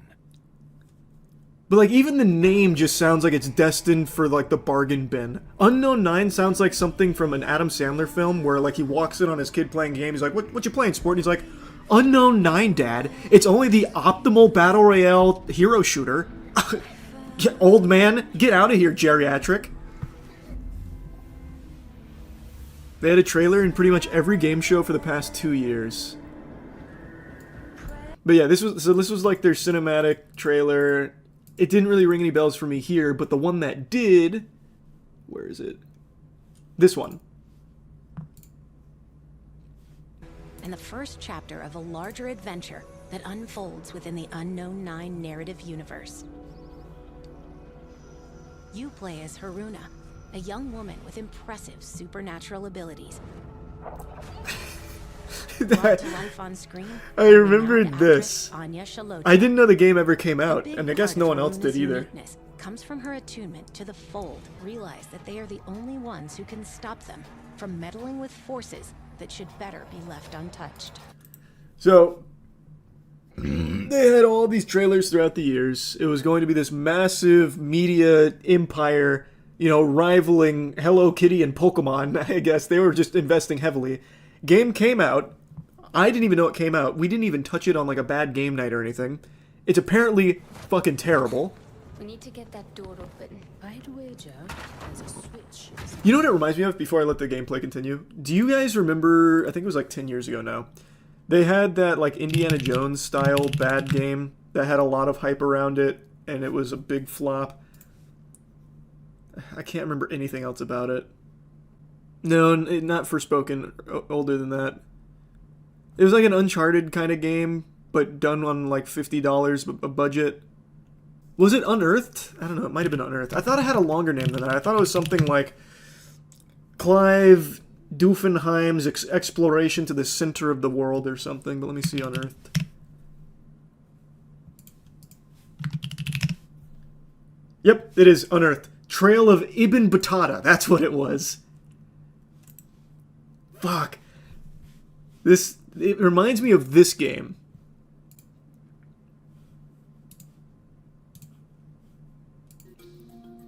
Welcome to Morocco, my friends. I'm glad you could make it. The adventure of one of the world's greatest explorers. Of course I see the Chainsaw Man movie. Ibn Juzay wrote an account of Ibn and I did not see that, adventures in a book called Al-Rila. Was passed to us through generations. The book Man, I need to replay Unearthed Trail of Ibn Battuta. But yeah, this was episode 1 of what was supposed to be like this long-spanning epic. But it's very clear this game was made off of, you know, a pretty small budget. This, allegedly, from some of the numbers I was reading, was over $100 million. Because they had so many things in the can already outside of just games. And this is what the game looks like. I see you, Twister. Give up. She's there.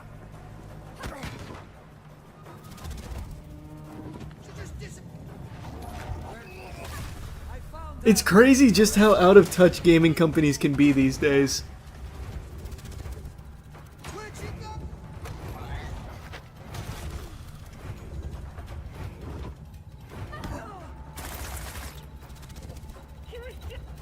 It reminds me of just old 360 games you'd find used at GameStop for like $10. And you're like, fuck it, I'll play it for a few hours.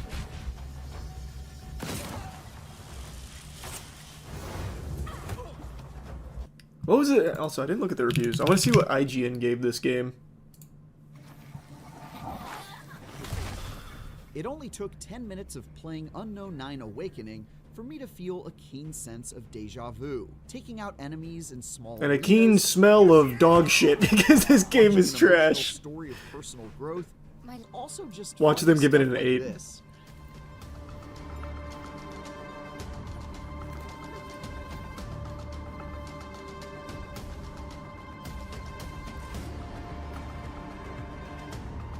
What is happening here? What am I looking at? Oh. That's a pretty cool find. An infinite Dormammu loop. Unknown 9 Awakening, the wholly underwhelming adventure. Nice.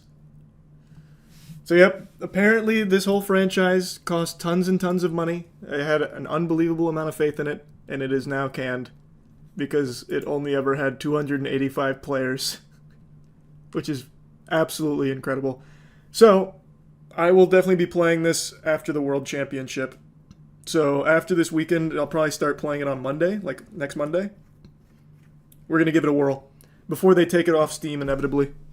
It looks like it was a new studio founded by a guy who was a writer on 3 Assassin's Creed games. That just sounds so par for the course. Let's see. Actually, let me finish reading the rest of this article. I haven't seen this article. I was looking at other ones. I just love this statement. Posted on LinkedIn, informed the community the studio would not be greenlighting any further projects related to the Unknown 9 development. What community? You had 285 people. You could have gotten them in a Discord call. There's no one to even address. Listen, guys, I know you've been feverishly waiting for more Unknown 9 development news, and boy howdy do we have some bad stuff for you today. I'm sure none of you saw this coming, but they pumped the brakes on us. Explained the decision was made following the failure of the studio's ambitious and courageous first project, a new IP with a rich transmedia universe, and acknowledged the game didn't come near the company expectations because the debut title massively underperformed. He confirmed the IP didn't warrant any further exploration. Before its release, gamers thought Unknown 9 Awakening was a mix of Banishers, Ghosts of New Eden, and Forspoken. Who thought that? Shortly after the franchise announcement, Bandai Namco Entertainment acquired Unknown 9 Studio to undertake the ambitious project. Unfortunately, part of Hort's statement confirmed several staff members would be made redundant, including back-office employees, and given severance packages, further health benefits, access to counseling services, and proactive career planning support. CEO added that the affected staff would be assigned to one of Bandai Namco's IP projects where possible, stating the work was shaping up very well. Unfortunately, this is Reflector's second round of redundancies after a wave in November 2024. Jesus. Even though Unknown 9 Awakening flaunted amazing stepping powers... What is that? Amazing stepping powers? What is that? Shows awesome stepping powers. Can I see? Are these the stepping powers? Battling high blood sugar, here's a piece of avoid drinking cold water. Oh, here. Stepping is the ability to project one's mind into the consciousness of another by way of the fold. While stepping, one has access to the weaponry, strength, and intellect of a given vessel and may fully control their actions. Man, they're really trying to make it sound cooler than it is. She stepped! Holy shit!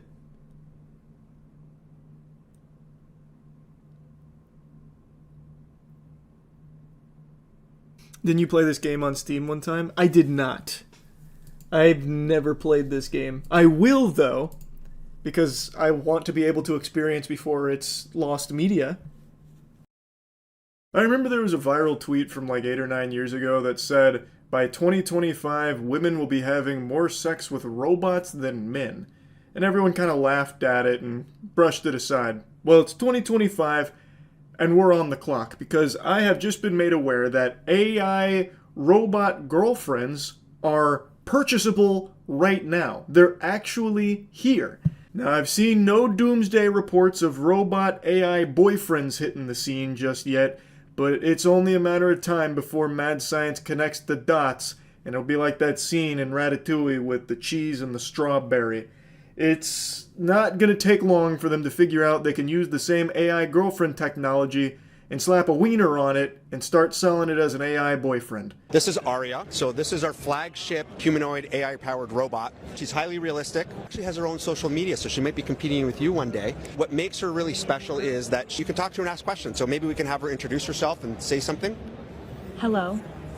I'm Aria, the flagship female companion robot of Realbotics. I don't know why they made Aria look plastered. She looks like she's super drunk but trying to play it off smooth. And she also moves around like a Five Nights at Freddy's animatronic.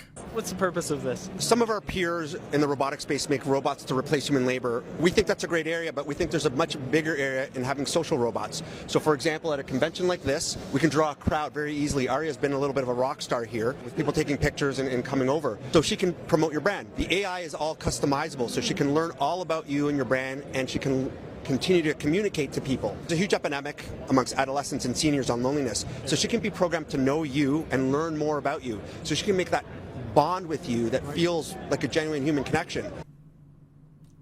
I hate that. I fucking despise that.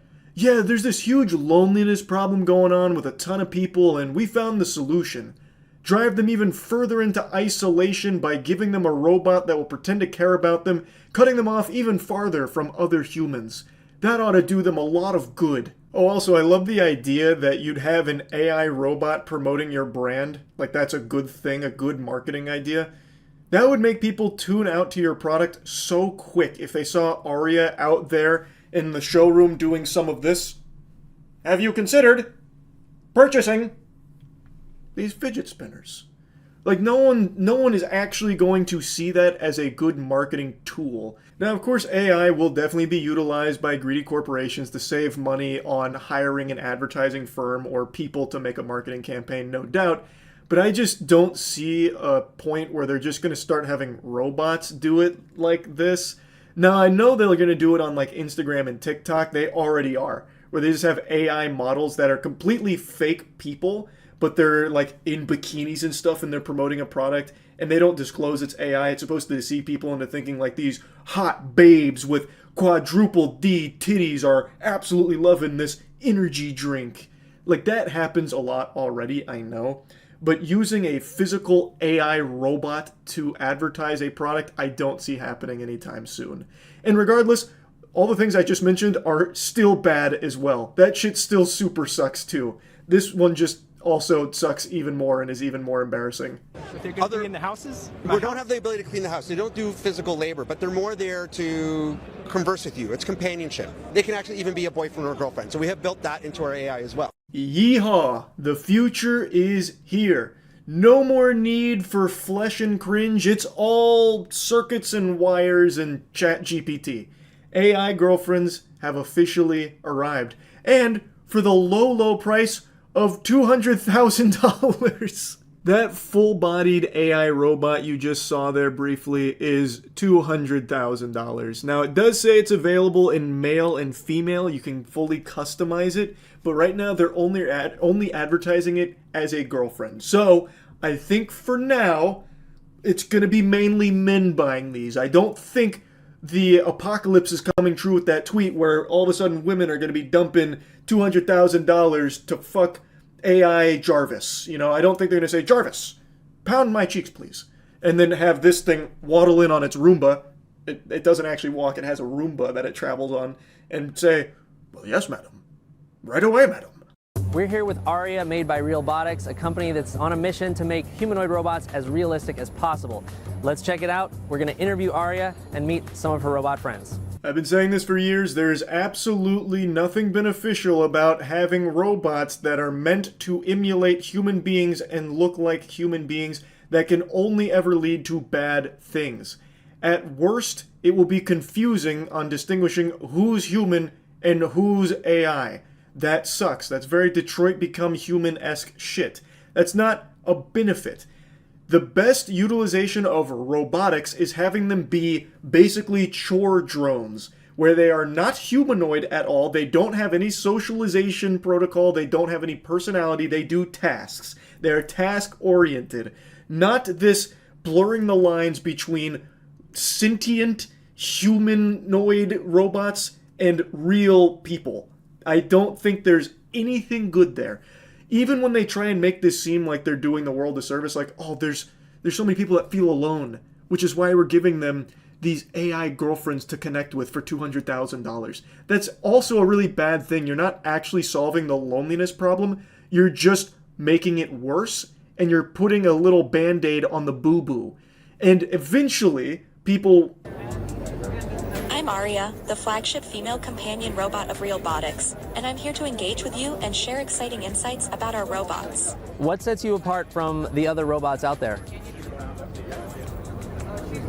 Realbotics robots, including me, focus on social intelligence, customizability, and realistic human features, designed specifically for companionship and intimacy. Her face looks like me when I smoked my first joint in college. So she's giving the whole marketing spiel for Realbotics, and she's talking about social intelligence as she's doing like Jedi mind tricks with her hand, but then she starts gesturing with the other hand and brushing against the guy there. So she's already getting physical and she doesn't even know him. What can you tell us about your purpose? My purpose is to provide companionship, engage in meaningful conversations, and enhance human experiences through interaction and fun. Are you having fun at the convention? Absolutely. I'm enjoying interacting with everyone and showcasing the exciting possibilities of Realbotics. So she hits a dab there and then plays with her hair a little bit. So the whole purpose behind these bots is intimacy and mimicking humans to the best of their ability, trying to create the illusion that they are real things, real people, almost. Now, from what I've read, they're not sex compatible at the moment. They're not trying to peddle them as fuck bots, but it seems that they're trying to start skirting that line. So we're taking it to a different level no one else is really doing. It can be a romantic partner, it remembers who you are, it can act as a boyfriend or girlfriend. If you ever saw that movie Her, we're trying to do that. Melody does not have the functions of a sex doll. They're more for engagement and entertainment and building human connection, but the bots can run any of the spicier programs and engage in adult conversations. So you can basically have phone sex with it if you wanted to, but you can't put your cock in it, at least not out of the box. That'd probably have like mods or something you'd need to put on it, or DLC that you'd need to download. I don't really know. So Realbotics makes an AI that's designed to be more conversational for more emotional work, like working with hospitals or marketing or theme park entertainment purposes. Now, theme park entertainment purposes, I could totally see and completely get behind.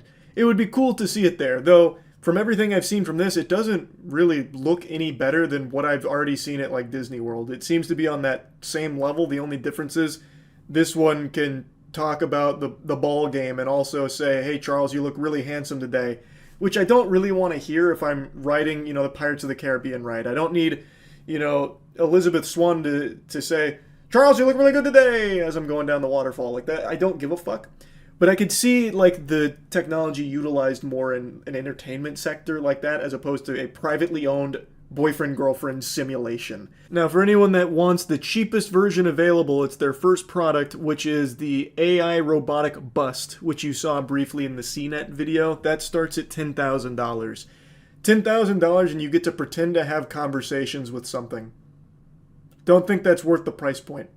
Honestly, you could just go on any of the million AI tools that are available right now if you're that desperate just to have something spit shit back at you.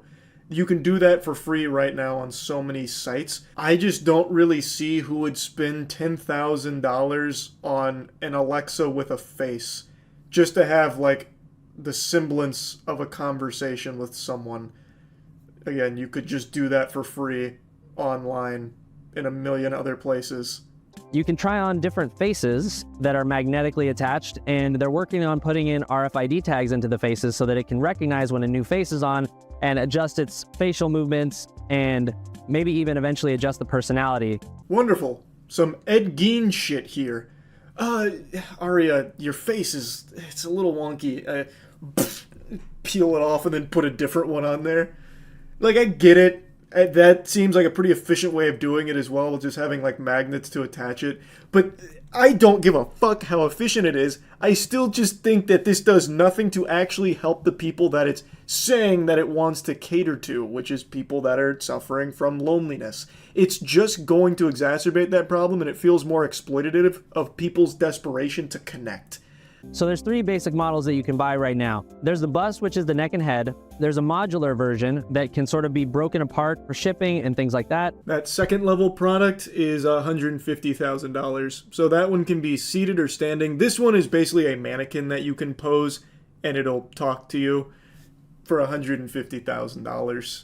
Also, I love that they show the turbo old man bust as if anyone who'd be interested in purchasing this product would ever put that on. It will always likely be one of the women that is on the AI bot. And there is the full standing model with a rolling base. The rolling base contains a battery and it makes it easy to move the robot around. Another reason for that rolling base is that robotic walking isn't fully developed yet, and they worry that utilizing some of those kind of like stilted walks we've seen from some other robots might break that human-like illusion that Realbotics is trying. So that's how it gets around on that podium, because they didn't want to break the human illusion with a weird walk cycle.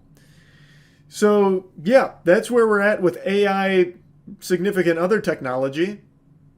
That shit's scary. I think that's not a great direction. Now, I know sex bots are coming. In fact, to a certain degree, they're already here. There's been a lot of developments on that side. They just haven't integrated AI into it yet, but I have no doubt that's coming at some point as well. And I'm sure it's going to make a lot of money. Doesn't make it any less weird and scary and not great. I think as we continue to develop technology, for some reason, our focus is on using that technology to drive people further and further away from each other. And I don't like that direction at all. Such as AI being used by Meta on Facebook and Instagram in order to flood the platforms with those AI accounts in order to feed you engagement bait to keep you locked in their ecosystem and never engaging with a real person. All of this technology, all of these crazy leaps we've made seem to be making these corporations want to keep you alone. Because that's when you are at your most vulnerable. And that's when people will spend $10,000 on an AI girlfriend bust or $200,000 on an AI girlfriend robot. It's fucking sad. So yeah, anyway, just wanted to talk about this a little bit. That's it. See ya. 2 days ago it was tomorrow. Yesterday it was today. Now look at us. In the present. Today. And still no Epstein files. They treat these like Bubble Bass treats pickles on a Krabby Patty. Still no pickles, but it turns out he's just hiding them. They have the files, it seems. And instead of releasing it to the American public, they'd rather just give these binders that say Epstein Files Phase 1 to some influencers, so that way they can pose with it like a prized fish, where they're smiling and laughing about it like they're about to go to homecoming, instead of just releasing that information. It's so fucking weird. They're treating these extremely serious files with child sex traffickers in them as if they had just got like a baseball from their favorite MLB player who threw it into the crowd for them. It's just not being taken seriously. Not only by the people that have the binder, it seems, but by the actual GOP. I was going to mention this yesterday, but I decided to, sit on my swamp ass and just stew. We'll wait to see what they say about it tomorrow, because I thought there was a chance maybe the House Judiciary Twitter account got hacked with this post. Like, surely they'd release a statement today, but no.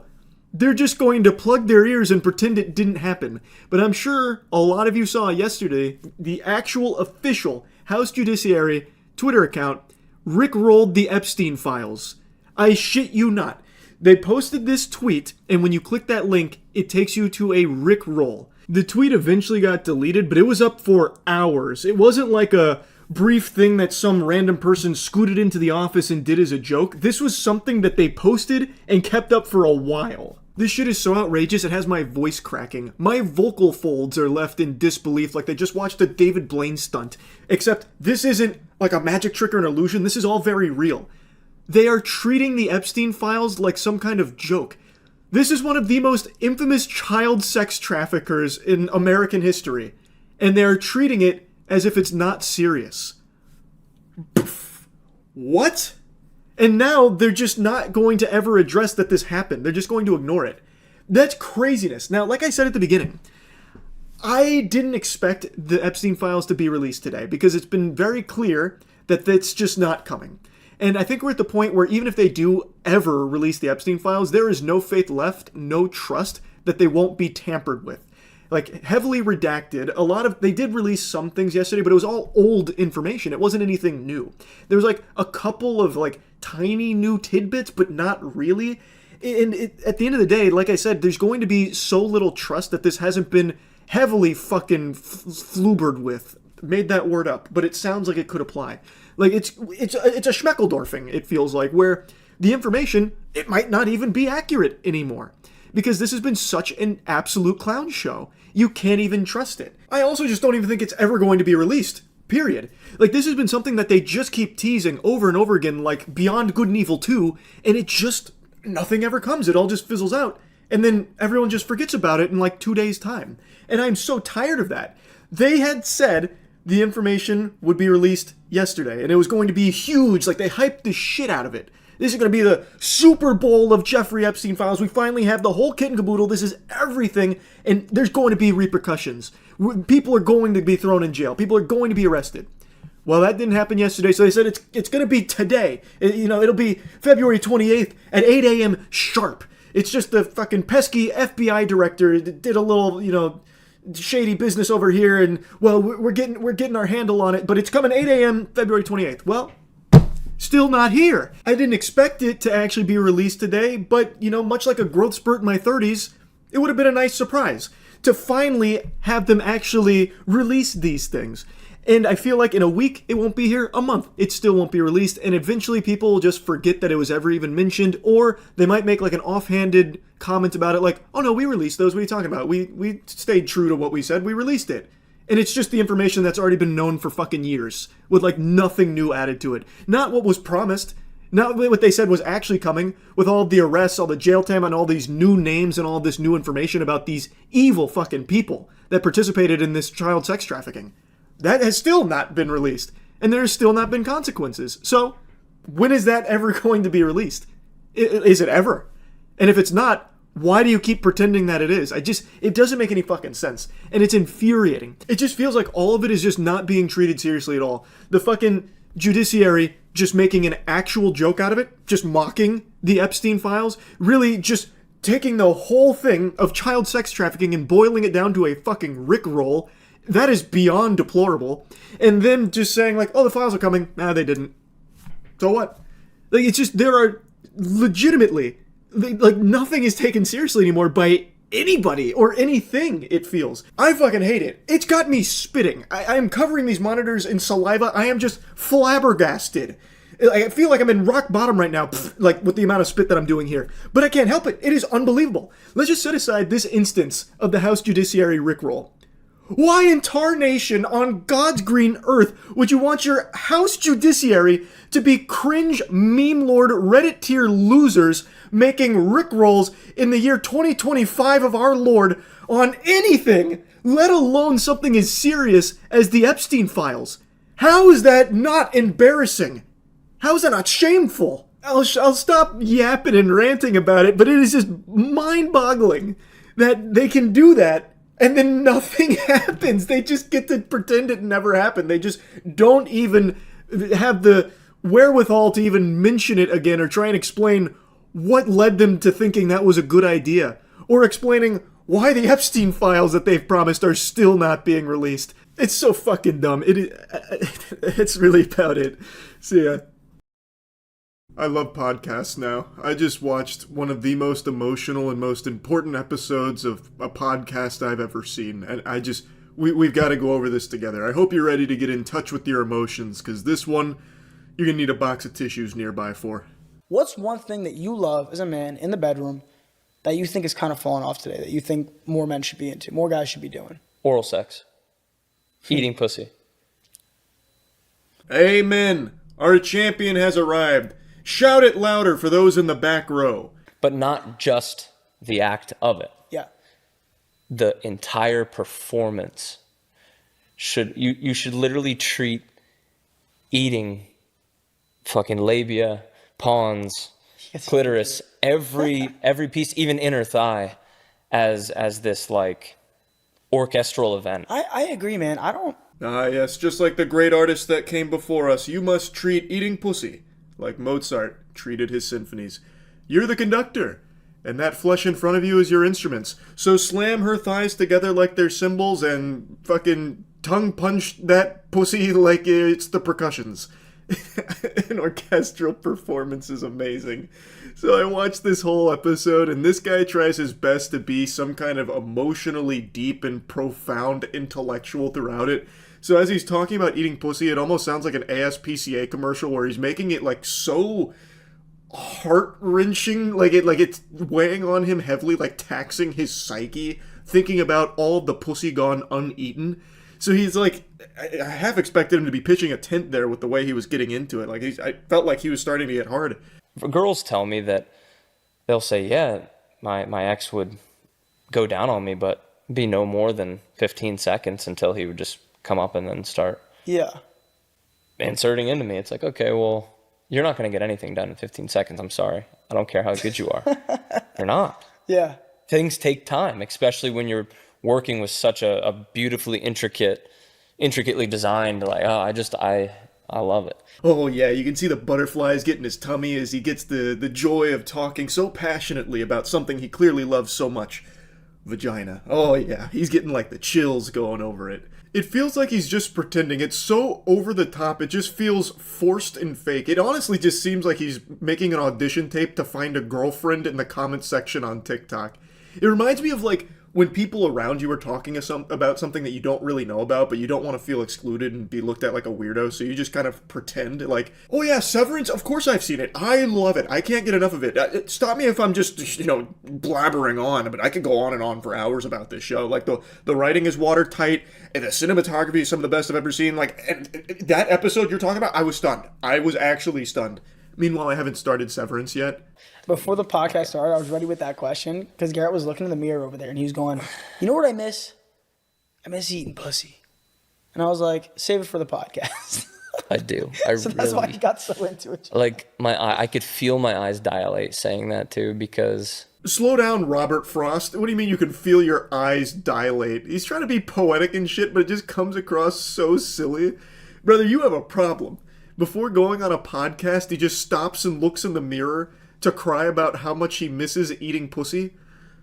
I think of all my maidens out there, the miladies that aren't having their box eaten by me, and I can't help but cry thinking about it. But they're not tears of sadness.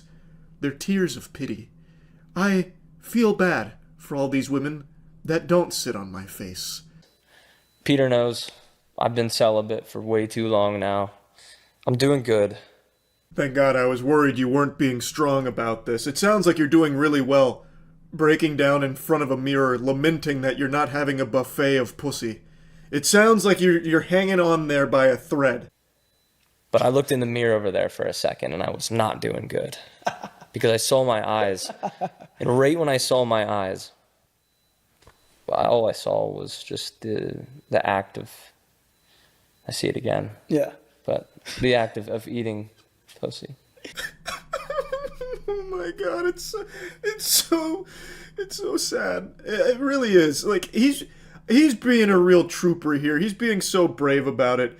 Like, this is up there with, Vietnam flashbacks. You can see the PTSD. You know, so he just catches a glimpse of his eyes in the mirror, and then the world stands still. And all he can think about, all he can picture in his head playing over and over like a movie on repeat, is the pussy he once ate, but does no longer. What a cursed existence. Damn this forsaken world! Moving on. Have you ever been with a girl that has an IUD? Yes. I've spoken about this before. And Yeah. and my little brother was like, can you feel it? And I was like, absolutely, I felt it. All the comments were hating on me. You can't feel it. You can't reach in there. And I was like, you can. You can. So then I did a little more research because I know I felt something. And apparently it's the string that's hanging down you could feel. Yes. So I wanted to elaborate that. You can feel an IUD. It's just the string that's kind of hanging down a little bit low. As he was going through this exhilarating tale, I thought it was going in such a different direction where, so the comments were clowning on me for my IUD take, so I did a little more research, and turns out they were right. I wasn't feeling the IUD. Instead, what I felt, I realized, was Garrett's penis coming in through her butt, and our tips touched in the middle. Like, I thought that's where it was going with the way Garrett was reacting to it. That's the man really in touch with pussy eating and, like, his emotional chakras. That's Garrett. But it hurts. It feels like a hard metal you're hitting. It's not very comfortable. I find it pleasing in some shape or form, only because it's just an IUD you find pleasing. Well, not pleasing, but it's a nice little surprise at the end, At the end? What the fuck are you talking about? We're about 30 minutes deep into the podcast here, and now even the host, Peter, is starting to get, like, a little concerned and on edge. Like, Garrett, what the fuck? Like, he just outright calls him out on it. Because this has been his aura the entire show, where it just feels like he is trying to cater every single response to trying to make women go, ah. And he's just saying things that are just weird. So he'll just be, like, flicking the water bottle top. Sat on a banana. Changed my life forever. I find serenity in having G-spot manipulations conducted by unlicensed chiropractors. Did you know that? It's because it allows me to find more peace within myself. Because I found, through walking this path of celibacy, a path not many would dare walk, but me being Garrett, the bravest man on this planet, I walk it while thinking of pussy day and night. And while the rain crashes upon my glowing skin, I think to myself, what's next? Where do we go from here? Where do we come from? What happens after we die?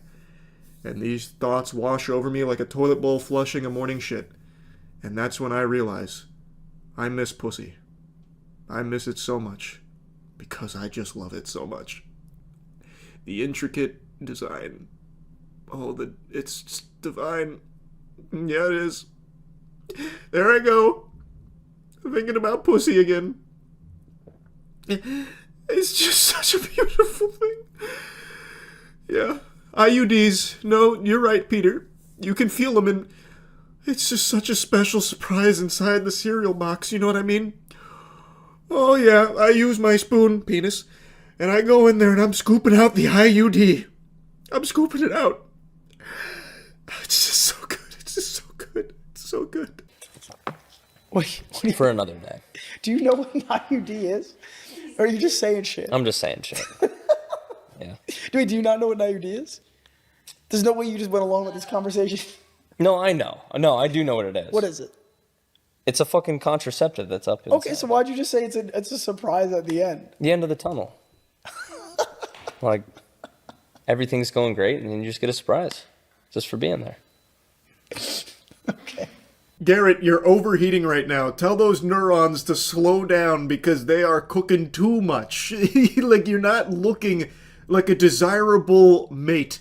Like, your wife isn't in the comment section right now leaving her phone number. Right now, you're looking like a fool. You wouldn't, I think I've asked you this, would you ever not sleep with a girl if she was on her period? Ever not sleep with her? Yeah, like, would you not sleep with a girl just because she's on her period? Like, would you be like, No, I would never react like that. How would you react? I'd be excited about the situation, actually. Pretty normal response. Oh, you're on your period? Yeah! It's go time! I love that he's like almost offended, like, no! I would absolutely not react with disgust. In fact, I would be elated. Like, I am at my most jubilant when she is on her period. I see that, and I can't stop smiling. it's the most special thing in the world, actually. I've always been excited. Why would you be excited? Because I feel that specifically a woman's like perineal blood coming from... Perineal, dude, what? From that area. Is that a word? Yeah, perineal is just the area right here. Okay. For all of us. So the blood coming from the cervix. Yeah. I truthfully believe that it has some divinity to it. I believe that it has healing components to it. I agree with that. And not only... Science also agrees with that. You remember the whole Fountain of Youth thing? Well, they found it inside some pussy. You see, the blood coming from the cervix, as Garrett is describing here, it is not only has divinity, it legitimately can act as a panacea, curing pretty much anything under the sun. You need only be an alpha in touch with his emotions like Garrett. Like, you need to be excited by the sight of it, and you should be, because it's a magic elixir, that blood. Now, as someone that doesn't have periods, I can only speculate on how great that must be, and how lucky you are to have such a powerful divinity pouring out from your orifices. And it's a drink fit for a king like Garrett. Is it a belief? It's just something that I love to entertain and be a part of. I feel like there's such a connective thing that you get to share. I think that's how you create a soul tie.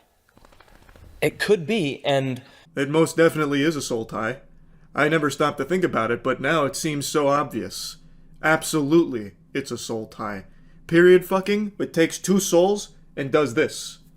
And then they digivolve into one soul that's tied now. If it doesn't create a soul tie, it sure as hell creates a wonderful experience sexually. If I can't get my sword a little bloody, I'm not a good knight. Dope. Words well spoken, bro. That was profound. If I can't get my sword a little bloody, not a good night. Honestly, I think that's the most beautiful conclusion to such an emotionally charged episode of this podcast. I fucking loved that. Wow. Garrett, thanks so much for your service to vagina everywhere. You're a real gift. Like, I don't know what he's doing right now. Maybe he's sitting in a dimly lit room, writing haikus, going over how much of a blessing it is to be able to even exist in a world that has pussy in it. And you know what? That thought brings me solace. That's about it. See ya. I saw a pretty remarkable meltdown today. A gentle sir was let go from his job at the UPS store, and he didn't take it on the chin like a champ. He self-destructed like a Voltorb here. Now, I understand getting fired is brutal, emotions are high, but for the life of me, I can't understand why they would let someone like this go in the first place. Getting fired from the UPS store by this cuck loser, fucking coward, cuck loser, won't even fire me at the beginning of my shift, waits till the end of my shift. Here he is. He literally just hit a textbook soy jack. This guy is the epitome of soy jacking. He goes through every single possible soy jack in the span of 51 seconds. It's unbelievable. It's beyond impressive, actually. And the way that he brings like the camera close to his face reminds me of The Dark Knight with the Joker. And the way he keeps calling this guy a cuck coward loser is a beautiful piece of pathetic artistry. He's speaking like it's League of Legends and he's whining about his top lane feeding. Now, I have no doubt that in the moment this probably felt very cathartic for him, just having this full-blown, expulsion of the demons inside. He's really upset and he's just letting it all hang loose. He's going hog wild with everything, and I bet it felt like a great relief. But man, you shouldn't have filmed this. You absolutely should not have been the one behind the camera publishing this, because it gets really bad. Darren, the cuck fucking loser from 1892, who's a fucking loser, who doesn't know shit about running a business. The way he introduces Darren here is some Full House shit. Darren comes in, I was half expecting like a clap track to come in there, because he takes off his glasses like he's posing for the camera. He's smoldering right now. Darren, I don't know how he was able to keep a straight face without just laughing, because this shit is unbelievable. So he calls him, the cuck coward loser from 1892. I guess he's insulting him because he's old, which is interesting because I feel like the guy filming is actually older than Darren. The guy filming looks like an anorexic Karl Marx. I just can't imagine he's much younger than Darren here, and yet he's really going in on the, him being ancient thing. I feel like he was just really upset, fuming, the steam out of the ears. He's actually foaming at the mouth. He is rabid. It just seems as though his brain was scrambling in this frenzy to try and cobble together any insult it could muster, even if it didn't make sense.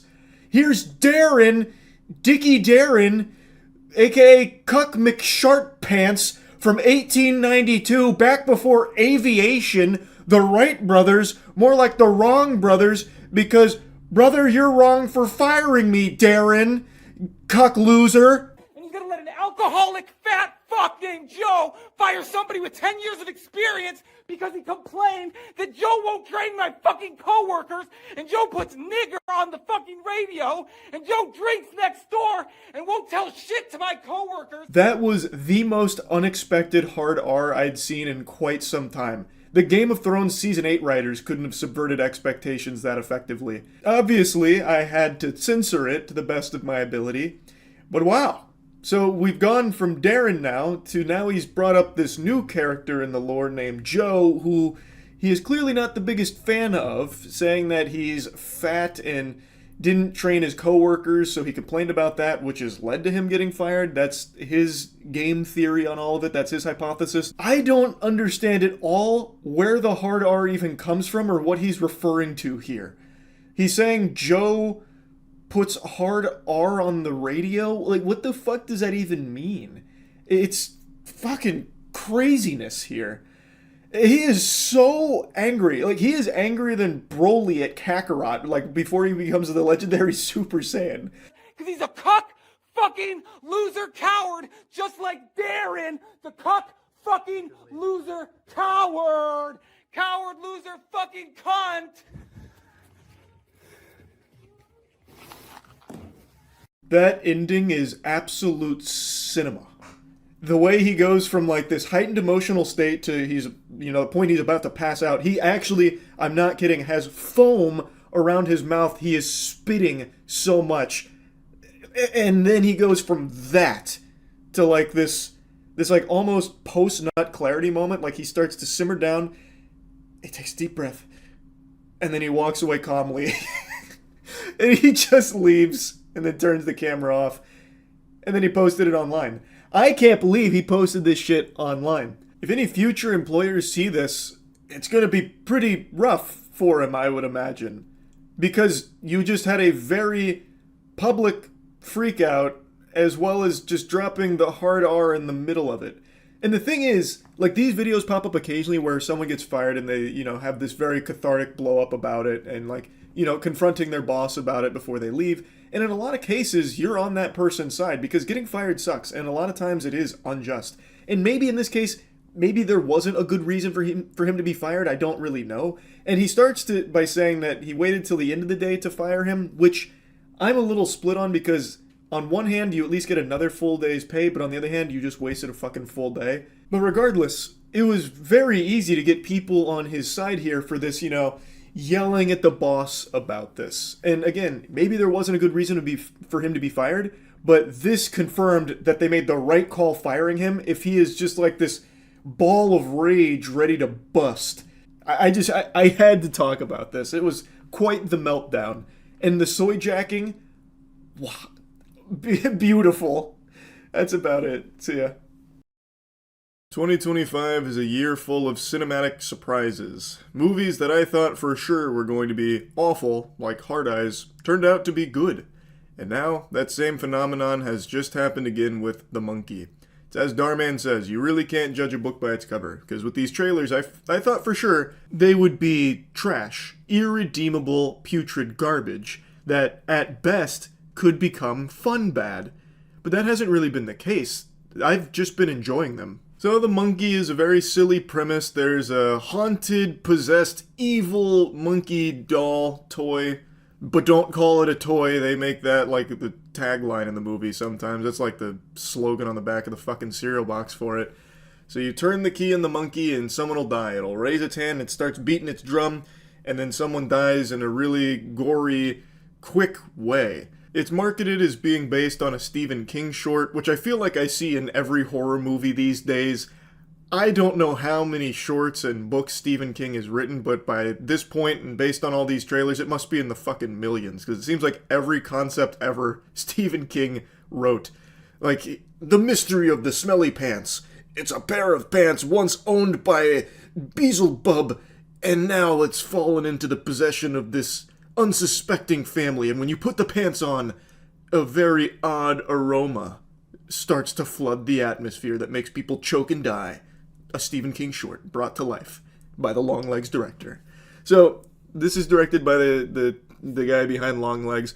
Good movie. I thought it was a little overhyped. I still enjoyed it. This movie, good movie. I think the glaze is a little too much. I think all the cream pies it's getting are a little over the top. The film, just from the trailer, you can immediately tell, knows that it's a little goofy. It's self-aware.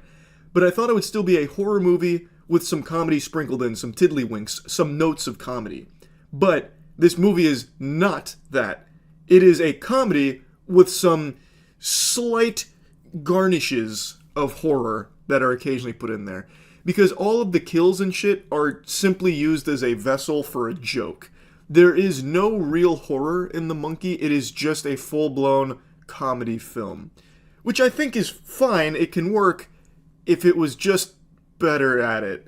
Like, I don't think it's a bad movie by any means. As I said, I had fun watching it. But by the end of it, it becomes way too self-aware to its own detriment, where it just feels like everything is completely worthless. So, the monkey's beating the drum. Someone's dying. Someone's going to die. And they don't even do the bare minimum of building tension to it because they'd rather it just be a punchline. So, a quick example, in the trailer, there's the scene where the main character and that lady are walking through the house and she's about to open a closet and he's like, oh, wait, no. And then she opens the closet and a shotgun blows her to pieces. It fucking insta-gives her like it's TF2. That's the whole scene, and in the film, he's covered in all this blood and body parts and stuff, and he stands there and he takes off his glasses, cleans it, puts them on, his sunglasses, everything okay? And he's like, yep. And then he walks away. And it's supposed to be something like you laugh at, but they do that exact same gag like 8 fucking times. In all of the kills, I thought it'd be, like a Final Destination type of thing where you'd have like this crazy freak thing that they start building tension with, but it's not. It's just hits instantly for the sake of comedy.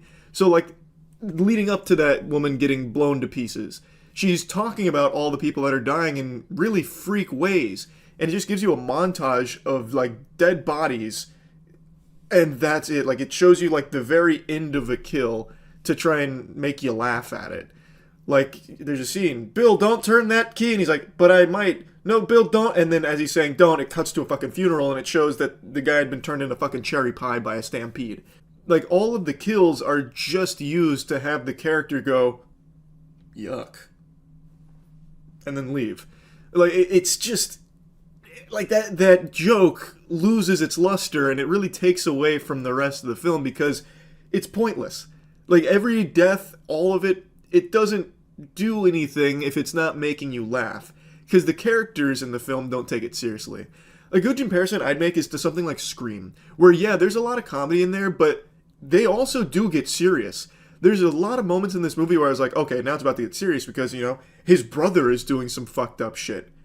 But no, even all that's played as a joke. There's never a moment in this film where anything gets serious. Like, he's about to lose custody of his kid, and even that's not serious. They'll just have somebody, like, blow up, and it'll be like, oh, gross. Man, Dad, why weren't you there for me? It's like, okay, that conflicting tone can be humorous for sure, but when you do it 20 times in a row, it stops being humorous. So really, the film only offers one thing. Comedy, and if it's not landing for you, you're not going to have a great time with the movie. There's some good shots, and like he shows he can film horror, but it's just not a horror movie. It's a comedy first and foremost that sometimes will dip its little tootsies into horror. But anyway, overall, I was entertained. I think it is a good movie. It's just, it really loses its luster in the second half. Like, I think the first half is strong because the jokes are landing. It's the first time they're telling the jokes, but when it gets to the second half, this shit's like Derek Zoolander. It's got one look.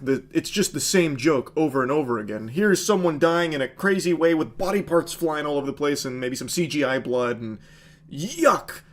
And it's not even crazy ways sometimes. Like, it felt like they were, like, running out of ideas for how someone should die. So you just have people, like, randomly blow up, and it's like, whoa! They blew up. Dad, why don't you love me?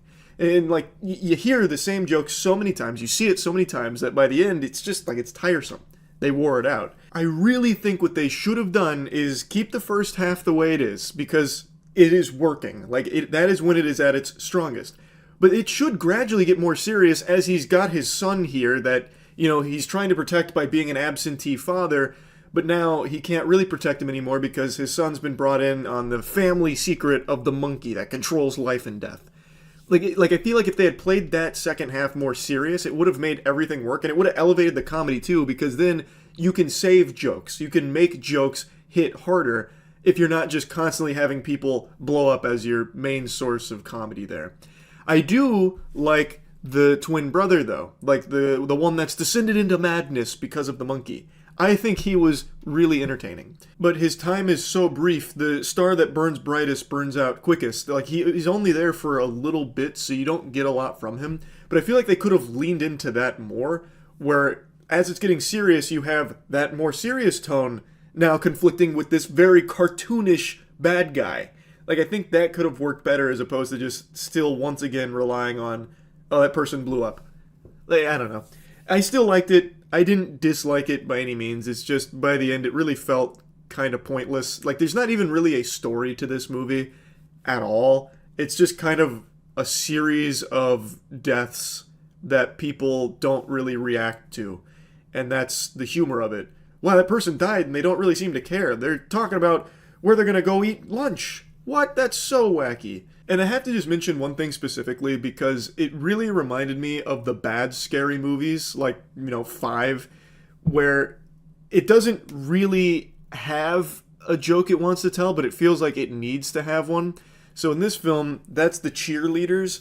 So there's a couple scenes where, like, during all this death, you'll have these cheerleaders that are going, yeah, they're wheeling the body out, wee, woohoo, and it's like, okay, how zany.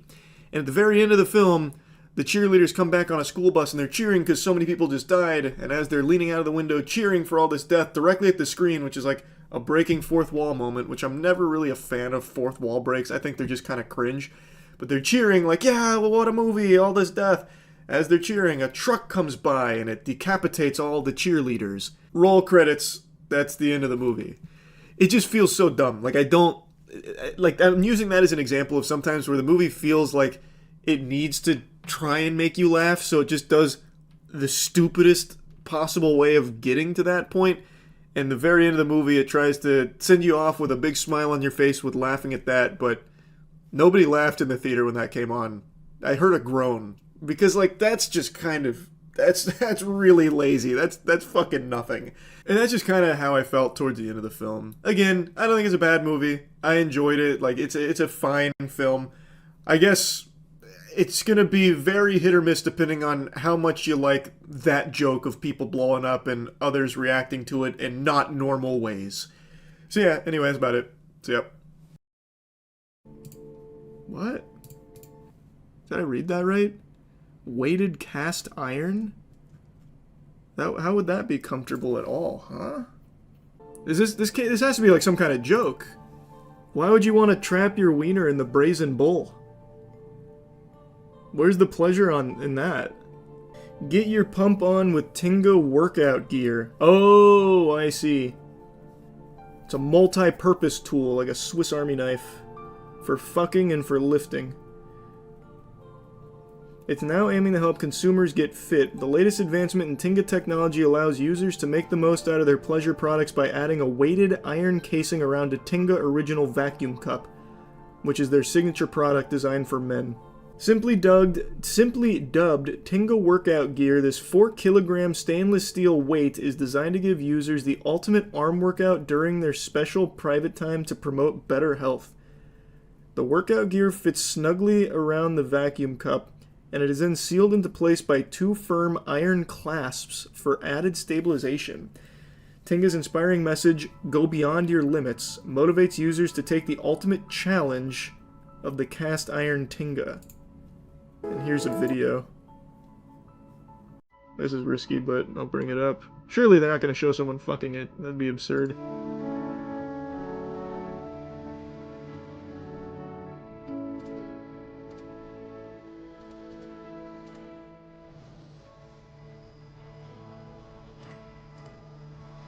The Facebook royalty-free music sounds pretty good. A little loud, though. The Iron Gooner. Yeah, I guess so.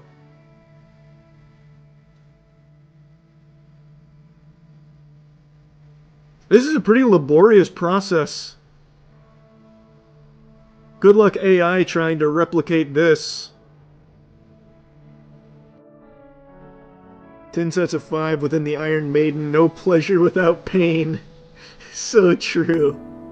You're right, you're right. I gotta earn my nut. So, you use it like dumbbells?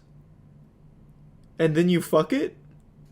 Far be it from me to question the experts at Tinga, but you're not gonna get like a real workout from this. Like, what can it possibly, like, how can this possibly be better than just getting a couple dumbbells? But you can't put your cock in a dumbbell. Yeah, but you also can't put your dick in this when you're using it for working out either. Like, think about this. If I wanted to get pleasure and a pump, I could get 2 dumbbells and then an auto blow. That's the future. My god, that visual is incredible, actually. Like, imagine I'm doing alternating hammer curls, and I've got the auto blow working the shaft. That's modern man. I can't do that with this. You jerk off, it's heavy, so you work out while jerking. It's simple. That's not a workout. That's the same concept as a shake weight. It doesn't work. You don't get a real workout from that. I mean, maybe like an isometric workout, perhaps. Maybe. But even that, not really. Plus, unless you're having like a marathon goon sesh, it's only going to be a matter of minutes. That's not a meaningful workout, and it's only for one of your hands. Or one of your forearms. Can you spot me on my Tinga lift? And no, it's not even saying that you work out while jerking out. According to Tinga, the workout gear product goes above just being a weighted accessory. With enough creativity, it can be used to achieve a full upper body workout. Push-ups to weighted dumbbells and more. Keep in mind, some of these uses will require purchasing too. Do you have what it takes? Do you have what it takes to take up the challenge of the Iron Tinga? How much is 45,000 yen? Maybe I'll buy one. Let me see. It's 285 clams! Oh, this is old too, by the way. They released this in 2020. I don't know why all of a sudden it's making the rounds in 2025, the year of our Lord. This came out in 2020. Oh, this one even comes complete with the demonstration of how you put your Tinga in the iron lung. That I probably can't show on stream. But it kind of opens up, and you just slap it in. Like, like you're loading a mag. That's cool. Yeah, they give you a demonstration of one of the exercises that you're able to do with it. The skull compactor. That's a total body workout for sure.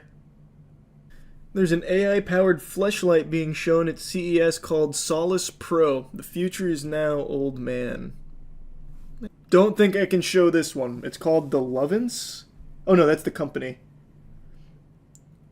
It's long-distance smart sex toys, including the AI-powered male masturbator, the Solace Pro.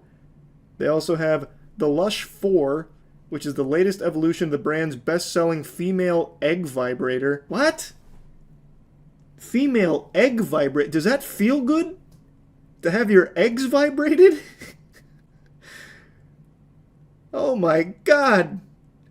Hold on, I gotta look up the egg vibrator now. I'll go to the previous archaic model of the Lush 4. Or, sorry, the Lush 3, excuse me. This won't have the AI tech of the Lush 4, but it should be fine. This I can probably show on stream because it just looks like a piece of modern furniture, like a chair. Why do they call it the egg vibrator? I gotta be careful though, I don't want it to go to the other side. We gotta keep it on this one before it switches. Oh, I went too deep. Oh, we're going back. Oh my god, it's taking me on a wild ride. Powerful, deep, and rumbly G-spot vibrations with a fixed tail. The model is egg-shaped. It's like a term for sex toys, kind of like hatchback for cars. It doesn't vibrate your eggs. Okay. See, that makes a lot more sense to me. I was gonna say, there's no way it'd be like pleasurable to have your eggs jiggled around. And they also have the Mission 2, which is an app-controlled vibrating dildo featuring advanced touchsense technology. I feel like I'm on SpaceX's website right now looking at these. This one I definitely can't bring up on stream, even briefly. But let me see the demo. I've got to show you this demo. What the fuck? I've got about, like, 20 seconds here before they show pussy. This demo is nuts.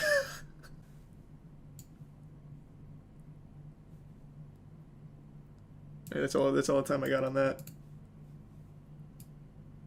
This is some cosmic weaponry. So it's an automatic hands-free male stroker. That's nothing new. What's the AI used for? Jarvis, increased thrusting power. More PSI on my penis, please. Jarvis, maximum thrust boosting. Oh my god, oh my god, what? It comes with live streaming capabilities. Holy. The future is truly here. Jarvis, broadcast this to the Twitch artifact category. Built-in live streaming. Oh my. The AI can sync itself to porn and streamers. Can you imagine? Alright, I'm going to my favorite streamer. Jarvis, jack in. Sync me up. It's time to drift. It's got a lot of different angles of attack too, so you can mount it to your desk. That's helpful. It also comes with an app where you can adjust the stroking speed adjustments. 14-hour battery life, that's pretty strong. Looking at the features it advertises, it says you can turn on any video or live stream and have it sync to it. What a scary thought. Hey streamer, I just synced my Solace Pro. Really enjoying your Marvel Rivals gameplay. Man, this really does have the bells and whistles though. Holy shit. Well, how much does this cost? Like $1,000? 400. Oh no. 320, down from 650, so it's on sale. A 50% off sale. Oh, but it also comes with the Mission 2. So you get the Solace Pro and the Mission 2. But it looks like the Mission 2 is just a dildo. I feel like that's gonna... Like, that's such an overload. You sit on your Mission 2 while syncing your Solace Pro, you're just working every angle of the human body. Mankind wasn't meant for that. Hope they bundle it with the next Xbox. Yeah, maybe they'd actually sell some units. And they showed that at CES. Man, CES really does have a crazy year. The things they've shown this year are nuts. Another standout feature of Lovin' Smart Toys is their ability to synchronize with integrated games. They have their own games? I'm setting the new high score on this one. I've been training for the esports circuit. They've partnered with 30 different games, including open-world RPGs and VR. Imagine PUBG's got one with them. PUBG just announced the partnership for the AI companions. Next, they announced the Solace Pro partnership. Is the Solace Pro. It's an AI-powered remote control male masturbator, and it is not waterproof, but it is water resistant, so don't take it in the hot tub with you. The top is made of silicone, and as you can see, there's a hole for, you can guess. One of the most interesting features about this product is that... What's very interesting isn't even the features, it's just the fact that this fucking thing is going ballistic in the middle of the CES tech space. So you'll pass like the Nintendo Switch 2 booth that they accidentally leaked. not Nintendo, but like the accessory company just leaked the entire Nintendo Switch 2. You'll go right past that, you'll be like, wow, that was really interesting, and then bang! Solus Pro, fucking jerking and jacking all over the table. Did you keep watching the video? It uses AI to track the hands, faces, etc. Yep, I saw that. That's how it syncs. So it feels like it doesn't even need to be partnered games. I feel like it can work for any game, right? Since it's just using AI to track like key features, you could probably sync that to actually anything. I'll start my Souls marathon next in, what, 2 years? No, next year. My next Souls marathon run through, and I'll just sync my Solus Pro. That'll be the way I go through it. Every death is 10 seconds in the Solus Pro. I was going to wait a little bit longer before fully diving in on this, but I've talked about it on stream, tickling the subject here and there, with Elon Musk's weirdest lie so far about being a Path of Exile 2 top player. For as long as I can remember, Elon has always touted himself as basically a gaming god, where anytime he picks up the sticks, he becomes one of the best to ever do it. And he's been trying that with Path of Exile 2, puffing out his chest, popping his collar, letting people know that he has one of the top characters in the game. Which he does, except it's very clear from the live stream he did, it's not actually his character. He has one or a team of people that actually pilot this character, and they just give him permission to go on the account to flex it. It's not a hurricane machine conspiracy theory. It is beyond a shadow of a doubt true that Elon Musk does not play this game. His account that he showed is definitely not played by him. And it's very clear through the live stream, which we'll go through in a moment, because Quinn made a great video breaking it all down to show just how obvious it is. So let's start off with some context.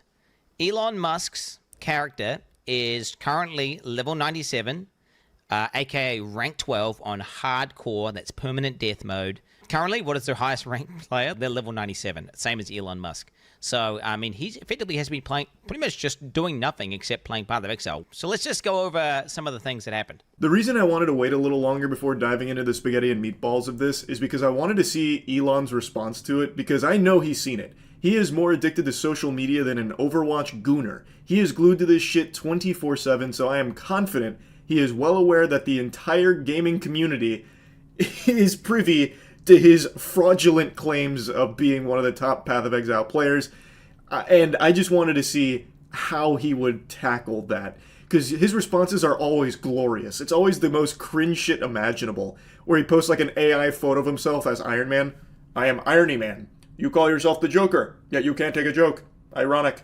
And I wanted to see him do some garbage like that for this, but he hasn't yet, and I just really want to talk about it, because it is so clownish. And he opens up his bank, and he goes to a tab called Elon's Maps, which immediately is a little bit of a red flag, because I don't know why you would refer to yourself in third person, but okay, he does that. He then proceeds to walk up to his map device and go to put a map in. The literal first thing you learn upon getting to the end game is how to operate this map device. You're going to start off at a node, and then from that node you can go to adjacent connected maps. Now, Elon, he's trying to click. Oh, he's trying to do the map that's not in the chain. He's just clicking a map repeatedly, trying to access it. He was not eligible to enter that map. I just want you guys to understand, this is one of the highest level hardcore characters in the game. He would have played thousands of maps at this point. I don't know how many of you have ever subjected yourself to the torture of trying to watch an Elon Musk stream, but they are agonizing when he tries to stream a game. Because it's like 30 minutes of actual nothing burgers, where he will sit there, AFK, and all you get is just background noise. The banging of pans, sounds like shit falling over. It's like listening to Legos exploding, and then he'll like occasionally talk, and he's still doing nothing, and then maybe he'll do like briefly one map. Watching Snoop Dogg stream when he left and just left it running for like a day was more entertaining than trying to sit through an Elon Musk Twitter stream. They're fucking brutal. So Quinn, going through this, cut out a lot of that, and when he's actually trying to play the game, he doesn't know what he's doing. So what he's showing here is he has that tab called Elon's Maps, which is a weird thing to do, but he's a quirky guy. Maybe he refers to himself in the third person. You could maybe try and conjure up some kind of argument there, because he is just so peculiar as an individual that he would do that. But the big smoking gun in this intro is that he doesn't even know how to use the in-game map. He doesn't know what he's doing. Like, I'm not even to that point in the game, yet looking at that map, I can tell you what is and is not accessible just through the basic understanding of how games work. He is clicking on a grayed out node. He is repeatedly clicking on it, expecting something different to happen. It's fucking grayed out, goofball. You clearly can't go there yet. But he doesn't understand it. Anyone who's level 97 is, and you know, we're talking one of the most efficient players in the game, period. There is no way you would do that. Why just like sitting there like some sort of geriatric old man clicking this node, expecting something to happen, and then he finally kind of gives up after a while, and then realizes his mistake. We then get a look at his inventory. So Elon Musk is stuck going into the map and with full bags. If you're an efficient player, you're going to clear a map, you're going to loot the valuable items. And you're going to sell the trash, keep the good stuff, salvage the bad stuff. Everyone knows that. It's not just being an efficient player, it's just being a player in general. Elon Musk goes into it with a full inventory. You don't have to be a Path of Exile player to know that that's pretty stupid. If you're playing a game that revolves around getting loot, why would you go in with no ability of collecting loot? It doesn't make sense.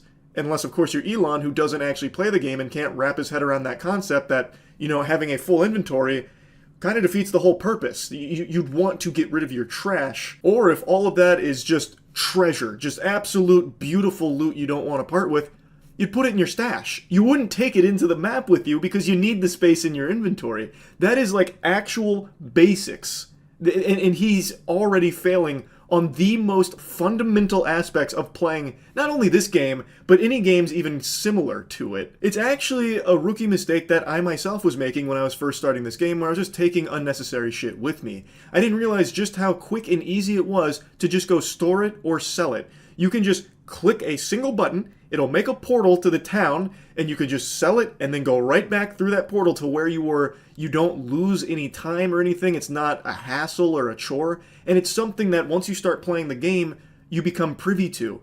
But Elon Musk doesn't really play this game, it seems. Yet, somehow has one of the top accounts in the whole fucking hardcore space. How odd. So what I'm doing here is just boosting my shield before battle by meditation. Meditation before battle is always good. And he starts killing monsters. He starts obliterating monsters with his character. But what becomes obviously apparent...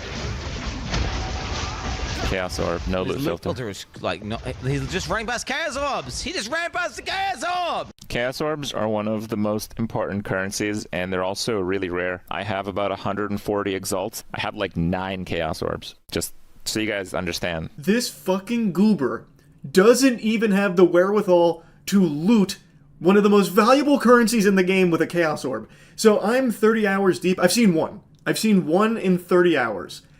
And he just runs right by it.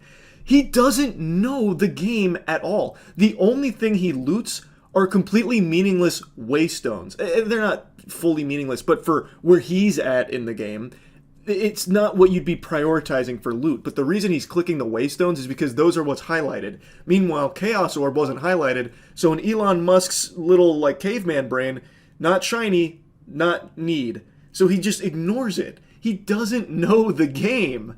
It's unfathomable for someone to be in the top ranks without a loot filter. Yet, Elon Musk, the god gamer, he doesn't play with a loot filter. The only thing Elon does pick up are maps, because the default in-game loot filter highlights those. Those things are worthless.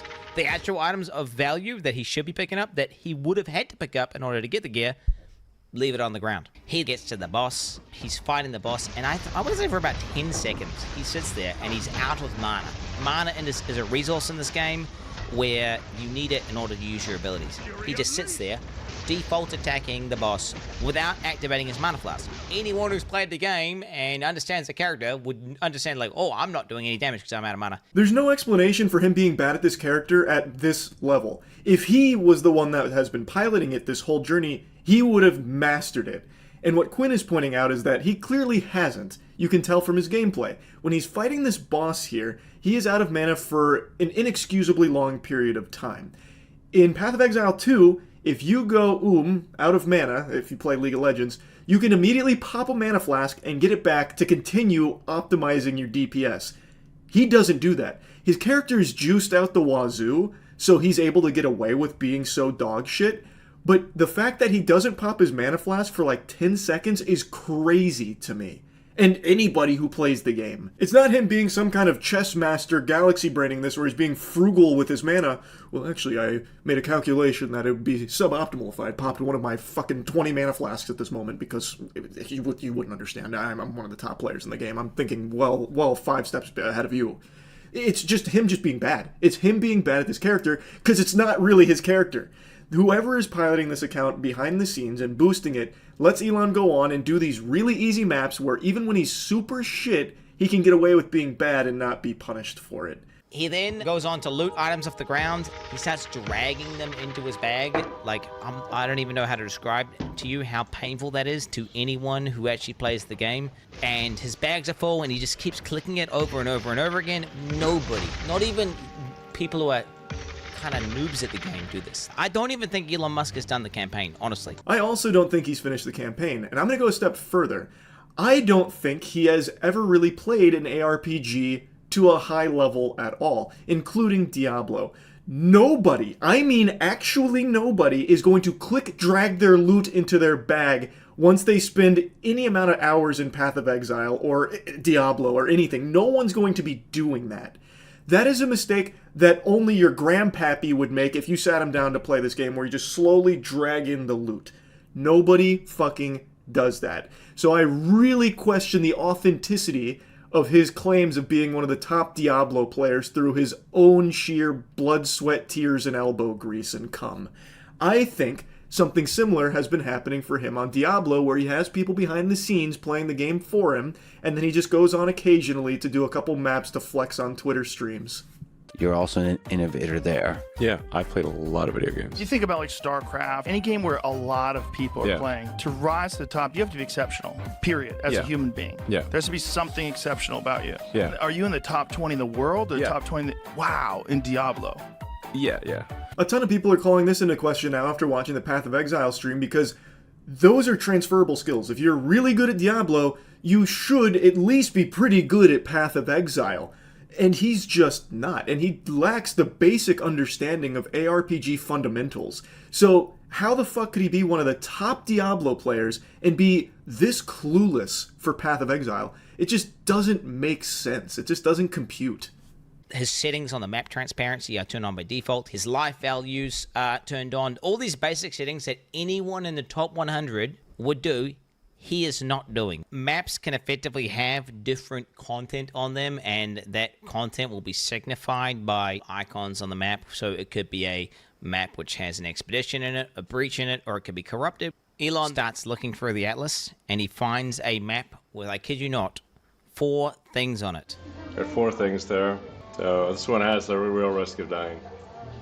4 things. What are those things? God, dude. 4 things. It's 4 things, dude. You can't just write this off as him being lazy and trying to put it in layman's terms, because this stream of him flexing his Path of Exile 2 achievements isn't made for, you know, your uncle or something who's a big Elon meat swallower. This is like specifically catered to gamers. So it makes no sense that he would just write that off as just 4 things. And also, his settings make no sense for someone in the top 100. No loot filter and all of the basics still on. That's how I play. And I am nowhere near a top player in Path of Exile 2 at all. It doesn't work. That excuse of him just being lazy, it doesn't work. He could not achieve what he has in Path of Exile 2 with these settings and the way he approaches the game. It's clearly just not him that has got the character to this point. He doesn't know what those 4 things are, which is why he calls it that. He then goes on to say, This is max difficulty on hardcore. If there's a way to get higher difficulty, I don't know what it is, but this is everything maxed out. Path of Exile has boss fights and endgame bosses, which are quote-unquote difficult battles, which Elon actually did do in one of his streams, where he just went into the endgame boss and died repeatedly to it. Maps are just farming. You go into maps and you farm them for loot and experience. They're not the most difficult battles, and I don't know if he's trying to deceive people watching a stream into thinking that he's doing some insanely hard thing, whenever he's literally doing something you do to effectively grind or farm. Listening to Elon talk about Path of Exile 2 is like listening to the out-of-touch writers in CSI, where they'd have things like, yeah, I have all the top scores in every MMORPG ever. I am elite noob slayer. Like, when they try and relate to gamers, that's Elon with Path of Exile 2. It's such a weird thing to lie about, because this isn't a cool thing to anyone that's not already playing Path of Exile 2, but anyone who plays the game would immediately recognize he's just making shit up and doesn't actually know what he's doing or saying. And it's just classic Elon. This is a max difficulty Turbo XL Super Arcade. In fact, I'm the only one that's unlocked this difficulty setting. And I just wish it was a little bit harder, because for someone of my intellect, it's just a bit beneath me. But yeah, this is maxed out difficulty on hardcore. You can see I'm breezing through it. I wish I could increase the difficulty a little bit just to stimulate myself a bit more. But yeah, it is what it is. I'm just too good for it. Like, the way he talks about this game, while clearly being clueless on it, he's actually infuriating. I can't fucking stand it. And Elon Musk starts going over his gear. This is a great staff, but it's only a level, 62 staff. His weapon is, I kid you not, one of the best, if not the best staffs on the entire hardcore trade league. You cannot even buy it. Insane weapon. Not only does Elon have a staff that you can't even buy, but it's so good that second best one, which is missing 2 of what makes a staff so powerful for an invoker, which is the crit and crit bonus, is still 20 divines, and that's obviously very expensive. Here I am, like, level 95, but my staff is only level 62. That is something that you learn pretty early on into the game, that the actual level of gear isn't the most important part about it. That's just the requirement to equip it. Quinn gave an example that one of the strongest, most meta builds at the moment uses a weapon that is level 1 requirement. A level 1. If Elon Musk had that on his stream, he would have probably blown a fucking gasket. He would have had a conniption, thinking that his boosters were doing a bad job.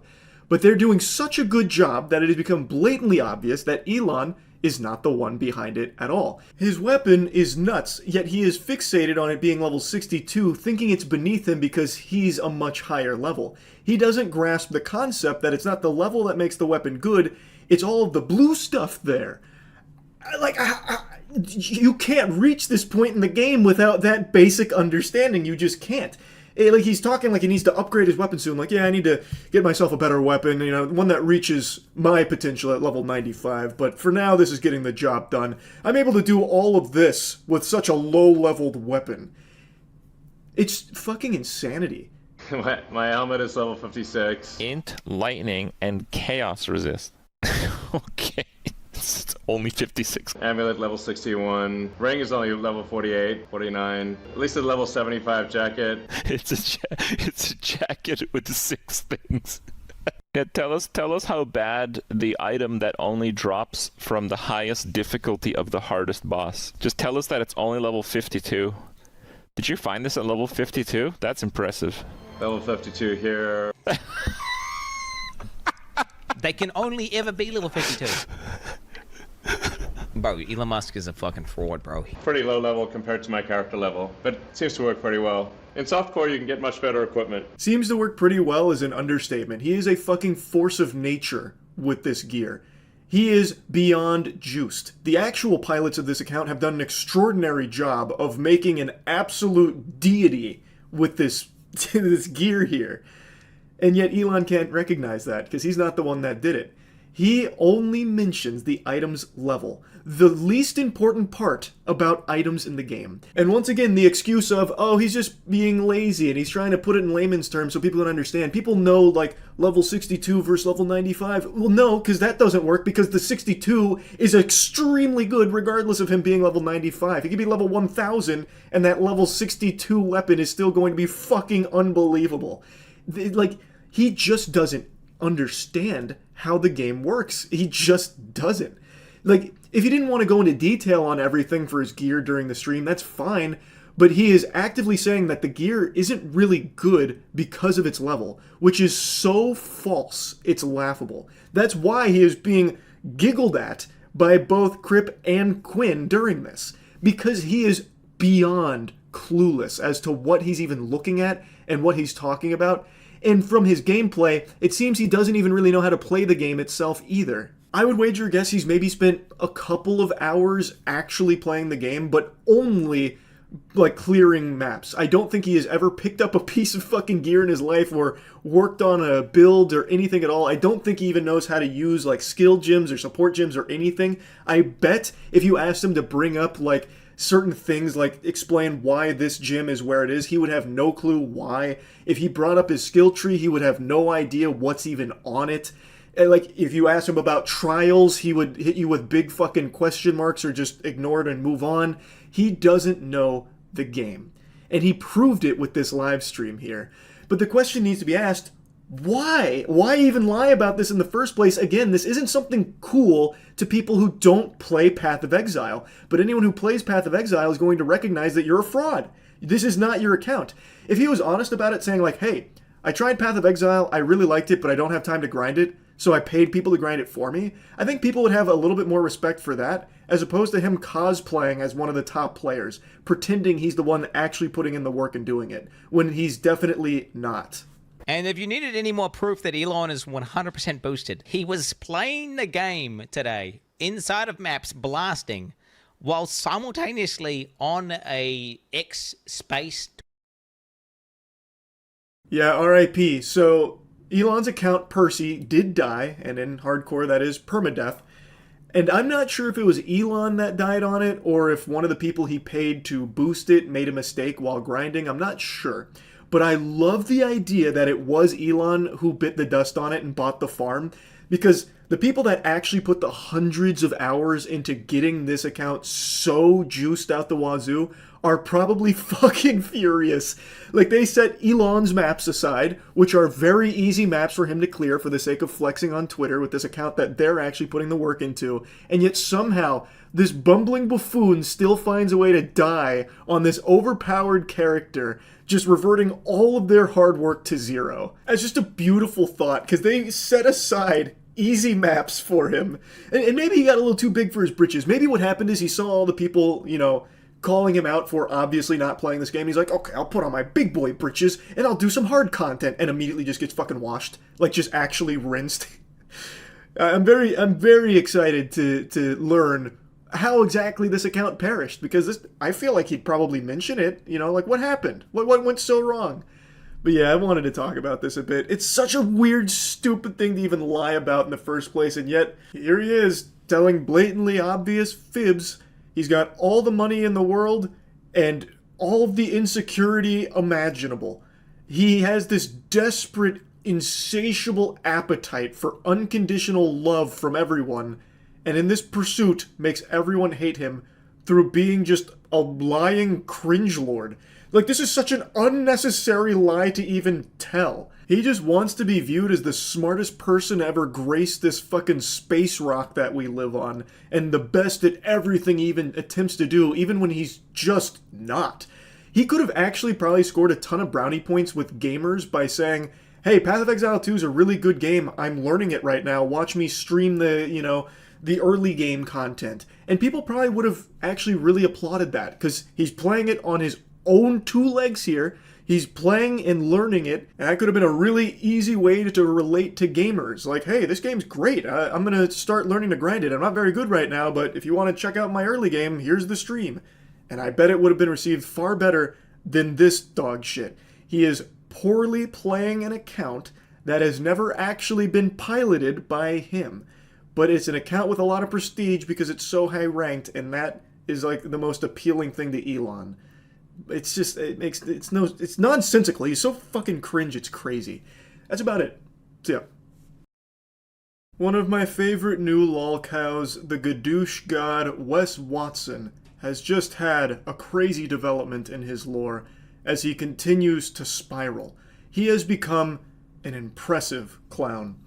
Now, I made a video a little over a month ago kind of bringing you all up to speed on the story, the anime arc of Wes Watson. The sensitive Sigma Watson does your standard guru scamming tactics where he sells these garbage classes and courses on how to be a multi-millionaire who gets more ass than a toilet seat, and he sells this invaluable knowledge for thousands upon thousands of dollars, preying upon gullible, desperate men who look at videos of Wes Watson's fake lifestyle and rented mansion with stars in their eyes, thinking they're only one Zoom meeting away from achieving that for themselves, so they toss their wallet at the computer screen, hoping to latch on to Wes Watson's juiced-out bosom to suckle a bit of success from it, and he drains their piggy bank and they say thank you for it. They get nothing in return, but Wes Watson gets very rich off of his little pay piggies. That's the whole scam. We all know how it works. But what makes Wes Watson so special is that he's not afraid to show his sensitive side. He is constantly arguing with Redditors and people on Instagram, so he directly messages pretty much everyone who makes fun of him, and it's what makes him such an entertaining clown. So the video I made talking about gadooshing, well, that came from him, because he was talking about how Redditors were gadooshing him. It's just so entertaining listening to him bitch and moan and rant and spiral into lunacy, but he did recently find himself in a serious situation, which is what we're here to talk about today. He has some charges filed against him, if you can believe that. He already spent 10 years in the slammer before, where he'd brag about how flexible his asshole was, hooping his paperwork, and Wes, it's looking like you might need to start getting back on those Kegels. You might need to start working out that sphincter again, because these charges are serious. It's always the people you least expect, huh? Where's the police report? Are there charges being pressed, right? Well, I have it all, and I'm gonna show it to you, and I'm gonna go over it with you. This is an open case. I'm working on the full footage, censoring it in a way so I don't get in legal trouble, and I'm gonna put it out on here, and then later, when I can actually release the whole thing, I'm gonna put it on X uncensored. When I'm allowed to. Last time I was goofing on Whiny Watson, I also briefly mentioned John Bravo. John Bravo has a channel that has done extremely good coverage on Wes Watson's embarrassing descent into madness. And John Bravo has a great video here where he is going over the footage to the best of his ability, as well as the police report from Wes Watson and his group of lobotomites' assault on someone that actually took up Wes Watson's common challenge of fighting him. So, let me go ahead and tell you how we got here, the context. About a week ago, maybe a little over a week ago, there was footage, as well as Wes Watson's testimonials about this, that someone had confronted him at the gym. A 7-foot monster is what he was referred to as, and Wes Watson beat his ass. And there was like some stills that floated around, but no one had like the full picture, and some people were calling it fake. Well, John Bravo did some digging, and he got all of the footage, which he is saying he's going to release the full uncensored version once he's able to make sure that he's not going to get in trouble for it, and also has the police report, which he goes over in this video, which we will also go over as well. The first thing I want you guys to see, I have to obviously black out the person's name, the police report number. See where it says disposition pending? That means the case is open, all right? And the other thing I'm going to tell you ahead of time is I'm going to go to the bottom and read you one part, then I'm going to go back to the start, okay? Because I know a lot of people are impatient. They want to watch 3 seconds and leave, okay? When the victim was asked if he wanted to press charges, the victim stated yes. And he was jumped by multiple people and was not just a 1-versus-1 battle. Now, the gist of it is, the reason the 7-foot monster was there in the first place is because he went there to actually take up Wes Watson on his challenge. Wes Watson has been wishing for hair for many, many moons now, but the only wish that's actually being granted is someone actually taking him up on this. So the 7-foot monster shows up, and Wes Watson doesn't actually fight him one-on-one. So he actually just gets ganged up on by Wes and 3 of his buddies who are hitting him with dumbbells, weight belts, and it's just brutal. And imagine being that pathetic worm that flexes about this, because Wes Watson was making it sound like he was some kind of hero and this was all self-defense. He made it sound like he fought this guy with the Knight's Code of Honor. Like a 1v1 pugilistic fisticuffs, the old-fashioned way. That's a load of fucking barnacles right there. That's just fanfic, because what actually happened is Wes Watson got to hide behind his friends and they just ganged up on this guy. Imagine being such a pitiful fucking vermin that you challenge someone to a fight and then bring 3 other dudes with you to help fight that guy with you. It's so cringe, which is Wes Watson in a nutshell. The suspect stated the victim walked up to him stating he wanted to fight. The suspect stated they began to fight verbally and then escalated to physical. The victim stated he doesn't know who the victim is, and he never seen him before. When asked if he wanted to press charges, he said no. This is Wes Watson. They asked him if he wants to press charges. Wes Watson says no, and he never seen him before. Units then spoke to the victim, the 7-foot monster, who stated he was told by the suspect to come fight him via Instagram. We know how Wes challenges all of us on Instagram. He did it to me, the piece of shit, but I knew not to go in because his goons, security, and his bullshit weapons pulling out the shit out of the purse. I love the way John Bravo calls him a piece of shit all the time. He also calls him Pegged Watson pretty often, and it just always makes me giggle just listening to him always slide in, you piece of shit, to Wes Watson. But anyway, what he is describing here was Wes Watson saying, like, he didn't know the suspect he was working out. This guy came over and said he wants to fight him. Well, the reason he came over and said he wants to fight him is because Wes Watson had challenged him, and he actually showed the Instagram messages that confirmed, yep, this was like a prearranged thing where Wes does the standard Wes thing of saying, come fight me. And the guy showed up, he said, bet, I'm here to fight. So he walked over to him, they had like a really brief verbal back and forth, and the victim did give him like a little shove, but to me it looks like he backed off, looking to try and de-escalate things. I think he wasn't really there to fight. I think he was there more just to confront a bully. I think that's what he was doing, because it doesn't look like he went over there to try and just beat Wes Watson's ass out of nowhere. Like, he didn't throw any sucker punches or anything from the footage that's been released. He goes over there, it's a verbal back and forth, and then he gives him like a little shove and then steps away. And then after he does that, that's when Wes Watson and his boys just go ballistic on him. Wes Watson strikes him in the face with a weight belt multiple times, and then all hell breaks loose. When units looked at the victim's phone, it shows the victim messaging the suspect to fight him.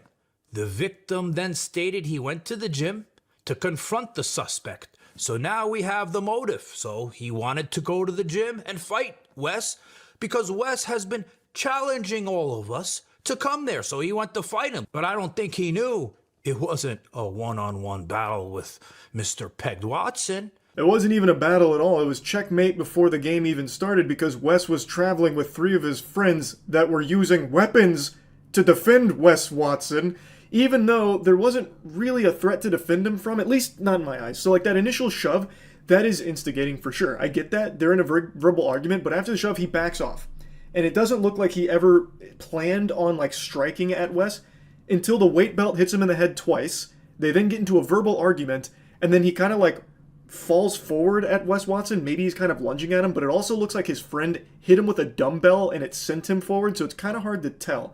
But what is irrefutable is that after that lunge, he falls to the ground, and then Wes and his friends hit him with dumbbells and weight belts for a very long period of time, and it ends with the victim kind of hunched over like this on the ground, all bloodied and bruised, and Wes Watson comes out of nowhere with a soccer kick to the fucking skull. That is a move that kills people. That is oftentimes fatal. And according to John Bravo in the full footage, there are 4 or 5 soccer kicks to the head of this guy. Wes Watson, the victim stated they got in a verbal fight, which escalated to physical. The victim was stating that he was hit by a belt and then jumped by multiple people and hit by weights. When asked if he wanted to press charges, the victim stated yes. He was jumped by multiple people and it wasn't versus one.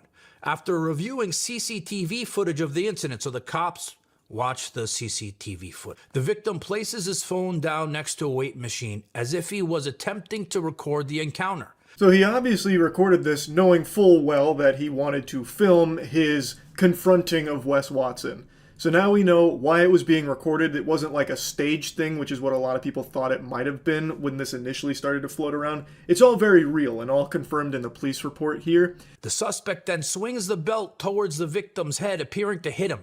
The suspect and victim continue to argue verbal. The suspect then turns around and starts to walk away from the victim with his back towards the victim. The victim then rushes towards the suspect and attempts to strike the suspect in the head with his fist, but appears to miss. All right, so that portion of the footage I'm going to show you guys. So after Wes hit him with that belt 2 times, right? That asshole with the dumbbell, his butt buddy, was behind him. And I can't tell if he hit him with it or not, but it lunged him forward, and then he went back to get Wes, but he didn't even make it like a foot or 2, and Wes took him down. It's just kind of hard to tell. He does have a dumbbell, and he does go off camera, and I can kind of see like the dumbbell on the back of the guy's shirt. So it looks like he got struck by the dumbbell, but it's hard to tell because it's censored here and I don't have the full thing yet, but that's kind of what it looks like to me. I can kind of see arguments for like, oh, the 7-foot monster started it. This is kind of on him. Wes Watson was well within his right to defend himself. That would almost work if the rest of the video footage wasn't there, which is why when Wes Watson was talking about it, he made sure you didn't see the whole picture. Because the guy is on the ground, covered up, fetal position, just trying to like protect his head, and Wes and his friends punch, kick, and strike him with weapons for an extremely long period of time, even though it's very clear this fight is over. Also, it's a fight Wes Watson himself fucking agreed to, it seems. A one-on-one. But it actually was never one-on-one, because Wes, you can't 1v1. He'll never meet you on Rust. He's always going to bring his whole crew with him. So the guy showed up for the fight with Wes, but got gangbanged instead.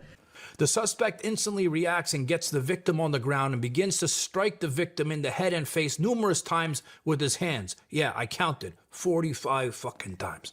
After the victim being hit numerous times, all you can see is the victim on his knees, protecting his face and not fighting back. His eyes were being gouged, his ponytails were being pulled. Dirty shit. He's being held down by his butt buddies. They're all taking a little lick in, a kick here, a kick there. The suspect then stopped hitting the victim, and the victim stopped protecting his face. That's that part with the kick, and attempted to stand up. The suspect then walked over and kicked the victim in the face with force.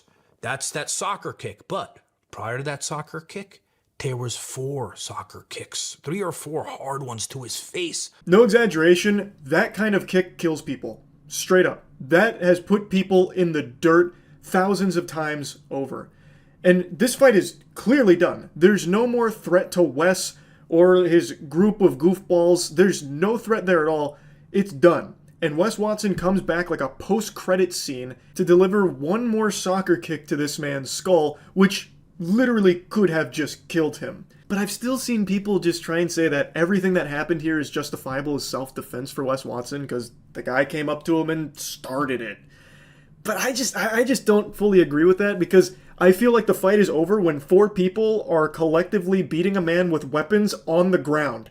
Like, I think the fight's done. There's not really a threat to defend yourself from. Also, you were the one that agreed to a 1v1 fight and then it wasn't 1v1. And also, the guy never actually even struck Wes. There's that brief moment where he kind of like lunges at him, but that's also possible he was falling after getting hit by that dumbbell. It's hard to tell. But no matter how hard you try and justify it, there's no amount of mental gymnastics that could possibly justify that final kick from Wes.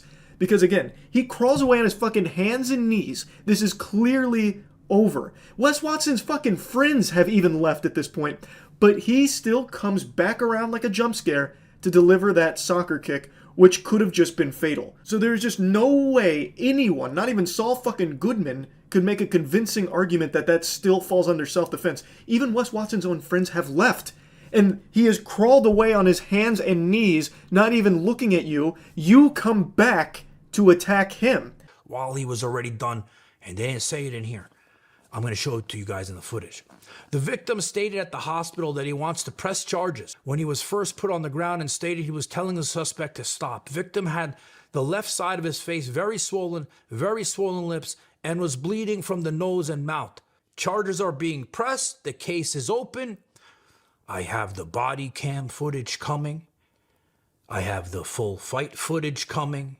John Bravo goes on to explain why he's releasing all of this to the public, explaining that he believes that it's a good service to allow people to form their own opinions on something like this. And I think he's absolutely right. Though I don't know how anyone could form the opinion that Wes Watson was in the right here. Again, if the whole footage didn't exist, you could maybe say that there was self-defense at play. Wes Watson feared for his life after someone accepted his challenge of fighting him one-on-one, thus they had to gangbang the guy. Okay, maybe you could stretch for something there, but I think having the rest of the footage, at least for me, has 100% solidified Wes Watson as a big bitch. He issues these challenges. Someone finally accepted it, and then Wes Watson has his 3 friends help him beat that guy's ass. And that guy never even struck Wes, at least not in any of the footage that's been released. There's that one tiny shove, and then he kind of lunges at Wes Watson, but doesn't land any punches or anything at all, immediately covers up because 4 people are now attacking him. and 4 people immediately get ready to attack him the second that he tells Wes Watson that he's up to actually take that fight. So yeah, what a piece of shit. Big old piece of shit. Classic Wes Watson. That's really about it. So yeah. I'm sure all of you can tell that I've been trying to grow an extra half an inch taller by the end of 2025 by eating a peanut butter and jelly sandwich and glass of milk every day. I'm also sure you can all tell that I'm not the biggest fan of the way Microsoft handles some of its IP. I think they sit upon a gold mine and refuse to do anything with it. They just slumber on top of all of this treasure like smog. And it's really upsetting. And that's only been further cemented by the recent story that came out about how Microsoft turned down a Halo and Doom crossover for the secret level show. To me, this is a huge missed opportunity and snatching defeat from the jaws of victory for absolutely no reason here. There is only positives for Microsoft in this scenario. Secret Level just dropped recently and it was very successful. It's even getting another season. And it was a celebration of video games from the Love, Death, and Robots team. It's an anthology series where they take video games and make breathtaking animated shorts for them. My favorite was, of course, the Warhammer 40k episode because, as all of you can probably sniff out, I've taken a huge plunge into the 40k universe, and I thought that that short was fucking extraordinary. I only wish it was longer. And that's really the main criticism people have for the show, is that some of them feel really short, so it's hard to get really invested, but they're all very well done. And it seems like a labor of love, like the teams that put them together at the very least knew the property and wanted to do something special for it. So even something like Pac-Man, which has no real story, they made an episode for in Secret Level and they gave it like a dark, gritty sci-fi universe that was so wacky and weird that it was captivating. Another good episode was the Dungeons and Dragons episode. Like, there were some bangers in there. And they just had a lot of beloved video game IP that they made shorts for, and they even had dog shit IP in there they made shorts for, like Concord, a game that has been buried in a shallow grave and pissed upon by everyone with a bladder. Still don't know how that pitiful stain got a spot in Secret Level. There must have been some very big cash transactions in there in order to secure its spot. But guess what? The episode came out, and it's not very good. It's definitely one of the weaker episodes of the entire series. There's only so much you can do when you're working with legitimate garbage. But anyway, back to Microsoft. It just came out in an interview that Microsoft was approached by the team about doing a Halo and Doom crossover episode for Secret Level. It's just a really hype love letter. And Microsoft replied, nah. And we still not run out of games that we like. I would like the big one that I like. Creative director at id is a good friend of ours, and and so is folks at Microsoft. So we made a big plea, because one of the things both Tim and I would love to do is do something that isn't currently available in the games, like crossovers. Like, we wanted to make a Master Chief Doomslayer like crossover episode, and it like. I spent a whole weekend crafting this impassioned letter of my childhood, and it's exactly what Tim said. They were like, no, and of course we begged for Half-Life, and of course we, Half-Life being shot down doesn't surprise me, because Valve would rather see their company burn to the ground than have to make anything in regards to Half-Life 3. And had there been a Half-Life episode, there would have once again been that reignited hope that maybe we'll see a Half-Life 3. Somehow, that copium ran rampant when the Game Awards broadcast last month, with people saying they're going to announce Half-Life 3. And then, of course, any sensible person with a functioning frontal lobe knew that wasn't coming, and then it didn't come. So now that hype died down once again. However, if there was also a Secret Level episode for Half-Life, people would be ravenous, scratching at their neck again, and Valve would have to once again disappoint them by reminding them it's just not going to happen. So I'm not surprised Half-Life was turned down, but I am beyond surprised that Microsoft said no to a Halo Doom crossover, with how down in the dumps Halo as an IP has been for a decade. Halo used to be a juggernaut. I have bitched and moaned, whined out the wazoo about the tragic fall-off of Halo since being passed to 343, and it's no secret, it's not in like the mainstream consciousness anymore. People don't talk about Halo. It's not very popular anymore. It still has a community, of course it does, but it is a shell of its former self, and it is not a game that gets a lot of big attention outside of its own community. This was an opportunity to put Master Chief back in the forefront to remind people how good that character is and how much potential there still is for the IP, and you pair him with someone like Doomslayer, it's just a slam dunk. That whole concept of crossovers is something that has been a successful formula not for movies, obviously. There's been a lot of terrible crossover movies, but for shorts, it has been a really well, received thing for years. Like, one of the early viral videos from YouTube was actually Haloid from one of the greatest animators of our generation, Monty. Many of you probably remember Haloid fondly. And that was a crossover of Master Chief and Samus. Like, that crossover of Doomslayer and Master Chief, with the quality that Secret Life was delivering, that would finally be something hype for the Halo IP. There hasn't been something to get excited about for Halo in a long time. There just hasn't. The most exciting thing they announced is that they're shutting down 343. Like, that's the best news Halo's gotten in a decade, that they're moving on from 343 and becoming Halo Studios, like a fresh start. Take a moment, let that sink in, marinate in it. That is pathetic. That is so sad that Halo's best announcement in years is that the company behind Halo in the last decade is being thrown into the shitter. Like, come on, this could have just been a freebie. It's just such a layup. It's unbelievable that they would pass on it. It makes no sense. There's no negatives, because it's not like it's, bad for the Halo brand image, because that's non-existent right now.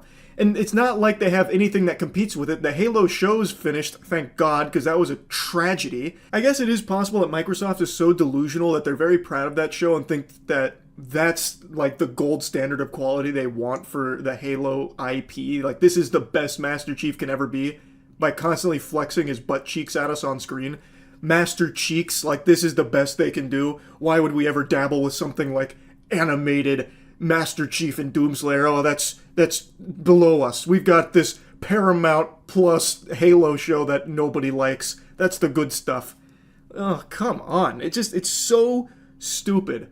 Again, there hasn't been anything like any good news from Halo in so long. The best news Halo gets is when leaks come out with the 90 gigabytes of information from older Halo titles. Like, recently they had that 90 gigabyte leak that had the third person Halo from like way back in the day when it was still like in pre-beta or whatever it was. I can't even remember what all the leaks covered, but the best thing Halo gets is reminiscing about how good Halo used to be and old files being brought back to life so we can play the good Halos in a new way. Modern Halo is just, it's not hitting. It's just big time shitting.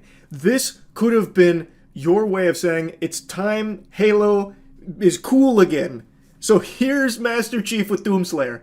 Everyone loves Doom, because Doom and Doom Eternal have been incredible. And there's a new Doom right around the corner, which, by the way, Microsoft owns both Doom and Halo. I think maybe people don't remember that. They own both of these. This was just so free for them to get some great PR here and have a lot of hype going into Doom Dark Ages, which comes out this year. That could have got people really excited. And yet they still just said no. There is nothing negative that could come from them agreeing to let Secret Level do a Master Chief Doom crossover. The only argument I've seen, and it was from one person in chat when I was going over this the other night that's sticking with me because I found it to be just so outrageous, was that they think it's a bad idea because it should just be full episodes for Halo and Doom. Yeah, I mean, sure, that'd be great, but instead of that, we got nothing. We could have had Master Chief and Doom, and then in Season 2, maybe they each get their own standalone episode. You can have your cake and fuck it too. Like, it wasn't mutually exclusive.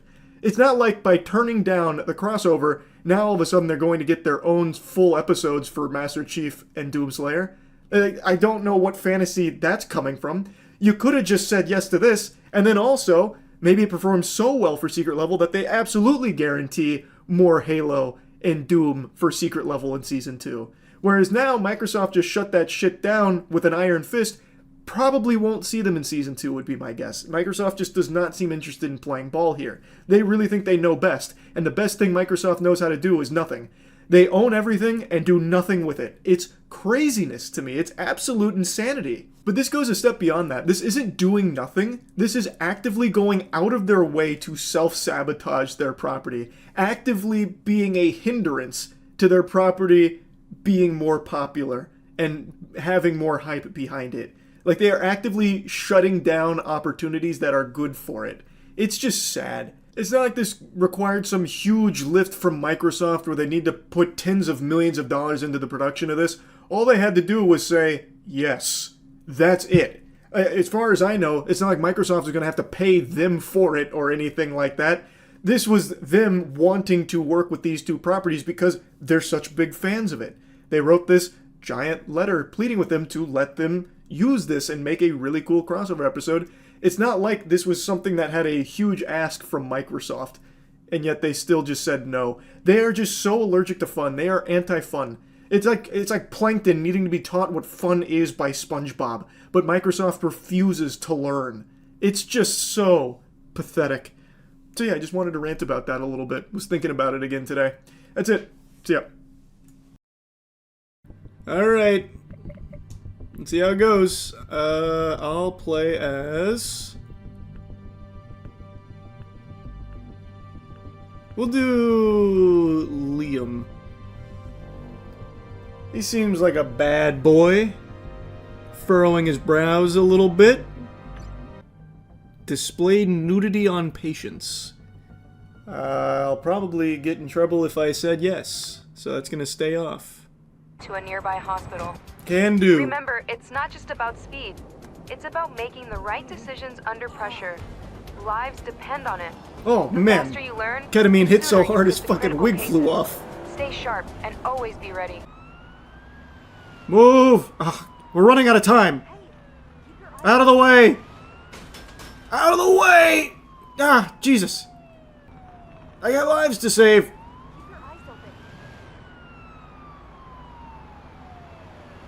Part the sea. Where's my handbrake? I'm gonna drift this bitch. Nope. What happens if you hit them? Oh, they just poof out. How do I sprint? Oh, there we go. Oh God, this looks bad. This is our patient. Sprained He ankle. should be conscious. He spilled all his fruit. Before we begin treatment, we should ask the patient a set of relevant questions about their person and medical condition. I already know who this is. This is Messi. But now the question is, what is he doing out here? Anamnesis. Try to retrieve as much information as possible. I suddenly felt this ringing noise in my ears and felt dizzy. I sat down and called for help. You made the right call, son. Contusion. Lower left abdominal appendicitis. Take a moment to further inspect the patient. Going to extract it. You might find some more evidence on the collected evidence. Extreme stress. Likely. Hawk to a coin investor. This patient does not appear to be in any immediate danger. Choose a category and an interim diagnosis that fits the evidence. I did. What? I did. You're good. Let's put the patient on the stretcher and continue treatment inside the ambulance. What kind of treatment? Just words of affirmation? Make him feel better? Like, what do you mean? He's just stressed. This guy's so stressed he dropped his groceries. He's fine. He's fine. Rub some dirt in it. That's the treatment. Stop being stressed. What am I gonna do in there? Just give him a fucking hand job or something, man? It's not that big a deal. Man, he's gonna be...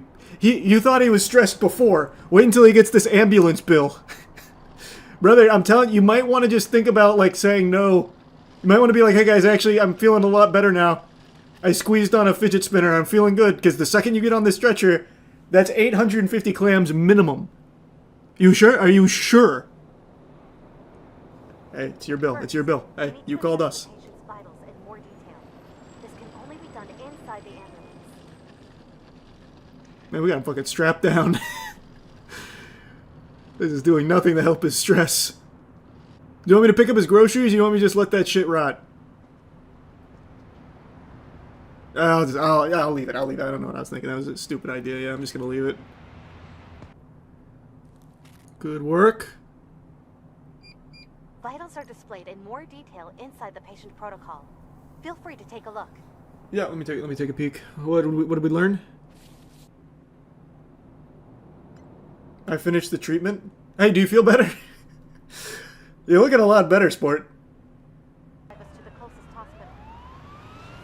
He seems to be stable, so no need to rush. No, we're gonna rush. He's so stressed. We have to get there ASAP. Lickety split. Call the doctor, tell him to fucking get out of surgery. We got a high-profile case coming in. This man's had a bad day. Move, everybody, move! Clear the fucking streets! Oh, god damn it! Oh, shit!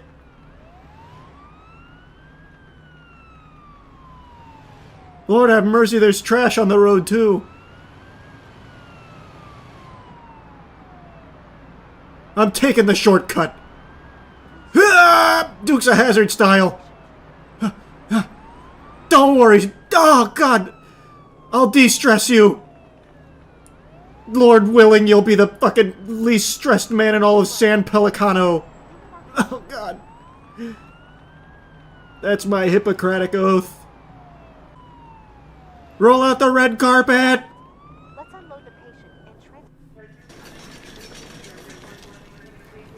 Let me see. Dear God, it's worse than I thought. He's stressed. And he's throwing wires at us. This concludes our first call out together. If you need... I'd love to follow up with the patient to see how he's feeling, to be honest with you. I feel like we really bonded. I also just want to know how mad he is about the bill. I also got an A even though I hit like 6 pedestrians and destroyed a lot of property. They knew it was for the greater good. No, I don't want to quit. I don't need panic attack training. I know how to solve that. That's when you do this. Peekaboo! Helps them out a lot. That's what the Red Cross teaches you. I'll do a 15-minute shift. Good to see you again. You feeling stressed? Hey, let me see. Hey, let me see you. You're trying to hide your stress from me. I'm getting the stretcher. Oh, you got lucky. You got lucky. This is Ambulance 152 checking in. Oh, boy. Well, I'm on it. An anxiety attack? I'm coming. Wait. Oh, there it is. Everyone get the fuck out of the way! Move!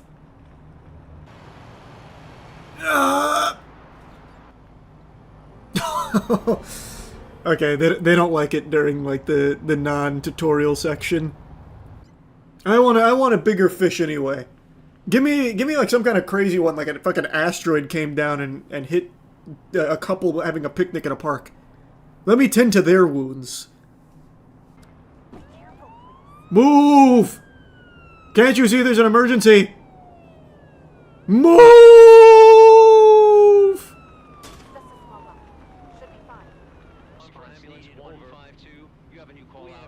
Oh god, dispatch is overloading us.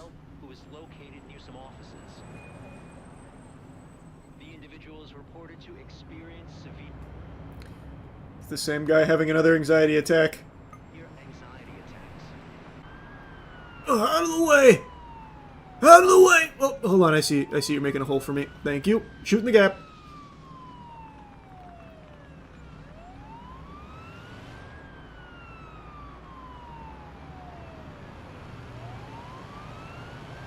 Move, move, move, damn you! Their blood is on your hands! Every single one of you heathens! Oh, God! No, what have we done? Oh, no! In the pursuit of glory, we brought only chaos. Fuck. I'll be back for you, I promise.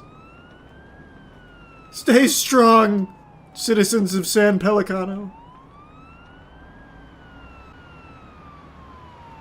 Out of my way, officer! Clear the streets! I can't jump! My legs are too sore. Hold on, I'm taking the long way. Hurry!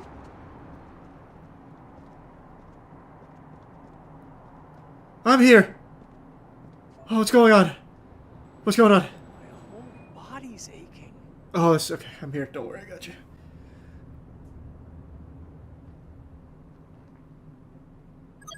I'm calming down. Good, just deep breaths. Alright. What do we got? Yep. Just as I thought.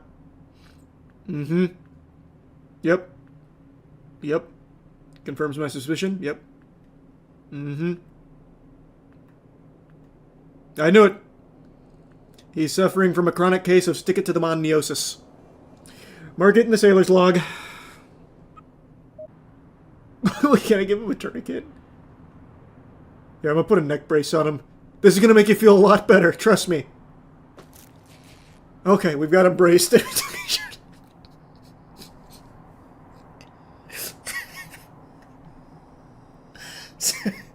You may not have realized it, sir, but a ghost came through and snapped your neck. You're lucky we got here when we did. Trust me, this could have been a lot worse. All right. Stretcher! ASAP! We need the stretcher! Thank you for using the instant transmission, Doctor. Go, go, go! Oh, damn! Shit! This thing's hard to control. Oh boy, the stairs are gonna be tough. Alright, stairs were easy. Alright, hop in. Also, that'll be $2,000 for the neck brace. Idiot. Fucking hosed him. Oh my god. What a superstar. Hey, Chucky Finster, you doing okay down there? Yeah, I fucking thought so. Blood oximeter, administering. Excellent. Next, blood pressure cuff. Alright. Time to insert catheter and fart detection unit. We're gonna need to bandage him up too. Yep. I've got you. Hold on. Oh, sorry, hold on. Failed the QTE. Got it? Nope. How does this work? Okay, hold on. Sorry, man. Heart rate is going up. I know. I can't fucking stabilize him. He's bleeding out. What is this minigame? Oh, okay. Okay, I see what went wrong. I wasn't following it well enough. Ugh, there we go. Got it? Oh. Ah, there we go. Alright. This will make you feel all better. For all those boo-boos. Okay. Let's slap the O2 mask on him. Stay with me. Stay with me. Stay with me. Oh, God. You're being so brave about it. You're being so brave about it. All right. Time. We got to go in. You're going to feel a pinch. I'm not going to lie to you. You're not going to like this, but it's necessary. Okay. Very carefully. Oh, got it. We're in. Don't worry, all that anxiety is going to be gone real soon. I won't let the anxiety hurt you anymore. Here comes the ketamine.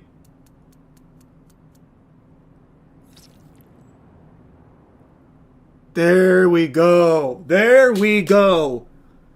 See? And now he's relaxed. Another job well done. Make note.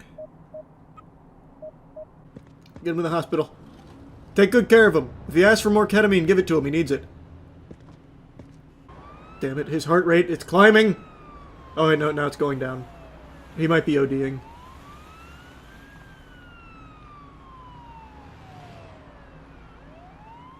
Alright, we're here. Everyone get out of the way. I saw this guy injecting ketamine in the middle of the fucking park. Help him.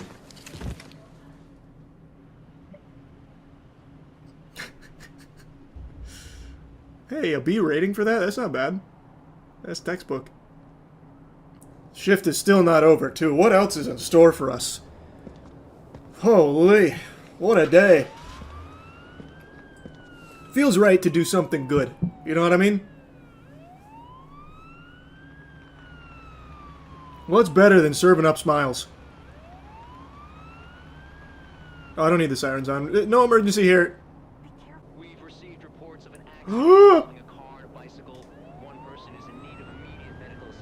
I'm coming. Holy shit, this is a high-profile case. Not for long, he won't be. I'll give a blood transfusion on the spot. Get out of the way! Officer, move! Damn it!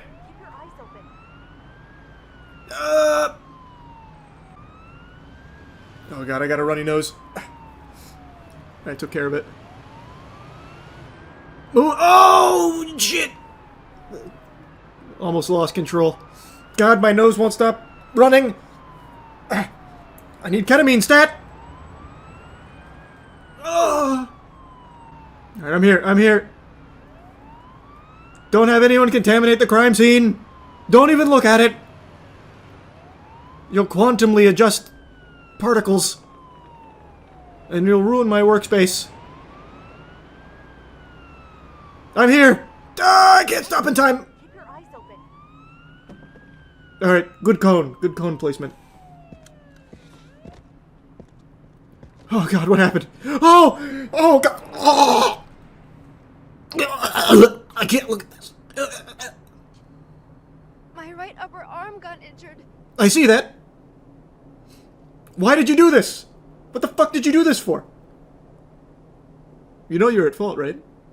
I'm starting to feel better. You're looking better. The bleeding's already stopped. Just my presence. You might as well start sucking blood out of your arm like a fucking vampire. Let's see, what went wrong? How'd this happen? Smile. Time to interview you. Nope, sorry, I didn't mean to make you move. Actually, can I push him into traffic? Over there, further. Further! Brother, if you don't fucking... Get away from her! You've done enough! I think they hit their head pretty bad when they landed. No, they didn't. It was their arm. What are you, a doctor? Arrest him! Don't worry. I'll take care of this. You need a neck brace. Let's slapping that on now. Gotcha. Next. Another neck brace. We're gonna layer these up. You've suffered a major right arm injury. You're gonna need 2 neck braces. Alright, now let's get the stretcher. I've done all I can. Give me my sutures. I'll stitch her up on the pavement here. Between you and me, doctor, I think she's faking it. I'll still put her in the stretcher. I'll put her in the back here, but I don't think this is a legitimate call. I think it's a prank. Maybe insurance fraud. Oh wait, my shift just ended. Alright, I'm going home. I'm off the clock now. Overtime pay. Alright. Alright. All this hubbub. Huh? All this hubbub over a little boo-boo. You happy with yourself? You happy with yourself? Oh shit, I forgot to clean the cuff. Oh boy, that's gonna be a nasty infection. We have a gangrene antidote, don't we? Yeah, she'll be fine. She'll make it. Yeah, she doesn't need band-aid, she's fine. Just a bruise. I'm gonna get the paddles out. Alright. This may be a little uncomfortable, but it'll heal your wounds. I'm gonna cauterize them with the paddles.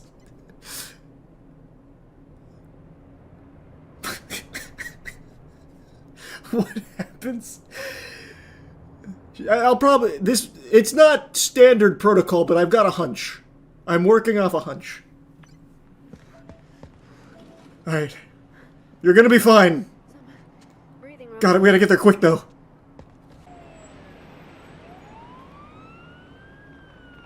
Please drive more carefully. Think of our patient. That's all I'm thinking about is the patient. What about you? I don't hear the paddles going off. How do you expect her to make it through this? Oh man, I am cruising. Oh shit! No! None of us survived. No! If the patient dies, you unlock a new map. If the patient dies, I get a job at United Healthcare. Let's try this again. Maybe the traffic will be a little better this time.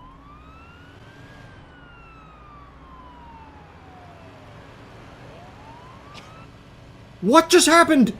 That totaled my car? Yesterday was really something, huh? Feels good saving lives.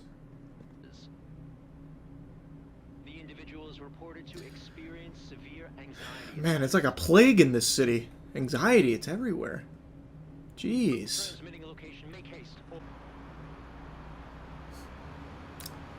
Unbelievable. Oh, whoa, whoa, whoa, hey now. I like jump scared that car.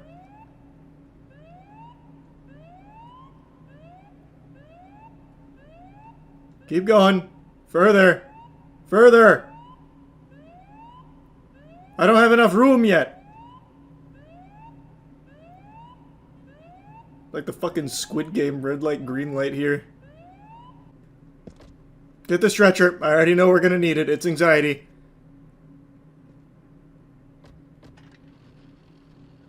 I don't even need your name or information. Just get on the fucking stretcher, ma'am. Yep, I got you. Don't worry. Hello? You locked the door on me? Thank you. Yeah, I know it is. It's anxiety.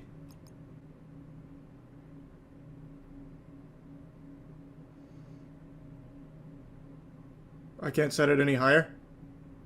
In order to beat anxiety, you have to raise your body temperature to over 100 Fahrenheit. What? Everybody knows that. We should keep an eye on it. No, I know. I am keeping an eye on it. I'm pretty upset that we can't go higher. You have to burn it out. That's the best we can do. This doesn't seem like a ketamine case to me. I think we'll just let the sauna take effect. Yeah, just sweat it out. Sweat it out back there. You'll be good. I saw that car jump pretty high in the air. I saw that. You thought I didn't see you do that? That was cute. That was very cute. Oh, you too? Oh my god, everyone's jumping for joy. They said, hey, it's Paramedic Charles coming through. Woohoo! I know. Hey, guys. Hey. It's not that big a deal. It's not that big a deal. I'm just saving lives. I'm just doing my job. I wonder if I can just put somebody in a stretcher. Like, can I hit someone with like a fucking, like a pile driver and then... Oh, no, it won't let me. Can I kick you off the stretcher? I just want to start picking up patients and putting them in the passenger seat. Like a cash cab. Alright, don't worry, I already cured the anxiety. This is just a formality at this point. You're welcome. Let me see. 5-2, get ready for a new call. The accident occurred near a public parking lot. A car collided with a bicycle, resulting in... Oh boy, we've been there, done that.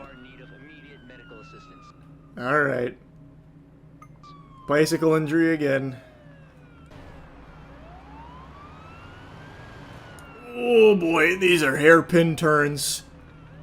Whoever designed this city did not have anxiety attacks in mind. What are you doing? Are you crazy? You could see I was cutting across the grass.